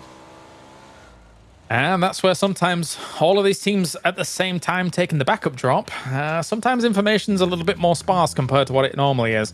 So we see here bystanders trying to find themselves maybe a trade-off against this, but looks like Divan's happy with that one. They're just going to take that, waddle on away, get across the bridge. Job's a good one. I'm a fan of it. Yeah, find one cross on over. Now their focus is going to be on other stuff, so we might as well get that free point and then make your transition on through. Not a bad play. Curious to see where they're planning on going from there. In the meantime, Na'Vi not being allowed entrance to what, to me at least, for quite a while has been called the Na'Vi compound, where CXC are currently sitting. So they'll be forced to play the forest side, unless, of course, if they opt to turn things around and take the fight to them. Wouldn't expect that to be the case, though. I mean, that's the great thing about this long woods, right? There's so many places to actually play. This can inhabit so many teams given the opportunity. But now we will continue on here. There's a few teams coming in a lot later, but as you can see, very center heavy to start things off for a lot of teams, really scrambling for a position. A few pot shots here and there. I mean, that's the funny thing about the Vard movement that you were mentioning earlier, right? Like, we know Team Liquid likes to rotate early, but I don't think I've ever seen one of them go quite that fast to find themselves the center spot and just hold on. I mean, it makes sense, right? That compound ain't going to be taken by anyone anyway, so whether you do it in Pachinki or you do it elsewhere, that's all right. He stopped on the hillside, scouted for a second, realized that there was no one there. The hard spawn was probably still parked outside, said, you know what, I'm just going to finish shooting when I get down there. Yeah, and that's the cool thing as well, right? It's a team game, so, the concerns that you have, like how much ammo, how much meds and stuff like that, he can just be saying to his friends whilst he's looking around, hey, I do need a little bit more 7.62. I do need maybe a few med kits here and there. So just like if you see anything extra, give him a cheeky pickup and bring him over. They'll be just fine. Another team who's been just fine throughout the day so far, FUT Esports, 3rd place so far. Do I expect them to stay up there? No, probably not. But I'm curious to see how they're going to kind of transition what has been pretty successful on Miramar into Erangel. And again, I know it's not been super flamboyant, billion kill wins for them, but what's important to me is how you play on your bad games. And there's been, at least 2 of the 3 games for Foot Esports, we saw games that probably with the old roster would have been a 0 or a 1 point game converted into like 6+ point games. And now it's only a best of 12. So it might not have as much impact when you have those 20 game tournaments. But even then, converting already now those games into plus games, that's huge, and it's the reason why they're sitting where they are on the leaderboard. I mean, yeah, 3 games down. I feel like this is probably more points than they got in like the first entire day or I don't 2 even want of to the... look that up. Yeah, exactly. Like, but you know what I mean, right? You can see that in your mind's eye that maybe they didn't convert that many points in the previous days of tournaments, right? Yeah. So yeah, high hopes for this roster. 3 games is too small a sample size for me yet just to call it, but saying yes, we are. They're gonna do amazing, but definitely an improvement for sure. And also just, I mean, we talked about how FaZe, I mean, they take a 16th place 0 kills and convert it into a 12 kill win immediately after. Yeah. They have their playing time in like competitive play along with one another. They know how to bounce back. For a team like Foot Esports, who is a new roster being put together, they need games to get comfortable. And even if there is only 1 player alive because the other guys went down, even if it is just Rupture hiding behind a tree for a while, it's still all of them sitting, trying to give info, playing the game together via one person being alive, and hence getting more playing time in together. So I don't really care how you go about doing it. As long as you can get like 5+ points, that's still a pretty decent game. And I never expect Foot Esports to go out and get massive performances anyway. So just goes to show that it's a good start, I think, to something that could prove fruitful. Good start for them. Good start for Rustamar as well, who grabs himself a cheeky AUG and will be moving on as the rest of his team's doing their best with Ulin's impression from the high ground. But I mean, actually, it doesn't provide as much information here compared to the Miramar scenarios. But in fact, so many tweets going out from the players about Batulin's annoying position between the games. Understandable, including Batulin's also saying, everybody stop shooting at me. Batulin's, no, that's the point of the game. I'm clearly not the only one not liking mosquitoes in the bedroom at night. Just saying, because as you were saying, other players have voiced their opinion on the mountain goat as well. Skate now, looking for anything happening in between them. 2-1-1 split, somewhat thin, but still close enough to one another that they could should at least pretty easily be able to assist should trouble happen. 15 seconds to go until phase 2 pops, as we're going to go straight back to Millie Island, and Stardust wins the game with 10 kills. Okay, all right. Masochist over here. I mean, to be fair, it would be wild and very fun. It would be pretty wild. But I think the big problem... I'll take that, though. I'll take that. Yeah, it's still a little wild. The big problem for Stardust is the fact that Divan is sat on the bridge and know that there's still potential room for transition. I mean, you watch as you go in the plane drop, in the plane path, as you drop. Okay, this is how many people dropped on this island. How many have we fought? Not enough to say that everyone's left just yet, right? And we certainly haven't seen any boats moving. No. So that they know there's still someone there. The fact that we're shifting out of all of chopsticks is insane. We have just gone from, I can't count it on hand, but like 50-ish compounds available to 5. We are losing, like, this is the phase 4, phase 5 chaos we would usually see, and we're going to be seeing in phase 1 now.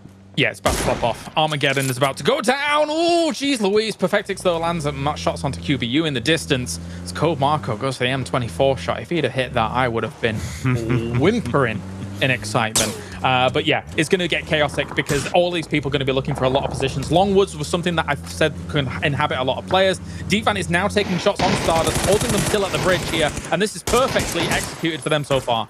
Yeah, and terribly executed from Stardust. I mean, even if you don't expect there to be people on the bridge, you don't drive one by one with 100 meters in between you. I mean, that's just asking to get killed on the bridge. And, well, that's essentially what happened. They lose 2.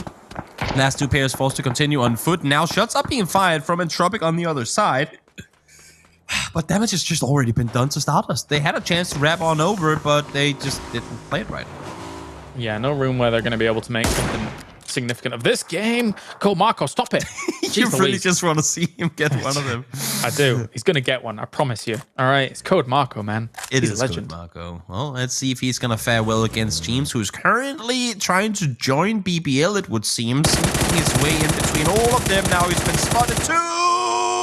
Then the loss. That was yours for the taking, but fortunately, James able to stay alive as I say that. Dodging and weaving while Thindalos misses a few. Code Marco comes in and finds James in the open. I'm gonna run away now, though. Lying down. Ooh, don't know if you can lie down there, though. Quick, quick, quick, quick. Get away. That's a little bit open. Now finding this little lip of the hill, as Smash is also pushed up for the reinforcement. Very nice. That nade's not going in the right direction, but they don't quite know where all of the Team Liquid members are. So trying to clear... Oh, my... That's such a smart nade. Clearing out that location so Smash can then push up on this angle. That's perfect. Yep, never mind. In the open. Down he goes. And as you said, I mean, smart player. I'm not sure if that was intentional, but it sure looked intentional. So we just go with it. It looked very organized that they clear out the tree and then allow for themselves to push on forward on it.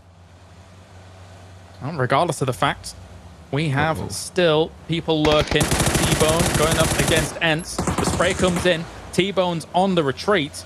That's an AUG, though. That is a laser. Get out of there, T-Bone.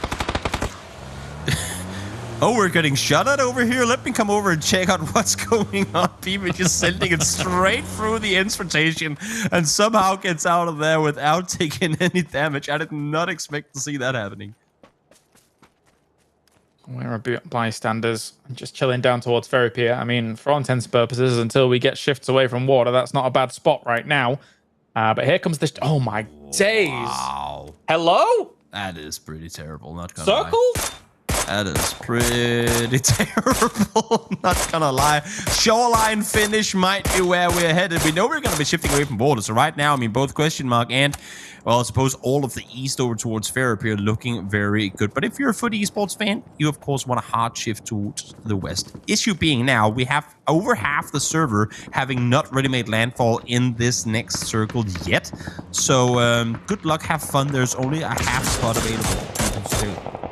Everyone crashing in through the middle here. Team Liquid's made their way on through. BBL, though, having a bit of a trouble with this one. Trying to rotate on back around. Going back the way they came. They've given up on the push round. Get out of there, guys. Team Liquid managed to crash through all the way to the beach. Jeez. They thought they had an opening, and that did not work out the way that they wanted to. But solo player in a shack. Not being able to join the fun that I'm sure Clip and Mexi is having in their shack right next door. Well, that goes to show you. We're in phase 3, and this is what you get to play around.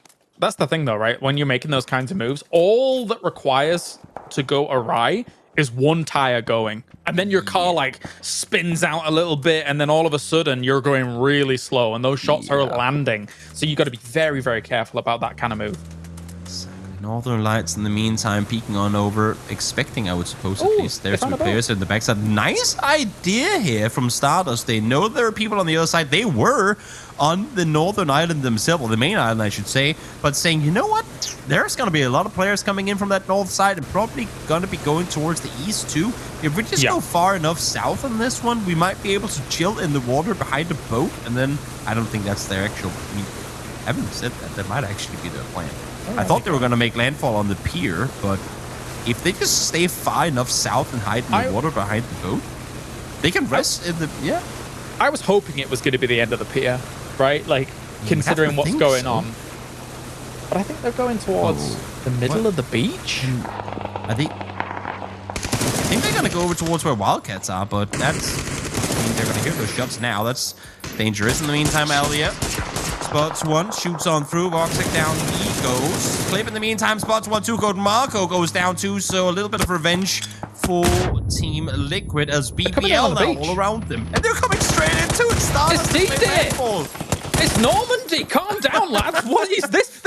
Oh my god, he got a motion shot on Venderlost as well. BBL is in tatters here as they tried to crash in on towards Team Liquid. And Stardust has actually made something happen with this. That is not the rotation I was expecting to see from Stardust, but they somehow made landfall and are still alive, and that's impressive enough to me, to be honest. Flammy peeking on over. They know they have players around the side circle going pretty much the only place the circle could go as Keanu pushes on forward. Wildcats. Wildcats making a move on the south of this beach as well. Stardust, it should be done for on this move as we have the Skade and Northern Lights fight going on. This has to come to a head here as eventually they'll want to move in towards those Longwoods and try and find themselves some cover during all of that. But Northern Lights, I feel, has a better spread here against Skade. But here comes Na'Vi, south of them, probably looking to take some pot shots themselves. And Heroic on the hillside behind, you can see they're shooting, really denying Skade any opportunity to peek forward up towards Northern Lights. So a little bit of help from the hillside behind as Northern Light try to push further forward, but they can't really overstep that hillside either. Now, I think it's when Skade is realizing we gotta get the hell out. Yeah, definitely. And trying to bail. It's gonna be a little bit difficult though, I think. Can't see anything here through all these smokes. Going for the shot! Whoa! Oh! Triple for Lou. Very good players at this video game. Gustav goes down as well to Perfectix. No rest for the wicked here for Northern Lights. They realize more threats are encroaching on their position. Dante as well, from the distance, able to take out Lou. And Spiro somehow trades off against two face members. Another nade on towards Diggory here. How are Northern Lights cleaning this up? They are.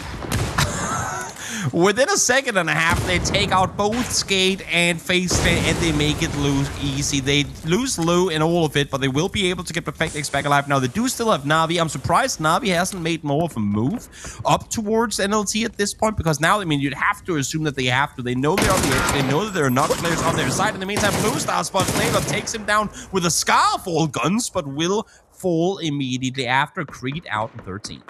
Yeah, they can get this pickup quite handily. Ivers is covering the backside from Divan if they were pushing through. Ents is now blasting their way through the middle of this circle as we continue these little fights in the beach. As a nade hitting over from Quetpa. BBL still has two people up. One actually going down. Smash brought down here by Stardust. And Foot are actually taking some pot shots on towards Ents here, who do not have decent or significant cover. They're going to be shot from multiple angles. Ents is playing the only spot they thought they could probably go to, and that came with it. We know we're going to get shot to smithereens in this position, but we literally have nowhere else to go. So let's hope that our cars and our smokes can grant us the cover that we need, because one good nade and that's all of Ents out.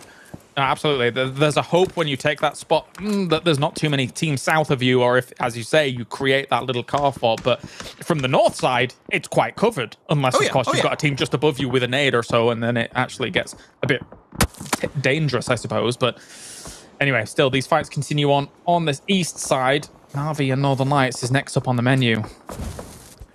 Sample well aware that there's still players to be found on the other side. If he wasn't, then that nade from Batulans will remind him. Circle goes down towards the south. Na'Vi, I think at this point, going, you know what, we don't have to aggress towards NLT. We don't like what we're running into, and now we're being helped with question mark taking out Batulans. So just Spiro left alive. Hold the angle, hold the contain, don't allow them to push towards you, and they should be able to push into the circle from where they are. Mate, I love that Stardust is still making this work. Somehow. I don't get it.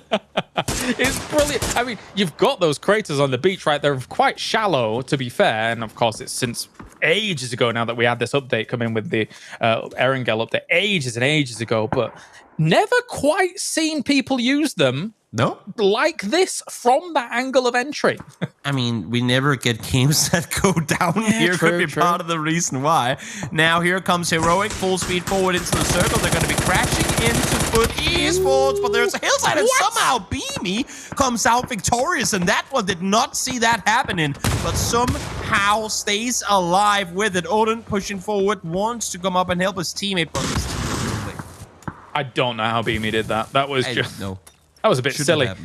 But here we go. Continuing. Futch still trying to hold them off. The numbers advantage, though, will be over towards Heroic here for the moment, as they will start to wrap around this compound, throwing in a little bit of utility here and there. Foot still has quite a lot of smokes available to them if they want to delay this out and then make it a bit harder for Heroic to push on in. But Heroic is not going to give them the time. And also, I don't know if they exactly know that there's somebody on the roof right now.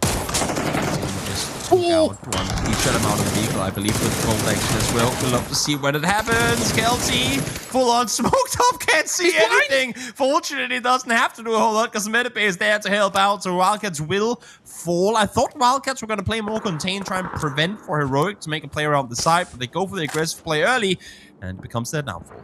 Everything else is irrelevant. It starts. I love what they're doing. It's brilliant. Oh, my days. But at the same time, football. No, Oh, the Beamy. commitment!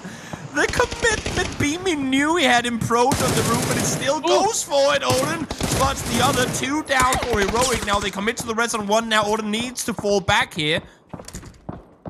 But he's alive and kicking. Careful. Goes for the pre-fire on all of that. Another person coming through. Odin trying for this. Another molly by the looks of things. No. That was the... He had placed that gas can there on purpose. Oh, I didn't really Smart notice. play for him. Smart Good play. eyes. Again, I mean, it's Foot Esports. While they might not come out victorious in the 2v3 against Heroic here, they are fending off to an extent that we have not seen from this team ever. Oh, absolutely. And Entropic as well on the opposite side of all of this takes out Devon as a whole. So much damage. This is nuts. This is a crazy fight. And, I mean, essentially they're making things worse for Heroic, right? Because they're forcing them to spend their time doing this where they could be pushing forward, getting somewhat of a position inside the next circle over towards that west side. They're spending a lot of the util that will eventually be required moving into the later circle because there is not a lot of cover in these next circles, mind you, at all. Yeah, I was going to say, if any. Not a whole lot to play around. There's going to be a crate on the southern side. That's some cover, I suppose. That's true. We'll be sitting around with that. In the meantime, Na'Vi, well, they held out NLT. Now it's going to be question mark who's up next. Issue is Melman just went down towards the southern side, and that's one of the kind of players who was supposed to peek over the top of Example to help him out. So I don't think Example's going to be able to sit on this position for much longer. Heroic's recovery, though, on the other side was strong, and if they get rid of Odin, then they can push up to a little tower on the edge of the circle, which will be a spot for them for the moment. But Example, going for the sprays through the grass, trying to find an angle here on towards a doozy. Here comes the util, though. He's burning away in this one. He is not going to be able to deal too much more here for the moment. Trying to get on the way back, manages to survive. Doesn't quite take all the way down. Heal up in the smoke. Good stuff here by Example so far, because both teams, neither wants to crest this hill fully and expose themselves to the other. Example well aware now that he's going to be a solo player fighting against Question Mark. Question Mark cannot just give up this angle. They have to respect the fact that there could be one peeking over. They're going 4 in a vehicle, it seems. No, they do have 2 cars. Okay, got a little worried there for a second. Peeking on 4, but this is going to allow for Example to backfill. Yes, it will take the high ground above Ents as well here, but he requires the other guys from his team to wrap around, but they're stuck. So one already gets knocked here. Clib gets himself Alia. The fights continue going down. Odin is eliminated, so that means Heroic will have a little bit of a spot, but shots come in from Question Mark as they rotated around the north and took themselves a little bit of a higher ground position against this spot here from Heroic. Oh, Stardust, again, somehow still alive for 2. Given Amazing. where we saw them earlier. And they have utility in pretty decent shape, kind of Kevlar helmets to fight this thing off with as well. They aren't exactly inside the circle just yet, but close enough. And now Example, solo player left alive for Na'Vi. I mean, you'd have to expect Question Mark to be aware that there's still a Na'Vi player kind of roaming the forest. You gotta be right. Like, they have not been fully eliminated. Where else could they have gone? There's no room down south of this road because everything's pretty much taken at this point. You've got to know. That's why the 2-2 split is here, right? They are making sure.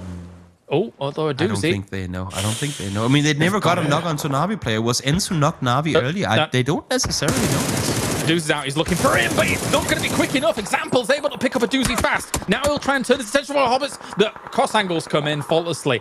Takes out Example.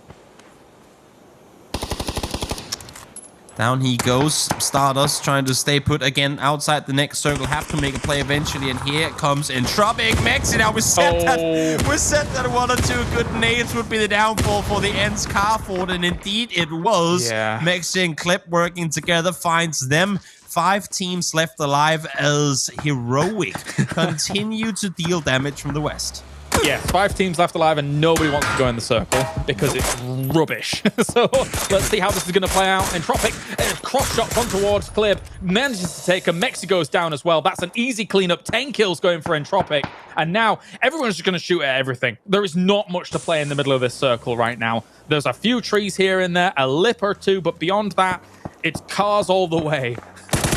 Does Entropic go from here? I'm curious to see. Medibay, okay, I see you. Spots Page, catches him, takes him down. Entropic north. Yeah, I was gonna say they have to play the ends position, right? They know that Liquid is dead. They have to go up and play that position themselves. That nade could be absolutely money. It's going to be good, but not good enough. Forcing one out, at least early on. But a lot more damage being done here from Stardust than I thought we were going to be able to bring. You know you're desperate when you're going to one of the destructible shacks. This is not good for Heroic. Beamy's in line of sight of Entropic as well. And slowly getting picked away at the SLR is able to kill off the target. And now I feel Entropic and Question Mark are fighting here for the win. But again, Stardust, absolutely hats off to what they've done this game. Oh, yeah. The fact that they come off, I mean, they had a tough rotation off. I mean, at first they shoot themselves in the foot by rotating over the bridge the way that they did.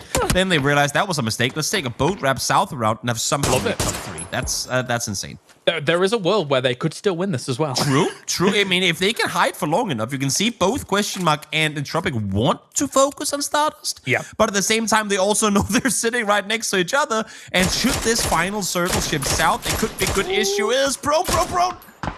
Right now, the oil barrels is all that's keeping you alive, but simply too many angles. Not going to happen. Nailop finds them both. The dream's over. You can't wish upon a star anymore. And Entropic and Question Mark here, absolutely tooth and nail, fighting on the north-hand side of this circle, because quite honestly, the north of this circle provided these teams the most potential cover, given what we're seeing, and could go anyway. Sure could. Nice push-up. 3v3, sneaky plays from Hobbits coming on forward. I was going to say, don't think he's going to be using that vehicle for anything. Just for a bit of cover, albeit just for a moment. Still mollies and nades though for Hobbits as he picks on over. If you're going to use a molly, the time is now. You know exactly where the... Oh my God! Oh, I thought I didn't see the second bounce. I thought he blocked it too. That would have been perfect.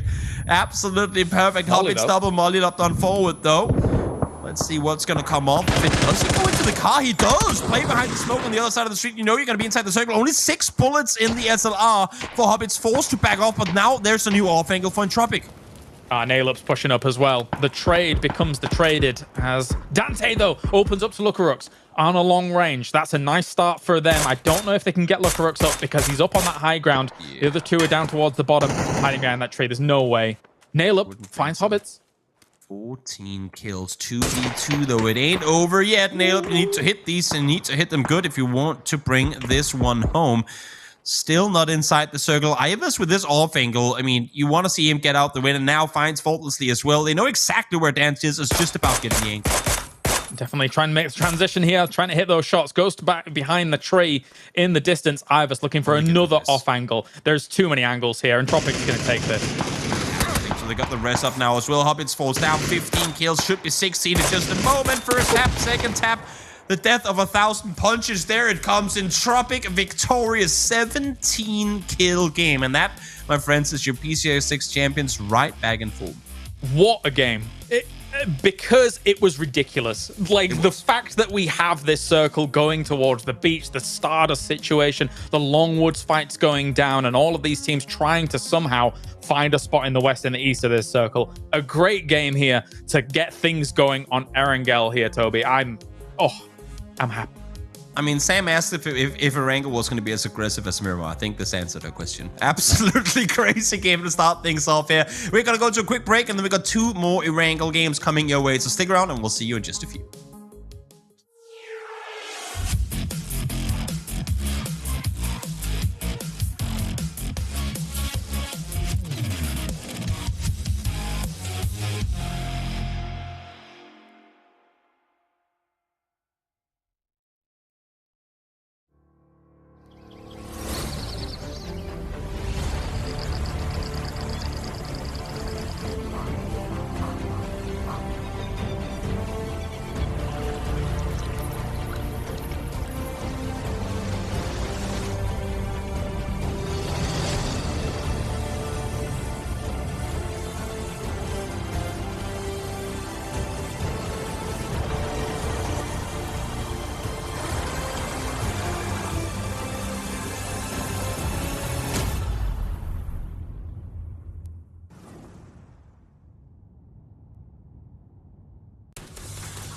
Want to make your GGs more rewarding? Complete daily missions in PUBG to collect coins. Exchange your winnings to unlock gift cards. All you have to do now is create a free account, install the G-Loot app, and make your GGs more rewarding today. G-Loot, the home of everyday esports. Oh my god! 3! Very, very, very good flank underneath. Obviously, the knock players will probably get that info across. Takes a finds one, runs to Muff, finds the other. Damage comes from the return, but takes to finding one more. Just one more player left alive from the hilltop. Will they fall apart? Yes, they will. Ends. We haven't seen more entropic kills so far this game, and here they are, out active playing. Unfortunate, not quite going the way that QB would have wanted it to, and their teammates are nowhere near for the rescue. Nailcom, he ain't gonna waste this precious bullet. A player away from that. All the way on the second floor, just to make sure. Ooh, nearly caught on the cross back over, but I don't think he's noted the reposition of Salek. Instinct. Oh, what?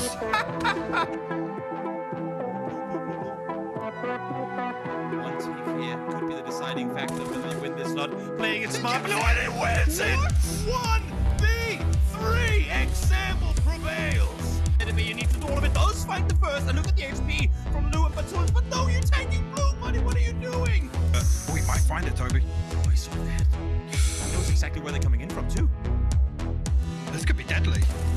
Spots one, takes him down, gets the second, doesn't get it. Luca rooks his stab. And of course, it's Lou, the one to kind of hold back that push, or at least apply some pressure. James actually finds him as well. Now it's just Batulins. Finds himself in a 1v3. James open sight line here. The spray is good, though. Batulins! Now it's a 3v1. Thunder have a chance to aggress while the fight was happening elsewhere, while the Thunder might not strike twice. So does BBL back-to-back chicken dinners, essentially, on their side of the circle. Marco's not one more loot down slow HP. As I say that, actually not Marco, the one on the receiving end of the majority of the damage there. Kent, but does find a second. Very good. And now Lou, all that's left alive. BBL were outnumbered, but it's just Lou left alive. That end will amount to more. Let's see Smash tagged up by the mollies twice. Make that Gem's able to get the response from the other side. No tries to peek on over. Then the last, how much more damage can he do to them? A lot, as it turns out. Solo player left alive goes out. Even better if he gets a couple of extra points and steals those knocks away. If he steals a few away, that's going to be so good. He can't, though. That's Liquid out. And it's only Spyro, and I reckon they know. Actually, Melvin that finishes that fight. It's time for Navi. That's Ilya over the top side here. The perfect setup from Navi. Waiting for a knock to act upon. Quizzy going to find Hyruza now. Ibarko just going to give it up to the blue Joro. Really good read on the sound cue there.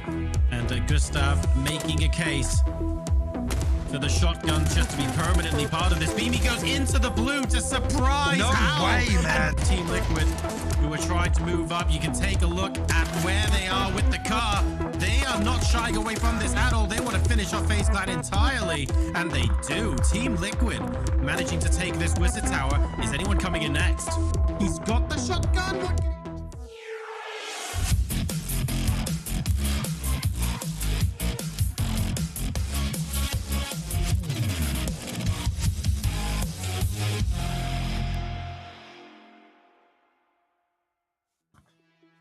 I thought that it was really fun that our first Erangel game for Super Week was a bit of a WTF circle, because that's what that was. The moment it popped, Toby, it did bring some fun moments.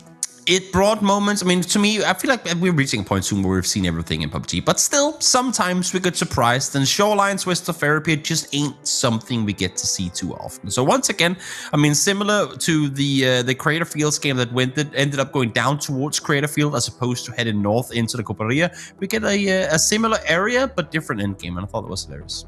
Carlos, we got some highlights from that game. I know that you were a huge fan of the Stardust Crater Camp, but what else did you enjoy? Yeah, not this bit for Stardust. That was beyond that. You're right. It was brilliant to watch. I love that people were trying to send through to those positions. Of course, when you do that here, given these circles, sometimes that's your only option. Sometimes you have to try and make these Hail Mary plays to try and salvage some points. For Team Liquid, certainly worked out, I feel, it's fair to say. Also for BBL, they survived for a long time. Oh God, there's actually so many situations to talk about, Toby. I love this fight over in the west. I love these over in the woods. It was all good. I know I've been talking about Foot Esports a lot today, which, I mean, I like to talk about them when we've spent so much time talking about them in the previous tournament for how they didn't do things right. Now we get to hear an interview from Odin saying that one of their big struggles in the previous lineup was communication. I'm just going to say there's no way that you fend off against a team like Heroic in a close quarter fight for as long as they did without good communication. Yeah. So that to me is one of those check marks where if that was what they struggled with earlier, they couldn't have pulled this off without at least having done that better now. I would agree with that, and also it could have gone even better had Beamy not been an absolute animal and getting a spray on someone on a roof like that. Like, if that doesn't happen, then it might even be a completely different hold, right? But because you're going up against literally some of the world's best players that got second in PGC or whatever, it can be tough. So we've got your scoreboard from that game up. Obviously, Stardust is going to be really happy. Turns out the Crater Camp works. Pity they probably won't be able to do that very often. But Entropic getting 17 kills, Kylaris. That's going to be really nice for them. Those placement points as well going to push them up the overall scoreboard. It's what you expect from them, right? The Entropic, the team that won PCS 6, they as well, considering where they were in the east side and the fights that they were taking against some of the teams that were moving on to their spots, very, very well done by Entropic to crisis manage their transitions as well as the fights they needed to take. The fact that they realized that, okay, Entz's position is the only position that we can take, given those final moments as well. Good understanding of the available spots. And obviously that's really nice for them as well, because look how it pushes them up into that top spot. Northern Lights claiming the second one. Can we talk about there was that one fight where everyone else was having it out on the beach, but in the northeast of the circle near the woods, Northern Lights, how did they survive? I don't know if you remember that particular moment, Toby, but they just seemed to, I thought their time was up and they stayed alive. They got the 8 kills and that's ultimately given them the points they need to push themselves up into second on the overall leaderboard. I mean, at first, a bit of the contribution must go to Question Mark for taking out one of the Skate players, or at least applying pressure. But to then take out Skate and then immediately turn on to FaZe Clan, that was... I mean, that was absolutely insane. They barely even got to reload before they had to, like, 180 and then deal with the third place team of the tournament right now. And they did that so swiftly that they got to reset, got to move further forward as well off of it. It's something that very few teams can do, be able to like bounce from one fight straight into another that fast, but Northern Lights is a team that has done it many times before. Also, as a small note, Sam, top 3 right now, exactly the same order as PCS 6 results at the end. True. There you go. That is true. That's an interesting one. Though there are still 2 more games to play today. And obviously teams that are sitting in those 8 bottom spots, this is a double elimination. They know that they still have Saturday and Sunday to possibly come back. But when you take a look at those scores, obviously, do you think it's going to be a close fight? We're going to see those numbers change a lot amongst the top 8? Or do you think the top 4 possibly going to start pulling away? What do you think, Kylaris? I think our middle pack is going to be severely close by the end of tomorrow, right? Like the stipulation is you have to be top 8 and then you qualify through to the grand final, right? Or if you are bottom 8, you go down to that lower, which is played through day 3 and 4. We are, I think, let's say 8th, 7th, 6th spots are going to be extremely heavily contested by the end of tomorrow. So it's going to be a cracker. It is going to be a cracker, Toby. When you take a look at that, though, and you start thinking about the next 2 games, if you're one of the teams, obviously now is the opportunity. We did mention this, where you kind of want to put yourself in a position where you don't have to get into those fights, where you don't have to be fighting for one of those top 8 spots. So do you think that's going through their minds now? Oh, definitely. I mean, 12 games really ain't all that many. And if we're starting to see, which we kind of are already, starting to see top teams starting to use one of Martin's terms, sponge points and kills, then it's very, like, it's slim pickings for the teams who are in desperate need of those points, because it's the teams that are already well into the top 8 that are qualified through to the next week that are taking all those points away from them. So you gotta get going, and you gotta get going soon. What's sponge in Danish, Toby? Svamp. Svamp. All right. Okay, Svamp. Martin's svamping up the points. So Martin, here we go. This is gonna be my moment to say good job, gents. I'm gonna step away because I've actually heard that the Twitch chat is just such a big fan of Kylaris and all the incredible things that he can do. I've heard that there's lots of lines going, so I would like to catch up on those and read them so that you two can take us into the game. Toby, anything more to say about my fabulous face? I just feel like it's kind of unfair, you know? I mean, Why? you get all the love from getting to make fun of me and Martin's, you know, like different language to yours, but it's so weird. Like you can't really make fun of the English language the same way. Yeah. So I don't also, have that. I don't have that against you. Also, I'm a deity of PUBG, esports. No. Oh, that's what you are. Oh, okay. You know, it's funny, especially when I'm like casting. I'm just like, I'll just say anything. I don't care. I'll just say whatever I want. It doesn't matter. Yeah, that's that's an what I do. option. Yeah, that makes perfect sense. In the meantime, game number 5 of the day. Only one more game to go after this one. It comes with we talked about a pleasant playing path last game. This one, quite brutal, not gonna lie. Today has been the day of tough playing paths, and I would not be surprised if this playing path was followed by a melee circle. It could happen, right? I don't envy the teams having to deal with that one. BBL and Duvan are going to be the teams taking up the spots down towards that military island. As again, they're taking their kind of backups, as it were. Thankfully for Stardust, I say thankfully for them. They did all right in the previous game, so whatever. They've gone back to their normal spot, likewise. So it's foot over by the East Coast. So we're getting teams. Oh, okay. Rough, still kind of rough. I'm not opposed to it.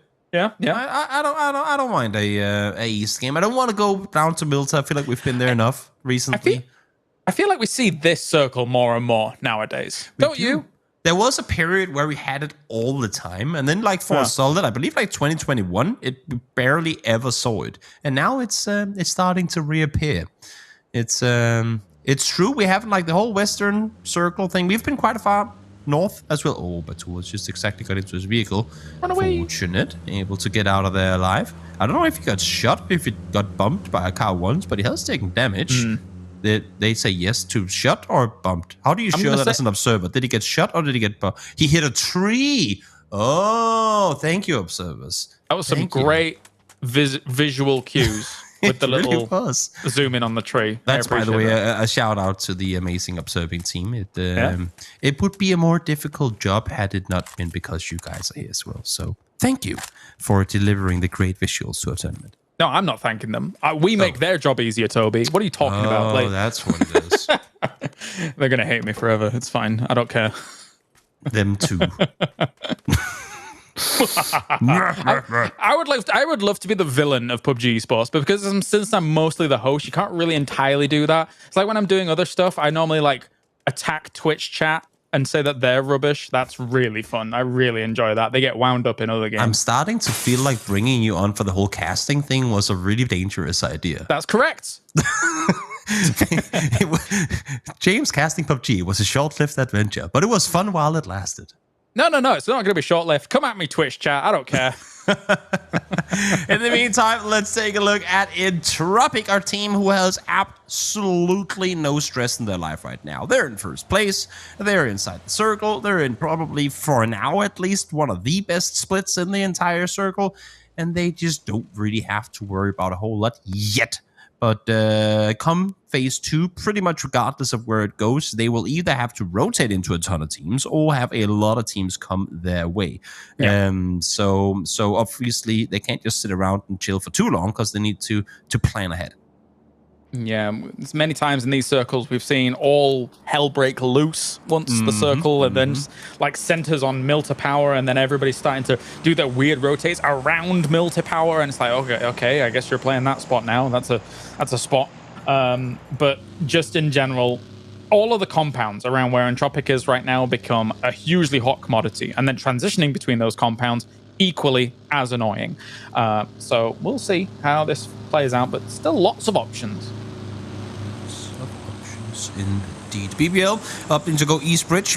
Good idea, I suppose. There isn't really anyone over there holding them or fending them off. No one's gatekeeping or bridge camping. FaZe, the team looting Milta, obviously they know that they do that, and FaZe ain't really the team to usually sit around a bridge. They have a chance to rotate towards the circle instead. And BBL, obviously being aware of this, they say we don't have to worry too much. But I would still love to see them stopping and scouting just for a second, because you never know. You never know who up the trap south around and could potentially be sitting down there. Yeah, you got to be careful for sure. As we see the great migration continue for a lot of the teams through the western side. A lot of room for heroic. They'll just nicely mosey on south when the time suits them. Ooh, a little close. Maybe a few pot shots here and there. But, I mean, there's quite a few rocks in the way. Can't even see them for the moment. This is not a spot you want to fight in early game. I mean, they're close to each other. This fight is going to happen because there's no way for 80 to leave without at least getting shot at. So something like bullets will be fired within a very short amount of time. And this is a perfect spot for a third team to come in from behind and say, oh, you're fighting over here. Let's get a center spot early and kills to go with it. Unless that is, if Na'Vi opts to back off here. Yeah. This is a good read from Na'Vi, honestly. I mean, even if they saw them down there backing off now, not taking the fight, because that's what's going to happen. Liquid were going to hear that. They were going to see it in the kill feed. They were going to pull up, and they would be the only team alive in that exact position 2 minutes from now. So, smart read from Na'Vi to back off. I like the play. Yeah, it's too overzealous to try and take that and then just have, because all teams right now are moving around, right? They're already in their cars. They're already trying to find their spots. Why enable a third party super early? Like, and again, with quite high profile teams, not that they know that directly here at the moment, but you never know in a lobby like this who is there and waiting in the wings. Oh, Northern Lights, that's not where you want to go. Liquid is literally just pulled up below you, and you have Esports right next to you as well. They're literally like crawling their way into the jaws of the shark here. That's unless if all the circles go their way, I do not see NLT getting out of there alive. I was going to say, I'm surprised that of all teams, NLT is actually taking this spot. Like, yeah, it seems like a very last resort place to go. Yeah. I have to agree. I mean, dare we question the almighty Batulins and the calls, but it does feel a bit early to be ducking in there. Maybe you just had enough of the whole getting shot at by the entire server before 5 minutes into the game. So, like, guys, if we just go to prison and we just chill for a while, maybe I will actually have a vest by phase 2. He may. He might just, but again, I mean, getting out of there, it could prove difficult because we know for a fact that both Foot Esports and Liquid well aware that he is currently in set position. So we'll see what's going to happen off of it. Bystanders in the meantime, decent position up towards Mansion. I haven't really seen anything from Bystanders. They are on 8th. They have 23 points so far, so it's not like they haven't done anything. It's just been a quiet start. Yes, they got their win on Miramar, but that was a quiet win, I suppose I could call it as well.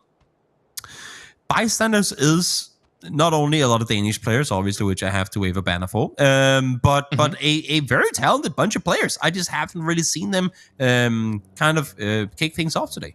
Oh, 100%. They're a great team. I mean, in qualifications for up towards this, you seeing them have clutch situations, almost always surviving to late game. I remember the Bystanders versus Polish Power fight on Miramar during the qualifiers, where I think Keanu, in quick succession, is able to knock 2 in a 2v3 situation where they're the 2, right? And then end up rounding out things for a chicken dinner. Like, they are a strong team that you always have to be cautious of, and likely we'll be seeing in top 5s of many games. Exactly. Let's see now. Ends in the meantime, making their rotation on forward.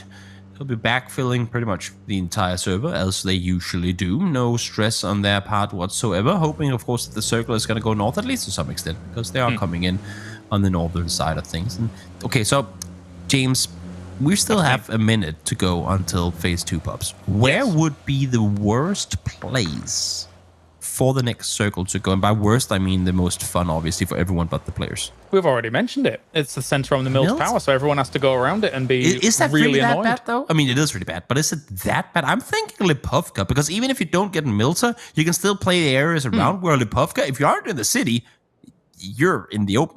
And we don't really ever go Lipovka side. You're right. We don't really go there. And also, we don't go there to the point where I feel like teams might not be super well versed in finishes over by that place, right? I mean, it's never... The problem is it's right next to the water, so it's very difficult. You actually get later circles there anyway, but it'd be kind of cool. Oh, Keanu, had you flipped that vehicle, that would have been a table flipped and got shit off of that, because ends hearing that vehicle leave, and if they then hear they'd come to an immediate stop afterwards, they would have, I wonder what's happening on the other side. And speaking of Lipovka, well, it's still in a Milta ain't, so I suppose that's something. But also, given that we're now shifting out of the whole Milta area, that is a lot of territory that you can play in that's now essentially converted into unplayable open fields. Yeah, you remember all those compounds that we were talking about at the beginning of this game? Well, forget all of that, because they're not here. So it'll be interesting actually to see how Northern Lights is going to move out of their position at the moment, as we have, once again, Great Migrations moving up this east side, trying to find themselves spots. So, fully enough, look at this! Northern Lights big shot! They made their way out of prison, so that's something, but they made their way straight into Creed, who is fending off extremely well. 3 down already. Headshot connected to Lou. That nade on point as well. I don't know. Manages to get that one too. So NLT down in an instant. You're like, okay, Toby, wait. You're like, okay, yeah, they made it out of prison, but they made it like, what, 200 yards out? Yeah. It's not too far. It's an interesting query, and maybe it's something we can ask the Coolins because he's very open about these things later on down the line. But anyway, regardless, let's get back into this action. Of course, Team Liquid still in a big battle here with BBL, trying to take them out. Need to get these reses up quick. There's not too many more lines of sight on them. They probably could get these reses, but the threat from BBL still persists. As Denderlost tries to throw some nades forwards here, trying to clean this up. If they could get VAR'd. Oh, but the nades. Oh. Testament to the fact that there's only so much you can play in this circle when everyone's wrapping in from the southern side here. Vard and Liquid thought that they had this one for free, but BBL ready and waiting. And this has proven to be pretty terrible for both teams, to be honest. They can't really commit to the rest on the BBL side of things. As I say, that no-code Margo does go down. Smash almost flushed. Teams didn't like what they saw on the other side, but there you go. That's going to be the end of BBL as Liquid claim 4. Yeah, nice recovery, nice peek over as time goes on, but for Entropic, it is not going as well. We'll lose another one, but it is kind of trade for trade here versus Na'Vi. Trying to one Ivers though goes for the spray. Oh, so close to taking him down. Maybe looking for the hunt here, trying to find him. He knows he's low. He has to commit to it. He knows, as you're saying, he knows how many bullets you get up. He needs to go for the peak. Don't want to aggro it, though. Does go for a second time around. Elliot does get one in return. So Ivers needs to heal on up. Shots now being fired. That's from Divan far down towards the southern side. Not really an immediate threat. But still forces Ivers down on his stomach to get the heals on off and should be able to get back into safety from here. Well, shame we joined that fight towards the end, but we saw the tail of it, and that was quite the little trade here for Ivers. He's been playing a bit of a blinder today, actually, for the team. We checked in with him on second game, I think it was. He was the highest damage on the team and was able to accrue quite a few kills here since then as well. So good stuff overall. All the components of Entropic really coming together, meshing well. Still in number 1, but Divan is slowly pushing up now. I don't think, as you say, not an immediate threat and also not a intermediary threat at this moment in time, because they'll just chill for a moment. They're in the circle. Exactly. Circle. Back inland we go, even though we didn't necessarily have to, but we head towards towards the mansion area. Again, an area we've seen plenty of times before, but not an area I feel like we've been too late.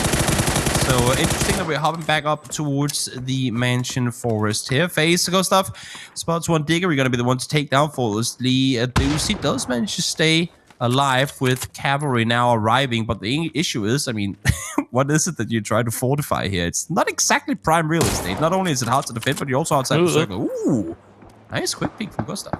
Yeah, I liked that nade on faultlessly as well. He was already dead, but you got to make sure he's double dead, right? Like, that's the most important thing. I'll stop trolling.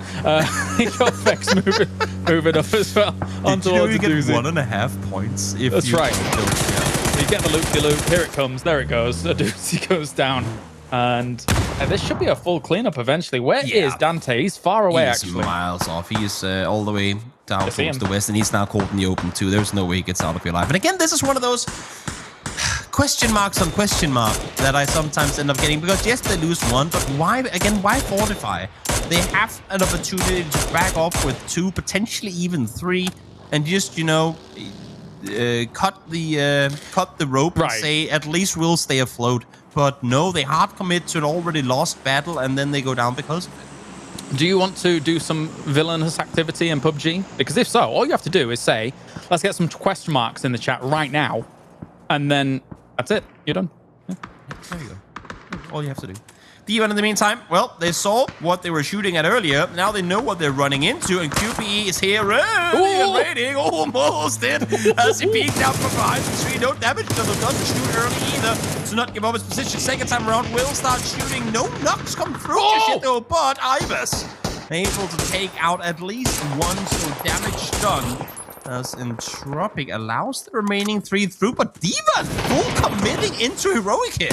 Yes, they are. I mean, I don't think they have many options. Corexi, though, goes for the trade. Nordskiff once again trying to salvage the situation against Corexi, finding himself on the top of this roof. Here comes Beamy. Will he be able to see Nordskiff? He does see him. Gets to the cover of the house quickly, though. And it's going to be the 1v1 here for the moment. Where are the other members? They're following up behind. Nordskiff's got a lot of work to do here. It's not a 1v1 at all. No, you gotta wait for the cavalry. Beamy playing it safe, holding on for his teammates to get down here too. No reason to take casualties here. Utility will do the work for them. Page throws number 2. They manage to keep all 4 alive. They get themselves some more cars. They get themselves some more loot. Not too bad. Yeah, that was clinical, surgical coming in from Heroics to finish that up. Very nicely done. But again, I feel like if you're D1, I don't mind the send. Like, sometimes you know that there's gonna be a barrier to entry on some of the circles. Ooh. Yeah. I mean, you're not wrong. You're not wrong. And also, if they were to pull up anywhere, if you are splitting in that position, the likeliness of it being a 3-1 split with only one player being in the low compound up towards the north is bigger. So I like the fact that they didn't hard commit into the hilltop compound, because that would have been even more suicidal than the actual rotation they made proved to be.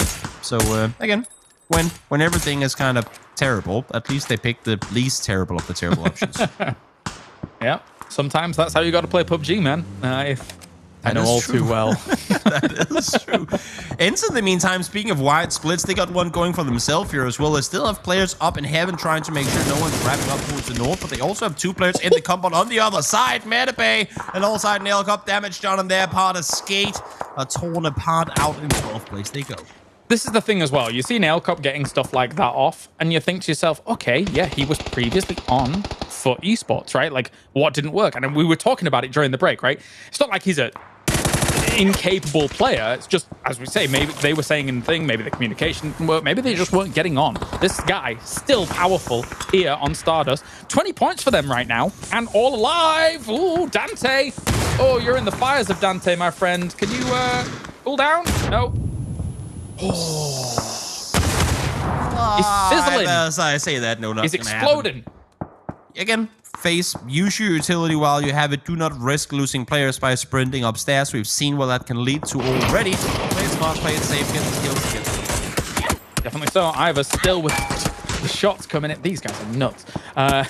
On towards Foot Esports, trying to make the wide move over towards that eastern side and actually get off pretty much unscathed there for the most part. This number Wildcat still in the middle, trying to solidify their compound position, but here's Team Liquid. Clip peeks around the corner. Easy as that. And we'll steal it away. We talk about it all the time, right? How you have to you have to kind of unfold your fire escape to be ready to leave when you get pulled up on. We have a perfectly positioned Istanbul Wildcats. There's no reason whatsoever that they should lose one in that situation. Just regroup early. If you're feeling the pressure, regroup instead. Here comes Foot, though, full speed forward. They go. Vart does manage to find one, but James was already knocked. And remember, they lost one on Liquid earlier as well, so it is essentially a 3v2 push coming in here right now, but gotta watch out. That vehicle is on fire. Unfortunately, Rob's season. Oh, nice nade in towards the high ground, but they're actually going to be potentially waiting down here towards... There's so many nades going off. Vard, what are you going to do here? How are you going to deal with this? Throws down a smoke, trying to block some visions down towards the bottom, but Foot Esports is actually pushing on quite handedly against this. I thought this was going to be an easy cleanup for Team Liquid, but not the case. They saw the knock from one. They make the aggressive play on it and might just work out for them. At least for now, they can share. I mean, they can share the building for at least a little while longer. We know Liquid don't want to do that, but they might just have to accept it. As I say that, Clip is on the hunt. He is not looking to share anything. Drop down through the smokes, maybe blocking some of those audio cues. Trying to peek on around the corner here. Vard gets one Esqui, goes down in the side, comes around the corner. Clib, the 1-2 punch from Vard and Clib here. Very nice on towards Foot. Just looking for Odin to try and finish things off. This duo, the dynamic duo here, trying to clear out Foot Esports. So well played. This is, I mean, to trap him on the stairs, multi him off as well. Very heads up play. They know he's going to be low now. Full commit, push on through, hip fire. There you go. I'm loving that we're getting some of these plays here today, because if you're outnumbered, that is pretty much the only way you can play it. Smoke off, misdirect for a second, allow for Clip to jump on out as the nade explodes, and it like kind of prevent the audible cue, and then backstab him like that. That was just, again, picture perfect execution. All-star stuff. Like, just really fun to watch. But Tixu will say, you know what? No, get out of here. Stop bragging, guys. Stop bragging. It's my turn.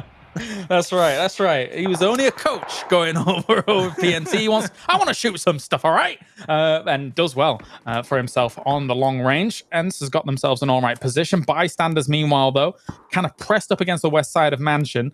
Knows that there is a potential threat to their east, but thankfully there's quite a lot of trees here, so quite a lot of cover, so they're not right in line of sight each other just yet. Everyone except for FaZe inside the circle. FaZe tried to make a play. It happened off screen, but Creek were actually the ones to kind of hold off against them. Gaxi found one, Blue Star found one as well. FaZe down to just Vex and Diggory trying to now make their way on. And in the meantime, ENCE, well, still 4 alive, but opting to maintain their split with 6 up towards the north. And until this circle fully closes, we'll have a slow transition into the next moments in this game. Nail up. A lot of damage coming in, as always. What a surprise. Blue Star, though, definitely making a fan out of me. 800 damage coming in from all of this. Shabby. Yeah. Not too shabby at all. Heroic, plenty of space out towards these. Again, because we had so much chaos kind of commencing early on in the game, and because people are doing this, that means that it's going to be quiet for a little while. But then believe me, I mean, to compare, at 22 minutes in the, I believe, previous game, we had 48 people alive. Now, we're down to, well, 26. We're only in phase 5, and we're already in placement points. Yeah, I think the northern shift for phase 2 really caught people for a little bit of a loop. Yes. A lot of people committing to kind of the lumberyard area, a bit south of that, etc. So we saw a lot of that transitions up towards north. We're expecting it's like the confirmation bias of like, well, we've had so many circles down towards bottom. Surely it's probably going to go there again. Unfortunately, no. These things can switch and wildly swing as bystanders start laying down the hailstorm. Not a lot to do about that one. First one finds the knock. Second one instantly there to flush. And we talked about Sanok a bit earlier. I guess if you miss that map, I don't know why I would, but if you do, then then this is the most Sanok finish you're ever gonna get on a Rankle. We're actually finishing inside the Mansion Forest. That is not something you see too often. Indeed, we're blessed today. We got we're getting all of them. Weird stuff going on, but I like it. It's okay. And as actually, you make a really astute point. This is very Sanok-esque. Like, it is with the way that this forest is structured. So, it's already opened up on walks. Nice stuff there from them. Maybe denying even more of Blue Star's damage that he's been able to put up here throughout the game if they're able to continuously push on this. Reinforcements coming along as well. Rustamar drove over from the position of Tixu. Team Liquid's making a move and now to try and find some spots where they can. It's going to be difficult, but they're out. Yep, out they go. Wildcats able to maintain control of the compound. And imagine if Wildcats had been 4 now, right? They have the only compound left in the game. And while the game might not end there, it still is that one extra player. Yeah. That it could prove to be the main factor in whether they win or not. Exactly. You have an extra gun. You thin out the herd by the time you have to come out of this compound, right? And I mean, even in general, it's not a bad spot to play from. You've got a wall. You've got straight into trees, tree cover. Fex, though, he don't need no cover. Blasting down Creed X. No room for them. But now they've got to worry about the potential of ENCE moving off them. Exactly. Everyone's pushing on forward here. Third party fiesta about to commence. Apocalypse goes down Yord.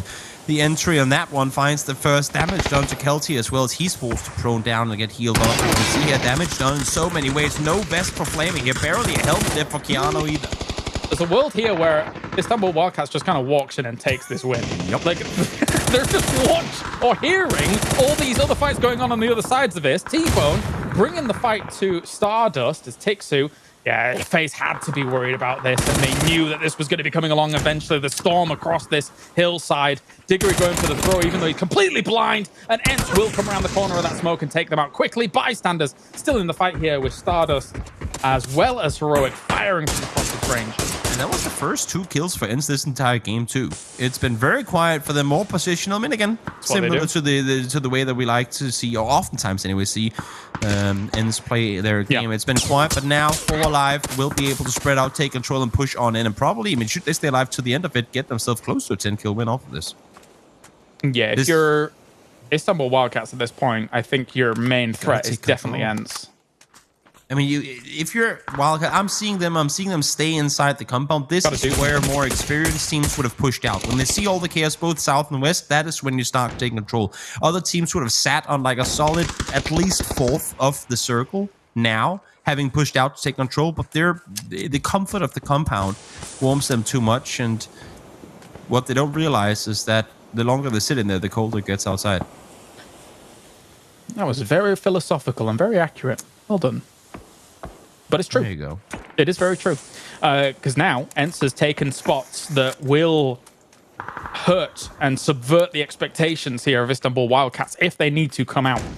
Likewise, the fights down towards the south, I don't know if Ents is too concerned too much. I mean, obviously, they're looking that way, and obviously, they need to be concerned, but they know that there's more than just one team down there. So they know that any teams coming out of that scenario is likely going to be wounded. They can take their crossfire shots. Rustamar and Squeaky and Nookie all have angles on them, whilst Tixu is looking towards Wildcats. So Ents took all the control that Wildcats could have potentially taken a bit of. Exactly. I mean, Ents is essentially sitting on half the circle right now, right? Yeah. They and they can play the waiting game because of it. They can always back off because they've given themselves more space. Whereas to other teams, they don't have anywhere to back off to. Ents can say, you know what? Nope, this is getting too hot. Let's back off and let the other team fight. But they can also do what they're doing here. Sit tight and just await. Allow for the teams to get funneled towards them. Beamy with the 3-piece towards some of his former teammates. Bystanders out as Heroic continues to farm in the forest. Sorry, boys. No love lost there. That was brutal here. At least he did it fast, Heroic. right? Yeah. I kind of ripped off the Band-Aid in a way. I will make this quick, boys. Okay, thanks. Thanks, Beamy. We're going to go for the wraparound here, Heroic. Still 4 alive. 12 kills to their name. This is brilliant. I feel for Wildcats, though, just to end, put the point on this. It's the loss of the 4th man that you were mentioning this whole time that puts the fear in them to move out for the control, right? And most importantly, the unnecessary loss of the 4th man. There was so many, I mean, because Liquid didn't full on, like, crash full speed into it. They were, like, in a very Liquid fashion, playing it pretty smart, and their approach shoot was good. So there were many times where Matzy could have gotten out of that compound, but he opted to stay. And when he then opted to leave, the car wasn't parked in a way that he could get out, and he got punished for it. Now the push is coming out, though. Let's see if Soketo can find Tixu up close. He is making this play on forward, but his teammates ain't really following. They're staying behind. It's not too bad a little flex out, but yeah, maybe a bit of reinforcement here. Tixu coming around the corner. No, he did not see his head. I was fooled by the X-ray for a second there. Oh, nope. Little jump scout. Yeah. Obviously, I mean, it's always so interesting when we have these POVs because we never know exactly what the player is looking at. It's not always where their crosshair is, and that's where their eyes are. So sometimes we'll go, he's over by the tree. But obviously, because he's looking to the right side of the screen or something, it can be hard to tell. But I think you did see that one. Yeah, let's do process elimination for that. For the most part, he was looking at the compound, right? Yeah, not exactly probably the tree as well as the ridgeline, although that's probably in his peripheral vision.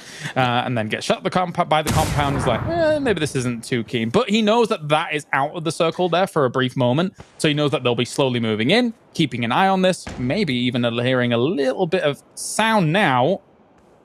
And goes for the jump peak. And again, I mean, because they spread out, he can back off. He can go straight hill back to the rock back to the tree, and then you're reaching a point where you're in trouble. But you have the opportunity to back off a couple of times. That's going to allow for Rustin potentially to be that kind of booby trap from around the side that the opponents did not expect. Now they're smoking it off to as if we don't have anyone down here. We're smoking because we think you're going to be coming this way. It's a smart play from Ents. Neither team wants to move on either at the moment because Heroic has the cross angle, which is... That's the deadly kicker of all of this. And Heroic will not squander it because they are excellent when it comes to 4 alive towards the very end. They're already warm as well, as we mentioned with those 12 kills before. And now they're even taking a few shots on towards this. Actually, that was Ents taking shots. One thing is going up against Heroic in the late game. Another thing is going up against another team and knowing that Heroic is going to be the third party. I mean, it really doesn't get any more terrifying than that. They're all hoping that Kelty is going to pop out of nowhere and the help from the side. I'm worried, though, that that's probably not going to happen. He is the thorn that has to hurt Heroic here. Like, if that doesn't happen, I feel they have significant control at this point. And Wildcats are beholden to one another. As shots come in, Tixu manages to get one very, very swiftly off the back of just a clip through this smoke.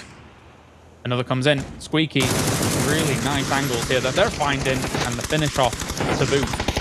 Every one player that Ents gets knocked here could be the loss for them. Finally, they do get the kills, and they probably really couldn't have asked to do this faster, but here comes Kelty, sneaking his way on forward. Rustinmar does go down. Now it's a 2v4 v1, but Kelty not just hiding this one out, slowly making his way on forward. Will the Thorn in the Lion's Paw strike out against this, though? Because there's going to be a window of time where a few knocks, potentially on either side, will occur, and there's always possibility here. It's 2v3 unless Ents can get the res. Squeaky's down. 2v3.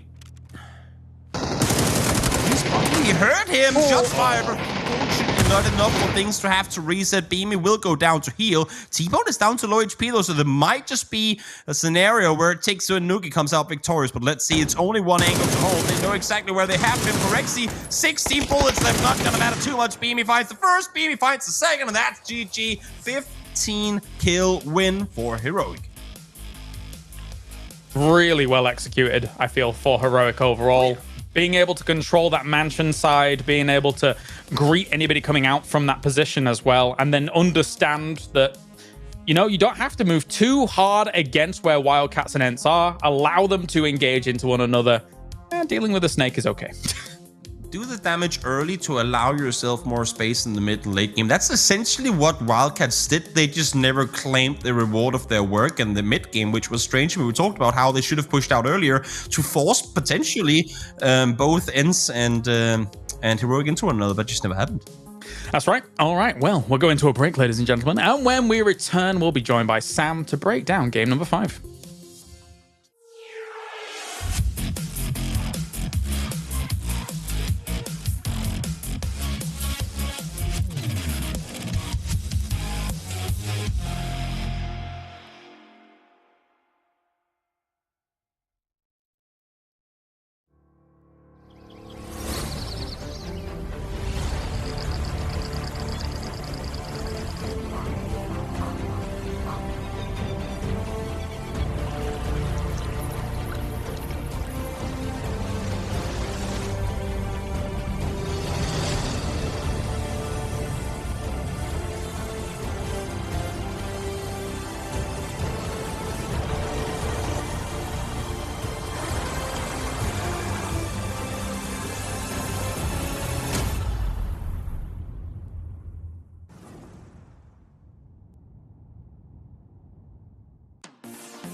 G-Loot, the home of everyday esports.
We're moving into the last map of the first day of Super Week, and what we've learned so far is that Kylaris is now the Chuck Norris of PUBG. That's what we're going to go with. I know you said deity, but let's calm it down a bit. You can be Chuck Norris. And also, apparently, Batulins is going to get stuck in prison for a little bit longer. Been lots of bans on the tweets. Batulins just gave them the opportunity to really give him a little bit of a hard time. Toby, let's talk about... Oh, Kylaris has something to add. Chuck Norris, take it away. Thank you, thank you. You know, it's rare we question, I think, the actual deity of PUBG, Batulins, but that one was a bit questionable, going into prison, and I mean, they go out 16th, so it kind of comes to fruition, I suppose. Yeah. Toby, I mean, all the players, and this is something that I think is really fun, the pro players have all kind of got on the memes a little bit on Twitter, giving him a bit of a hard time. They're going to enjoy that prison play, I'm sure. I no doubt about it, to start things off with. Also, I just think it's so interesting to see what some teams consider, like, when the stars align and everything is perfect, other teams can think of as the worst case scenario. NLT getting circles in the early game, they're like, wait, what is this? Are we center circle? What? How do we even do this? And then they try to go somewhere where they can then allow for teams to kind of go past them, and without driving to the edge of the circle, they go, let's sit in a position where we can sit for a while, and then we can be the last to leave, putting us back out on that edge of the circle. But then when they had to leave here, obviously too many teams were in too good positions for them to go anywhere. It's just so fun to see how seemingly uncomfortable they are being center circle early game, because that's just not their playstyle. It's not their playstyle, doesn't work for them. Let's take a look at some of the highlights though, and some teams showcasing their playstyle. Of course, Heroic grabbing that chicken dinner. But Kylaris, some of your standouts in this particular map?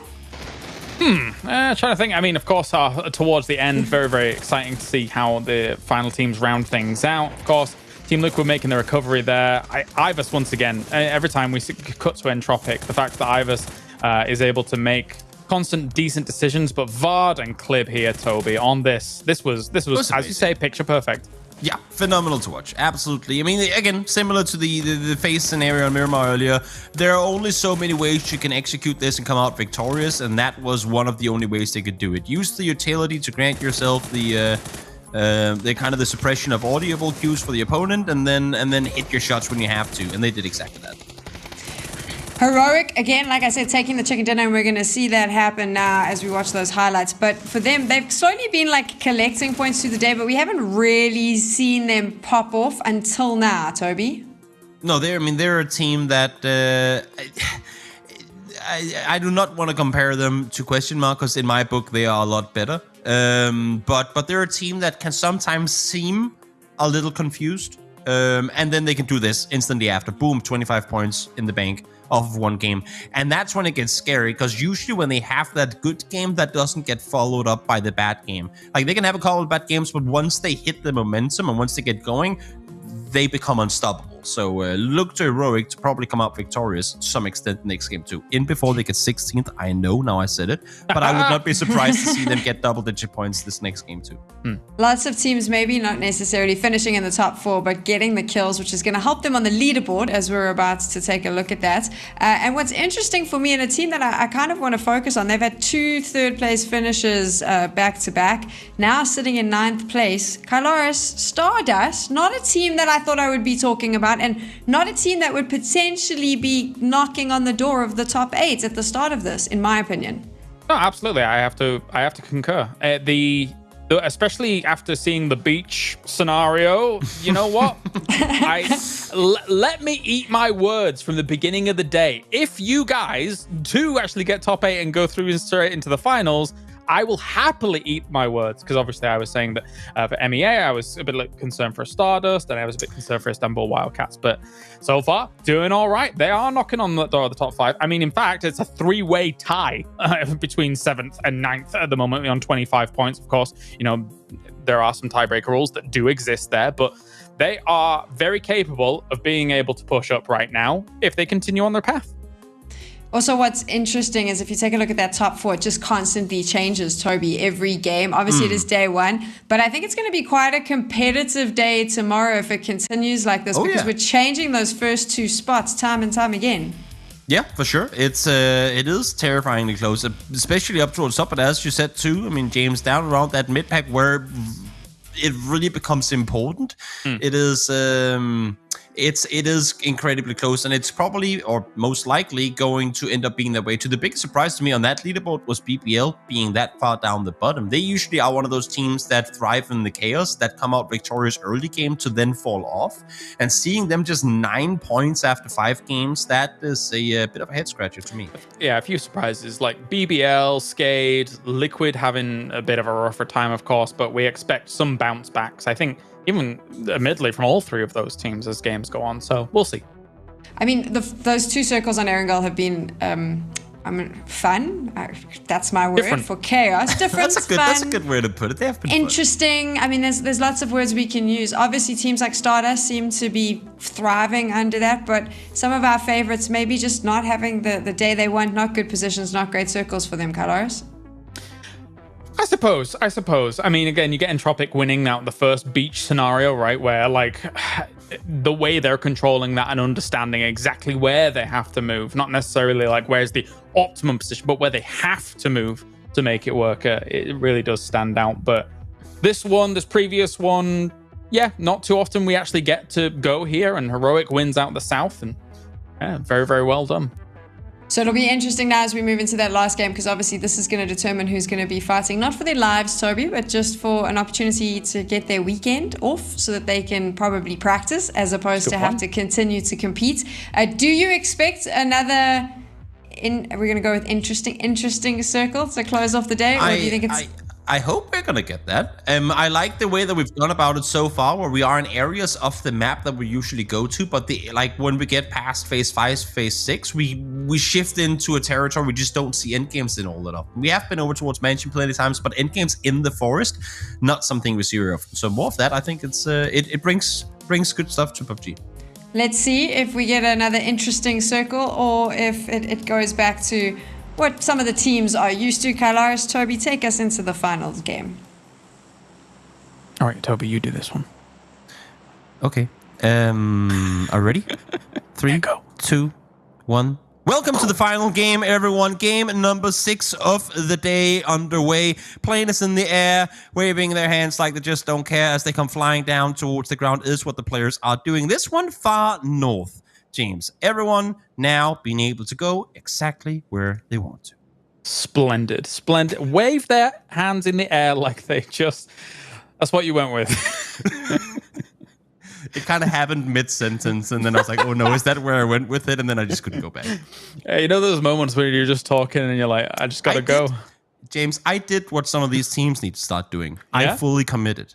You did. I knew where I was going. I didn't like it, but I did it anyway. And I'm just going to be the one to say, I think I came out victorious. So if the players do the same thing, I think they're going to be doing the same thing too. Because to me, one of the one of the main things, especially in qualifier stages where there are only so many games to play, you cannot be the punching bag. You have to be the boxer. You have to be the one dictating the flow of things. If you keep backing off, you're gonna be, I mean, if you never stand your ground and take a fight, you're gonna die eventually. And I feel like that's how a lot of, not necessarily these teams, but a lot of teams that we see in the oh my lord, there's a race going on. What we see a lot in these qualifier stages of tournaments, that's what's happening. You have a select few teams that go out and take fights. You're in Tropic. I mean, pretty much the majority of the invited teams, including in Tropic.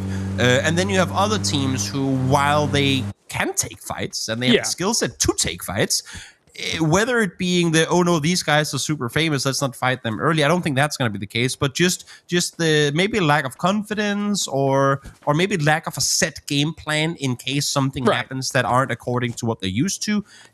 They back off. They play a little more scared, and then they end up being on the back foot, and that ends up getting them killed. So what you're saying is you don't want to be the punching bag. You don't want to be like a Froz, for example, bad driver, bad cook. That's your words, not mine. You want to... No, this is exactly what you said. You want to be like a Martin, right? You want Giga Chad, Danish, tall. The Danish part I can... Yeah, a tall too. Yeah. Yeah, you want to... Yeah. Okay. I want to be tall, James. Could you teach me how to do that? No, wait, you are tall. Wait. Oh, yeah, right. We all know who the midget here is, and it's me. Let's be real.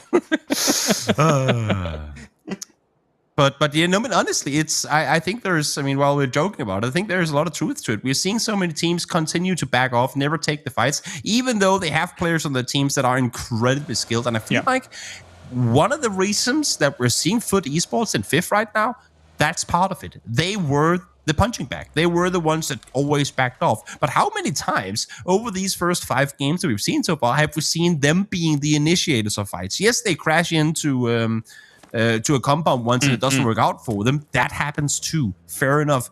But when they take the fights, when they're the ones to say, great, 3, 2, 1, let's engage, they also come out victorious. That's why they have 33 points so far.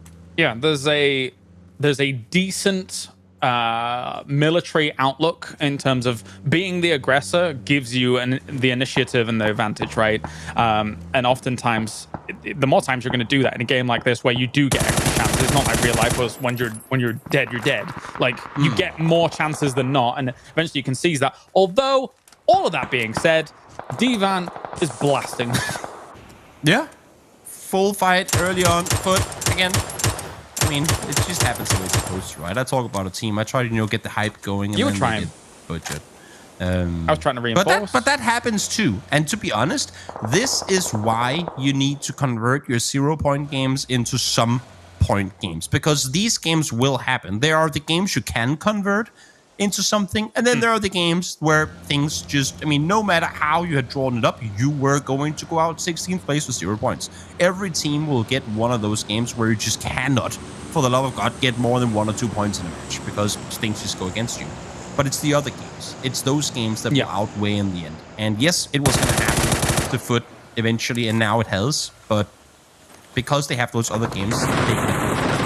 I think they had the convert with Rupture before. Maybe they can get the convert with Esqui now. Maybe. But on the flip side of all of this, great job by Divan. Getting themselves 3 on board very, very quickly. Now driving alongside, now looking for themselves a bit more of a favorable position. There's a lot of compounds that they could potentially pitch up in here. Maybe even have a little bit of a 2-2 split across east side of east from Mansion would be probably where they're looking to reside for now.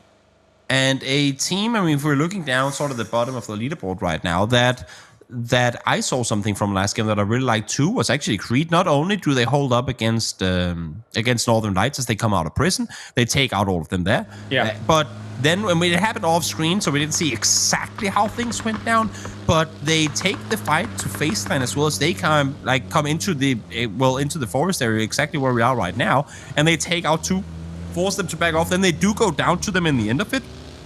But they fend off, Northern Lights to then fend off FaZe Clan. If you can go up against that caliber team and come out victorious, regardless of whether you win the match itself or not, that's going to be a boost of confidence. That's going to be you going, great, we can fend off against the best. Let's bring that mentality into all the fights we take from here on out. Yeah, I still feel like they haven't exactly hit their stride in this tournament yet. And that's fair because it's been, 5 games, right? Like, watching them in the qualifier, they are capable, very capable. And then, as you say, there's these moments where, just get the engine started. I expect we'll see more points from them down the line. Maybe if it even is in the lower. But Apocalypse will take out one member of Istanbul Wildcats. There are others lurking here. And not too many lines of sight for a starter. Actually, they're in heaven, so maybe they do have lines of sight to support this. You would think at least some sort of vision, but not over the top fully. At least the player in the open there clearly spotted Apocalypse, hesitant to going to loot him, and understandably so. Not exactly sure where the enemies are lurking, but given that no info was given over the hilltop, that means that he should be all right to both get some loot and also get a car with it. All right, let's see how this plays out then. Because oftentimes when you see these kinds of circles pop, a lot of teams, or a few teams, will like to pitch up on Stalber and then kind of work their way down as opposed to work their way up. There is still a potential of that circle going up there, of course. Potential of it not, but Northern Lights. Access denied. And that's how fast Faceland can die. That was... And that's what I was just saying. Sometimes... you just get 16th place. And there ain't a whole lot you can do about it. You rotate into Forest in phase 1 at 7 minutes, and the entirety of Northern Lights is sitting there, ready and waiting.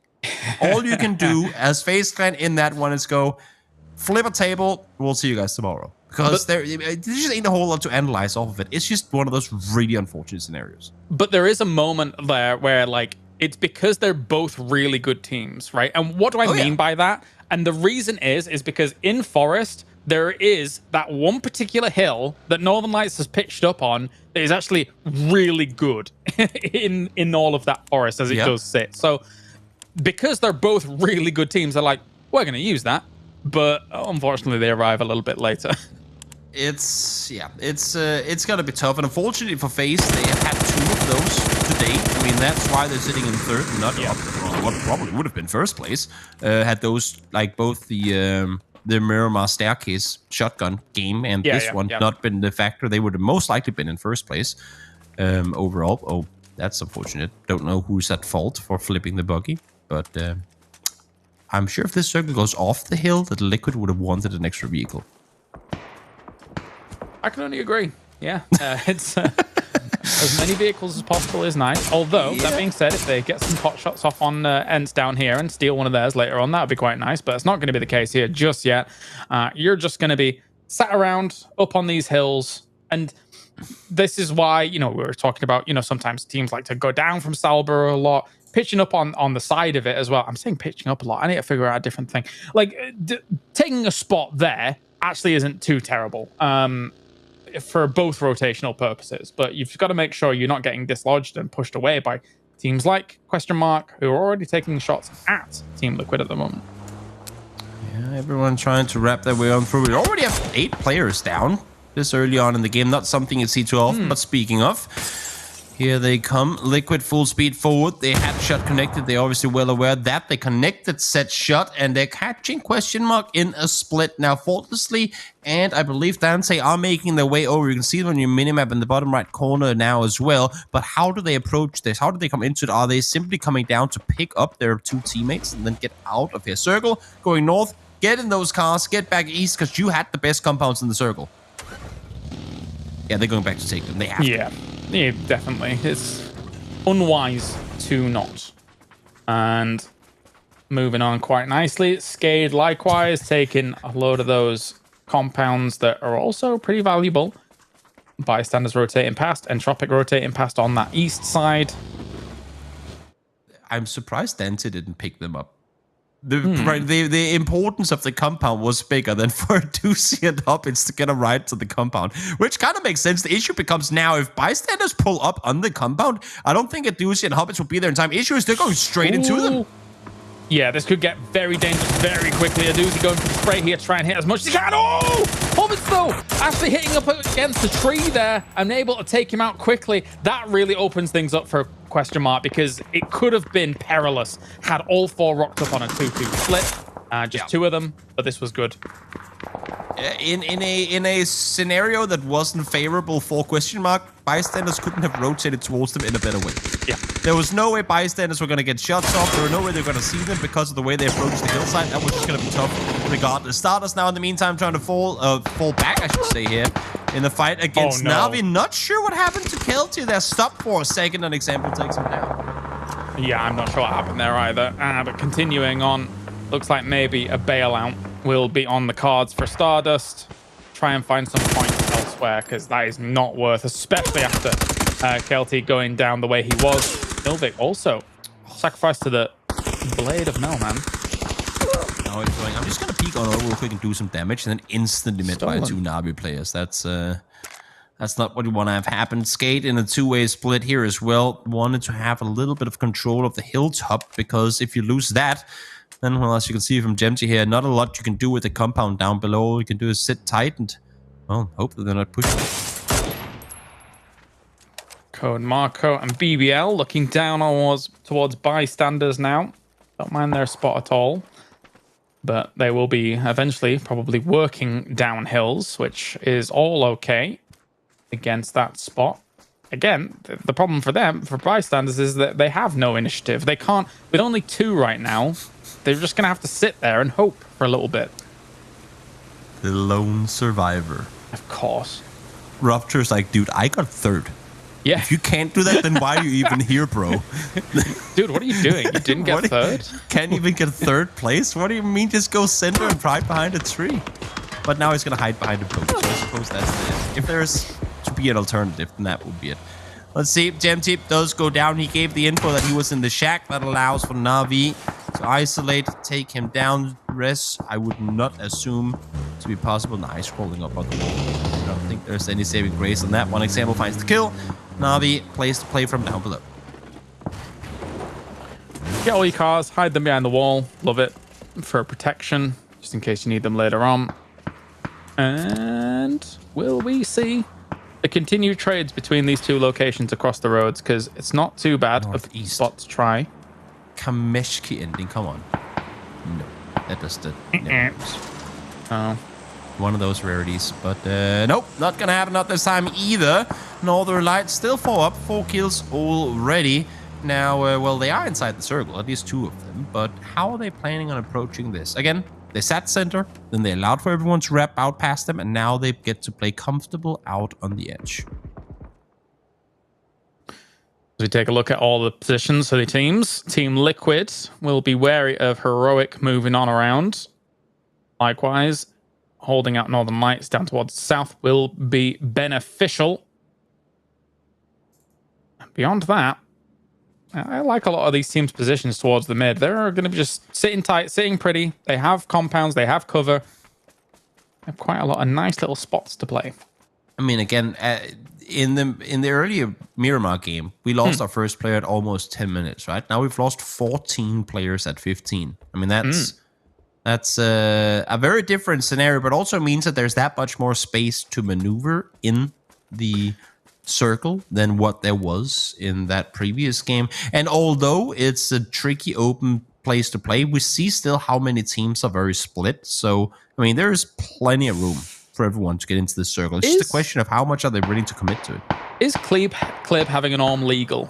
Is this acceptable?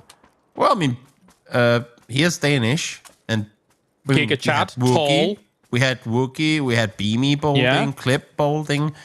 I think I saw Martin bowling on his stream the other day. Yes, so he did that. So, you know, I mean, if... Do you bowl? Do I have to be good at it? Or do I just have to shoot bolt actions? Does that qualify? No, you have to be good. You have to be good. I'm one of those guys that I'm a SKS main. That's my excuse for not winning tournaments and stuff. The stapler. Yeah. Speaking of SKS mains, here's a DMR that's probably better. The SLR put to good use. Lou finds 2, continuing where he left off. Damage done across the board as Divan gets himself in trouble. They try to regroup, and, well, Lou made them pay the price for it. He's moving on up here as Spiro with a little cheeky underhanded nade, and that actually clips a lot of them. Perfectus also with the molly, burning them alive. And a second one comes in as well. That was so clean. And it comes with so little risk involved. And that's Yeah. what Northern Lights is so incredibly good at. They manage to approach fights, like with all the info they gather, they manage to approach fights, usually third parties or like, you know, just killing off teams that have just finished another fight. They manage to approach fights in ways that they very rarely risk dying themselves. And even if they get in trouble, they almost always have an exit strategy should things not go the way that they want to. So that's why you so oftentimes see Northern Lights keep 4 up coming into late game, because even though they do fight early game, sometimes they do it at a distance. They do it in ways that they know that, I mean, the odds are in their favor.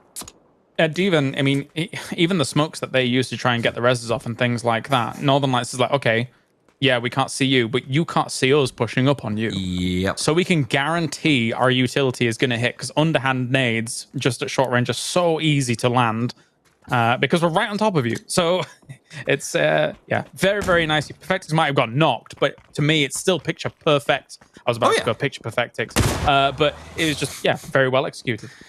Excited now. Opportunity does go down. That's elsewhere on the map. We're hopping over to Ends and Bystanders. Control of the north side of the circle with BPL over the hilltop too, trying to charm in.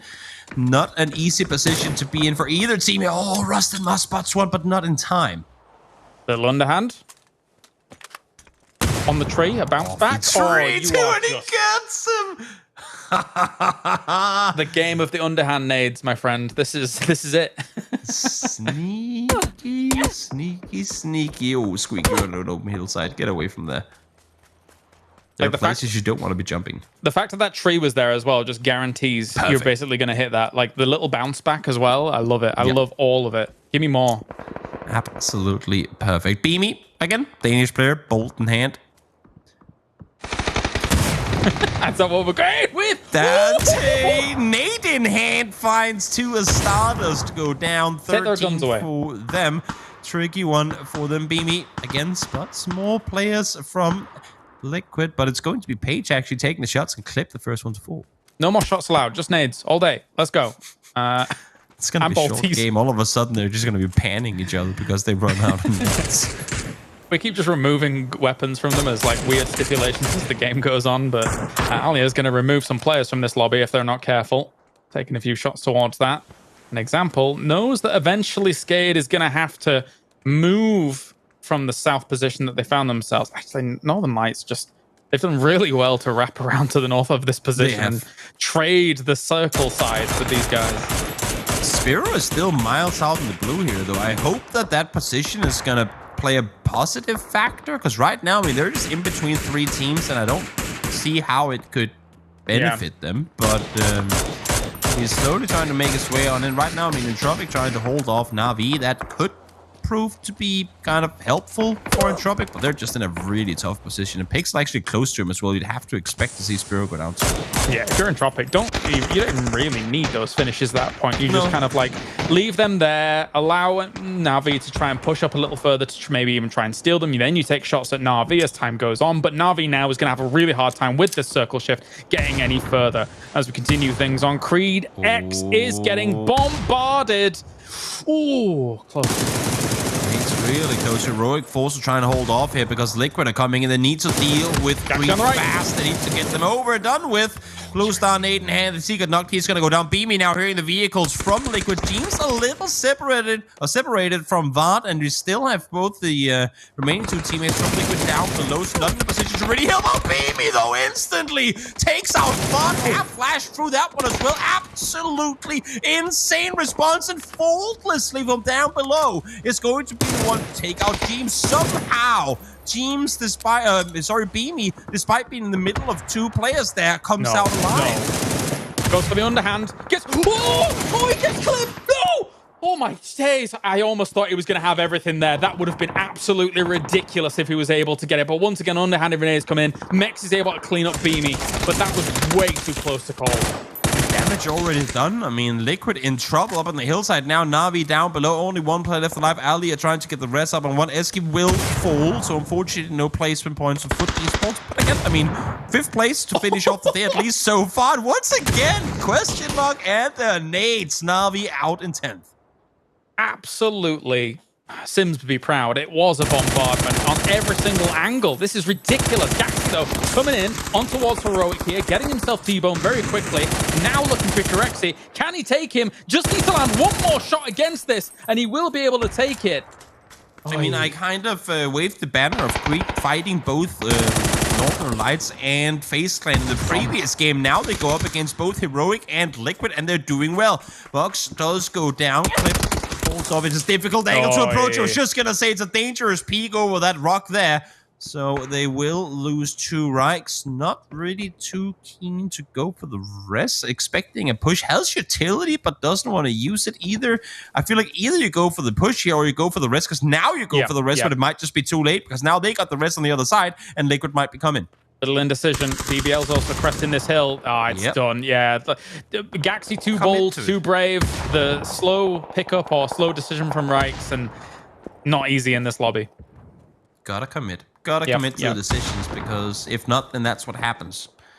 I think, Toby, question mark's having one of your question mark games where it's the opposite direction, though, this time. The positive question marks, yeah, most definitely. They're splitting in a 2-way right now, and they are playing full control on the south side. Like, they're just cleaning up everything, making it easier for them to transition should the next circle go pretty much, well, anywhere but where they are themselves. I feel like anybody that's come near them has just been mortared. Not literally mortar, but you know what I mean? Like, the way we have seen them use their grenades against any position that's pushed up against them. And Ivers will finish off Wildcats. That's their day done. It's Tropic. Big fight here now between them and Ents to try and round out their days. Both with a chance to get a really good game if they come out of this one without taking too many casualties. Skate out as Dante finds his kill, number 5, 10 for question mark. And again, I mean, a team that's been to some extent struggling today, now making it look like they, well, have belonged here forever. Ever since they got that 3rd at the PCS, right, and then moved on to PGC, I was like, okay, this team's legit. Like, genuinely, this team is legit. You know, you'd speak to a Doozy, how happy he was to be back at, in inverted commas, the top when it comes to the region as a whole. So yeah, there's fire under these guys, and give them the room, they will do things like this. Sure will. It's just a matter of being able to do it time and time again. Even when the cards aren't completely in your favor, you still have to go out and deliver, and that's where they've kind of been falling off every now and again. But smart decision making throughout the game here. Well, hopefully for them, they can get even more points going their way. Teams now starting to realize that there are more and more players coming down from below, and they need to hold up against them. Of course, Ivor swung out to the west to try and take this fight to end. It's really a good angle to take, and the fight will continue kind of in their favor. There's only one remaining here. Tixu's trying to make something happen, gets himself nailed up. If he can get Ivers off the back of this, I mean, there's one team benefiting off all of this, and that is question mark. They're getting to backfill now against Liquid, against what was the remaining players of BBL up towards the northwest. Coppets does go down, Clip able to stay alive, and Ivers now, as you were saying, smart play over the top. Issue is, QB is down. Local Rooks is plus on nail up or make that, but spots him on the run across. You can't pro there. The backpack missile holds it in 2, but somehow, finally, there comes the kill. Will he get Ivers back on his feet? Should be able to go down and pick him up, but now he's outside the circle. Or at least he will be real soon. Got to pick him up and run towards safety. I think you can actually find a spot and get the res. Go. Exactly. Let's go. He'll definitely get the res here. Yeah, should be fine. I mean, they have all the space in the world, and there's no way teams makes an acro play because they know they have a 4-man question mark on the other side. So, great position for them to be in. Also, I mean, honestly, this could be a second place guaranteed for Entropic, because I don't think question mark is kind of letting go of the Liquid push anytime soon. That said, if you've got any hopes of winning this out, I mean, somehow you've got to deal with question mark both teams, and Hobbit's already getting clibbed. That is. This has got a question mark written all over it. It sure does. And it's just the way they approach it. I mean, they play it so smart. They send Hobbits down below. They already have one kind of making sure he's not going to get pushed from even further down. So smart play on their part. Very schematic, very organized. And again, something where you can just go from one game into another and go, wait, who is this team? Weren't they the ones that were struggling to even get the first 3 rotations going their way? How are they coming out so strong? How are they making it look like they've done this for a living forever? But that's how question marks sometimes surprise you. And Entropic is just going to look to eliminate Team Liquid now. As you say, guaranteed himself that second spot. Here comes the flash. James going for the 1v2, but Blind and Ivus cleans up. Ivus for Entropic has been blasting today. Yeah, he is. He's something else in a good way. Very, very, very talented player. And I've been loving to follow his journey into, well, what already is, but what will continue to be kind of top tier status of PUBG play. Dante, a crate? Don't mind if I do. Double crate, in fact. Don't mind if I do. Yeah. Need more helmets? I'll wear helmets on my shoulders. So, okay, cool. You know what? Actually, to compare Question Mark to a team that I know you followed for a long time, I have too. Question Mark is now what Tornado Energy was before they became like fully house held as a team that fared well more often than not. And I know that they've existed in a similar amount of time, but I hope you understand my kind of comparison. I get you. In that they can pull off those games, but then they also have kind of head scratchers where you go, but how and but why? That's kind of what I'm seeing here. QBE now fending off. They still have a long way to win here. 2 versus 3. Smokes are playing in their favor, though, but look at the damage being done. It also means with these smokes that it's going to be a wider angle for Question Mark to have to take all of this, and then it comes in. Iversol already trading off a doozy and not really taking huge amounts of damage. He can still heal through this. QBE finished Hobbits. It's now a 2v2. This is doable for Entropic. They have the dot. All they have to do is sit and wait. Unfortunately, a flash comes through. It works. No, but Ivers gets him as well. We talked head scratches. We talked from one game to another. This is happening within the same game. This has gotten now all of a sudden Entropic written all over it. They're going to come out victorious. 6 times. If Dante pulls off a miracle play. Switches for the 6 times here.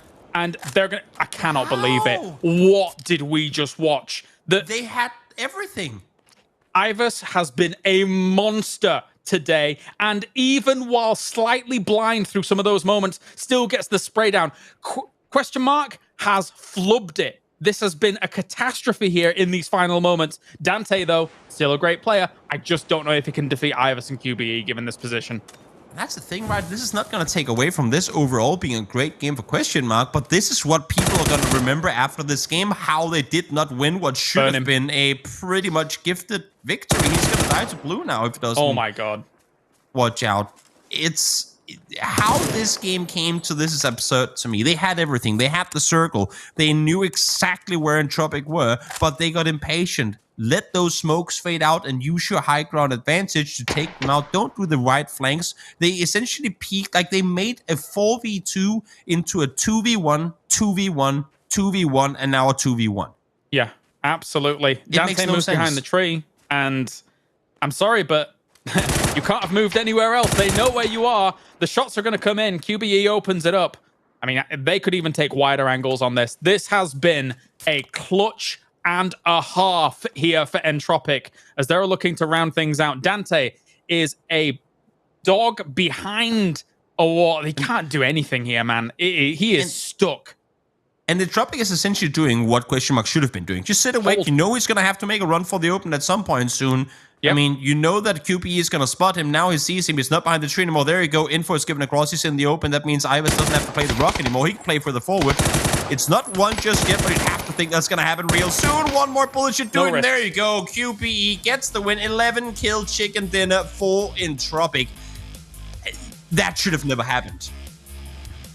Actually perplexing. Like, just from both avenues. Like, the fact that Question Mark... Unfortunately for them, the game goes out of their control, goes out of their hands. You broke it down as we were breaking things towards the end here. But the fact that Ivers and QBE clutch it out is just world-class play. Sam, join us back here. That was actually amazing. It was amazing, and I mean, the question from my side is: was that Entropic, coming in and clutching it out, or did Question Mark lose that with just the way they decided to play that final game, Carlos? It's both, Toby. Surely. There's never a world where it's not impressive when you win a game 2v4. But having said that, Question Mark made it terrifyingly easy for Entropic to win that game. They did everything they could to I mean, to give. We've been talking about how Northern Lights like to play in a way that they always have the odds going in their favor. QP, I mean, the question mark did everything here to get the odds against them, and that's why they lost. With regards to question mark as well, I mean, for a team that on paper, and sometimes when they do pop off, which now, I mean, obviously today they're losing it right at the end there, but normally on paper they should be doing far better than they do. When they do pop off, it's incredible. What do they have to do, Toby, to fix their consistency issue? Question mark. I think this is a great example. They played an early game well. They knew to back off to play the compound. Mid-late game, they were doing phenomenally. They did everything to take control on the southwest side. And then we come late game, and I think they got a bit too eager. They got some kills. They finally got things going their way, and they got too greedy, honestly. Yeah. I mean, they knew where they had them. They say, oh, they only have a rock for cover. They know there's smokes, but I'm going to push you. I'm going to get him. Oh, wait, oops, I didn't get him. Okay, now it's your turn. Oh, you're going to get him. Oh, wait, I didn't get him either. Wait, now we're only 2. Wait, now we're only 1. And Dante can sit down on the south side and be like, guys, weren't we supposed to win this game? And then he dies. I think it's just a case of them getting overzealous. Sit back, use your high ground. You know they have to come to you. Just wait it out and let the win come to you. And that didn't happen. And sometimes you just get these magic moments as well, where you need the right players on the other side to be able to make the clutch happen too. So, yeah, that was wild. What an ending! Oh. It was a great one. There's also the game overall. What is the collective noun for nades? Is it a bombardment of nades? Is that what we're going to be going with? If you're asking Sims, I could try and do it in a northern accent. A bombardment. Yeah, that's normally what ends up happening, but... So many nades just going all over the place, Kyle. Yeah, it was We'll probably insane. see some of them. I mean, I'm going to interrupt you, but we will probably see some of them in the highlights now. Let's do it. Yeah, there's so many really cheeky underhanded nades that came off the product of a nice push-up or just an understanding of how the terrain was going to work as people are pushing up on you, right? And given its a Stalber ending, given that they've got all of these crazy verticality moments here, I mean, these weren't underhands, these were proper throws, but I mean, question mark was absolutely blasting alongside for all of this. But yeah, understanding how far a nade is going to go in each of these given moments, because there's hills everywhere, is very important. As we take a look at the highlights, Toby, anything else that stands out for you from this particular game that you thought was worthwhile taking a look at? No, again, I mean, I like the way that that Creed kind of played the hilltop. Initially, they fended off against Heroic and Liquid, really, to kind of start things off. But then again, I mean, kind of doing the opposite, I suppose, of what Question Mark did in the end of things. They got too passive. They didn't know what they wanted to do. But again, I mean, I call this a failure on the side of Question Mark. It's also got to do with, I mean, Entropic's understanding and ability to play around the smokes, use those edges of the smokes to their advantage. Very, very well played by Entropic. Again, you can never just, I mean, unless if they had literally gone 4 people into the blue and died, you need good players to win a 2v4. And it was impressive from Entropic, but still, it was Question Mark's game to win. The main concern for me is a lot of this Entropic hype that currently is going on here in the region is they win PCS 6, yes, then they qualify for this by winning the Showdown, yes, and stuff like that. And then also their first place on this first day, all right? This is like, it's very clear that this team is absolutely no weird flash in the pan. Oh my days, are they strong. And I mean, obviously I'm getting a little bit ahead of myself here, but I can't wait to see them play PGC. Like at the end of the year. I can't wait for that as well. That's going to be so exciting. So yeah, really, really cool things to look forward to. Chuck Norris has spoken. They will be there at the end of the year. Let's take a look at the scoreboard now. No surprise. Guess who's sitting on top? Entropic. Question mark finishing off in second there. FaZe, unfortunately, Toby going out right at the beginning might affect the overall leaderboard in a little bit when we take a look at that. Yeah, I mean, you're going to have a couple of those games, right? Again, they drive straight into Spiro, and they have 2 players knocked pretty much before they realize what's going on. That's going to happen sometimes. And that's, I mean, while it's not all right, and any competitive player will say, oh, we could have done something to avoid it, sometimes that just happens. At least if, I mean, by my book, sometimes you just get really unfortunate. And that's now 2 games where that has happened to FaZe. And again, while right now, you quote unquote just have to get top 8. If we're looking at a tournament like coming into to the grand finals for FaZe, if that happens again, that can be them going second down to 5th, and that's PGC points, that's prize pool, a lot that they don't get. So while it might not matter too much right now, you can see now again, had that not happened in back-to-back games, we would probably have been sitting in second, potentially even first place. Now they're in 4th. Look at the entropic points difference, Kylaris, between them and Heroic in 2 games. The jump that they've been able to make, that is impressive. It's almost exactly the same point difference that existed when they played the showdown between first and second, when they played 6 games and came in. That's, yeah, they're so consistent at the moment in this region, be it excellently skilled lobbies, be it, you know, lesser skilled lobbies. They're just so constant. It's something that you can't ward off from some of these other teams, and they're gonna have to shape up. And I think they'll also be counting their lucky stars that, yes, all you need is top 8 right now to go towards the final, because an Entropic that gets this kind of lead, we saw what happened at PCS 6 when they got this kind of lead, and it was scary. Only team to get 2 chicken dinners in our first day. There's going to be some teams, though, that aren't going to be very happy with where they're sitting, Toby. I think Na'Vi, Skade, Liquid, not too happy being on that side of the bracket. Oh no, for sure. They would want to be on the other side, so to speak. But again, I mean, one good game and they're essentially in top 5, right? So right now, not too worried for them. My eyes are down towards BBL, a team that I thought, I mean, looking at the MEA teams, would be the strongest contender to make their way on through. They have been struggling, like with a capital S, to make anything going their way today, and I'm gonna have to sit back and watch the game through to kind of really dissect what's been going wrong for them, because usually they would be a team again that gets a lot of points early to then fall off late. I hope to see them bounce back tomorrow, but I don't expect to see it.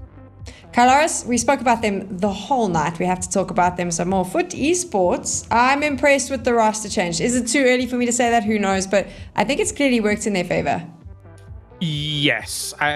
Again, as you say, kind of 6 games is a bit of a small sample size, but we are definitely seeing the glimmers of hopes. We're seeing the shine through the crack here a little bit as you scratch away at the surface and see what's going on there. It's definitely a decent step up from them. And so far, I mean, a top 8 is not guaranteed and secured just yet, but the way that this roster is performing today is more indicative of what I would say a normal invite would be for the season. For sure. I also feel like you said 6 games is a small sample size, but considering this was a team that was constantly trying to fight their way out of last place for pretty much quite a few of the tournaments we've seen, for them to be sitting in the top 8, I mean, I hope they stay there, but impressive. Something else that was impressive, I don't know if this is so much impressive, but also a little bit of a fun one, a little bit of a WTF map for us. We got to see Liquid, even though they haven't had the greatest day, Toby, making a little bit of magic with our key play that we're going to pull up. Now walk us through this. And this is just, I mean, again, they managed to get the first one down instantly. That's always beneficial when you're trying to fend off. And then Clip, like, assessing the situation, jumping out the window while the nade is being thrown, then coming in, getting the first one completely backsturned, and then on the staircase, Vardas already mollied off the stair, like this allowing for him to reconnect with his teammate at that point, to then both of them pushing up together. That is the polar opposite from what we saw in that last game. Here they say, we're 2, we are outnumbered, we have to utilize each other, we have to play around each other in order to succeed, and they actively made it a winning game for them. There's a cool thing where Clip actually goes in and actually gets that spray down, gets the first knock for a hit from his perspective, where he's not only just getting the knock, he's also assimilating all the information that's going on beyond the knock. So he's saying to himself, okay, here are all these spots where the player is not. And then it's communicated, okay, he's in the stairs, instantly goes to the window to look for that cross angle on the window, so as a whole. So just reposition to then also go for 3 extra threats is very, very impressive. No surprises really, Toby, in day 1. I mean, I think most of the teams that we presumed would be sitting in the top spots are there. Other than BBL, for you, is it what you were expecting? I think for day 1 with a few teams in here to kind of stir the pot in the sense of not knowing exactly what to expect from them, maybe a few scenarios where things get a little haywire with some very, very difficult circles to play as well. I'm not too surprised by where we're finishing off on day 1. I would be very surprised if this, like what we're seeing on the leaderboard right now, is where we're finishing off tomorrow. I am expecting to see some teams kind of bounce back and get things going, but overall, the teams that came out victorious in day 1, for the most part, other than, again, the BBL story, were the teams that I would expect to see so. So other than BBL, who are you hoping will bounce back?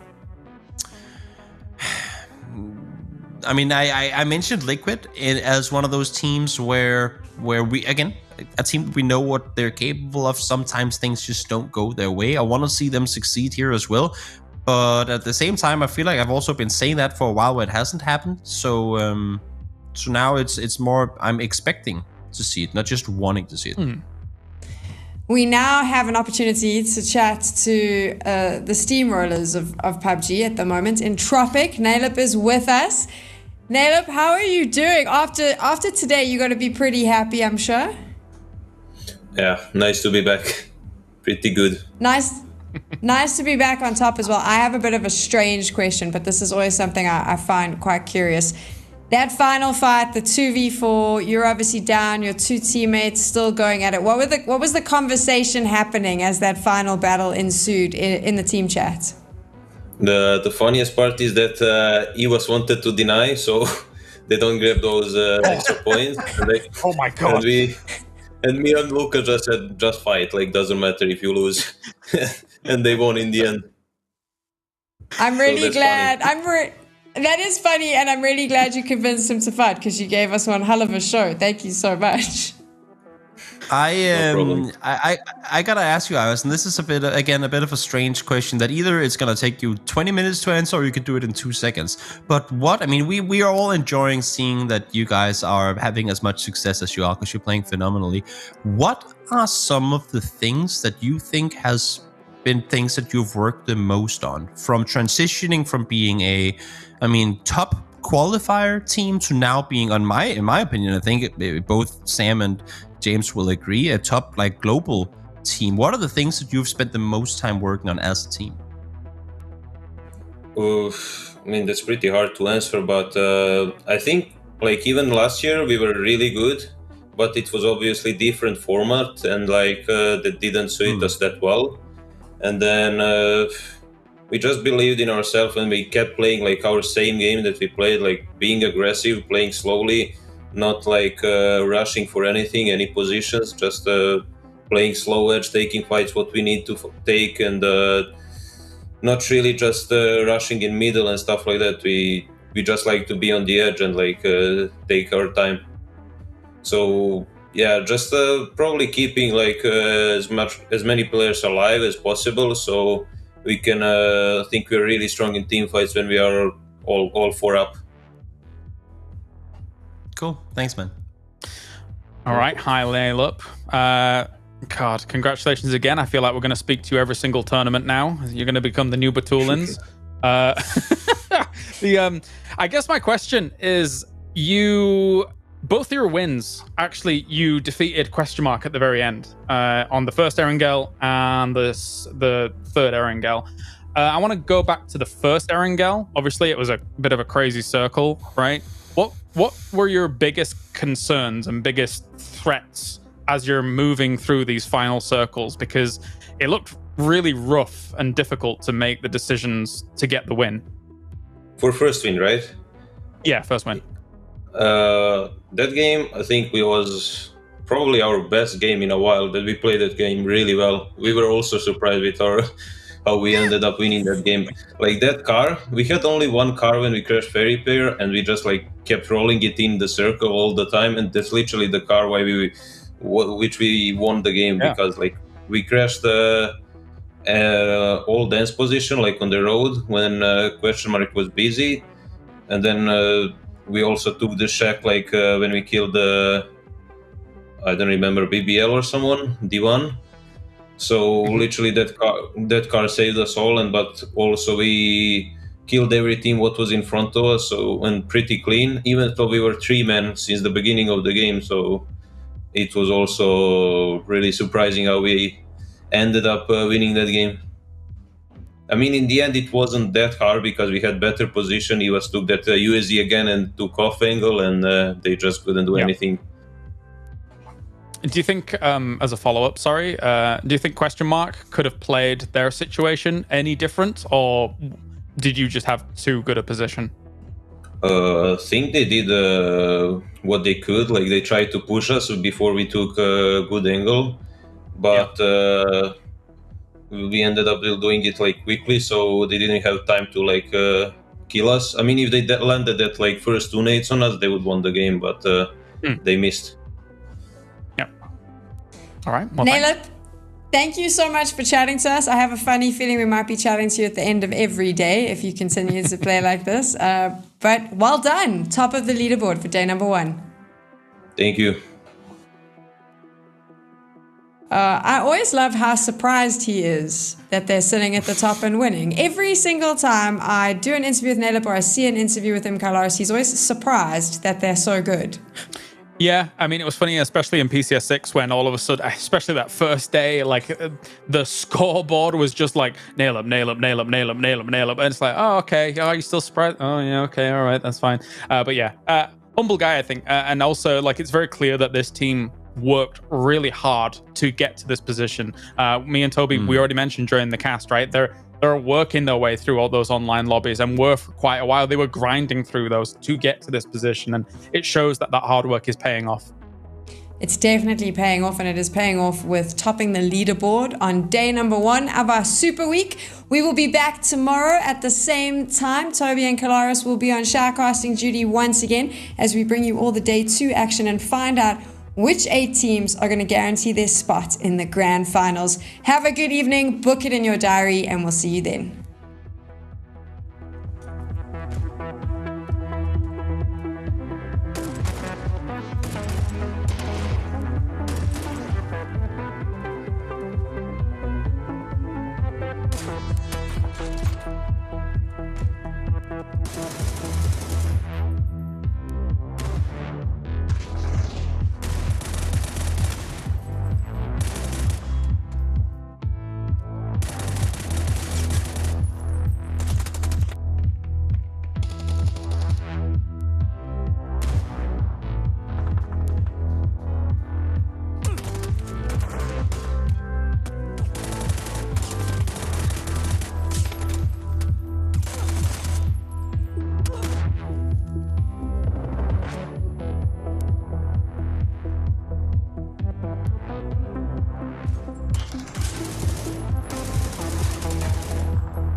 Want to make your GGs more rewarding?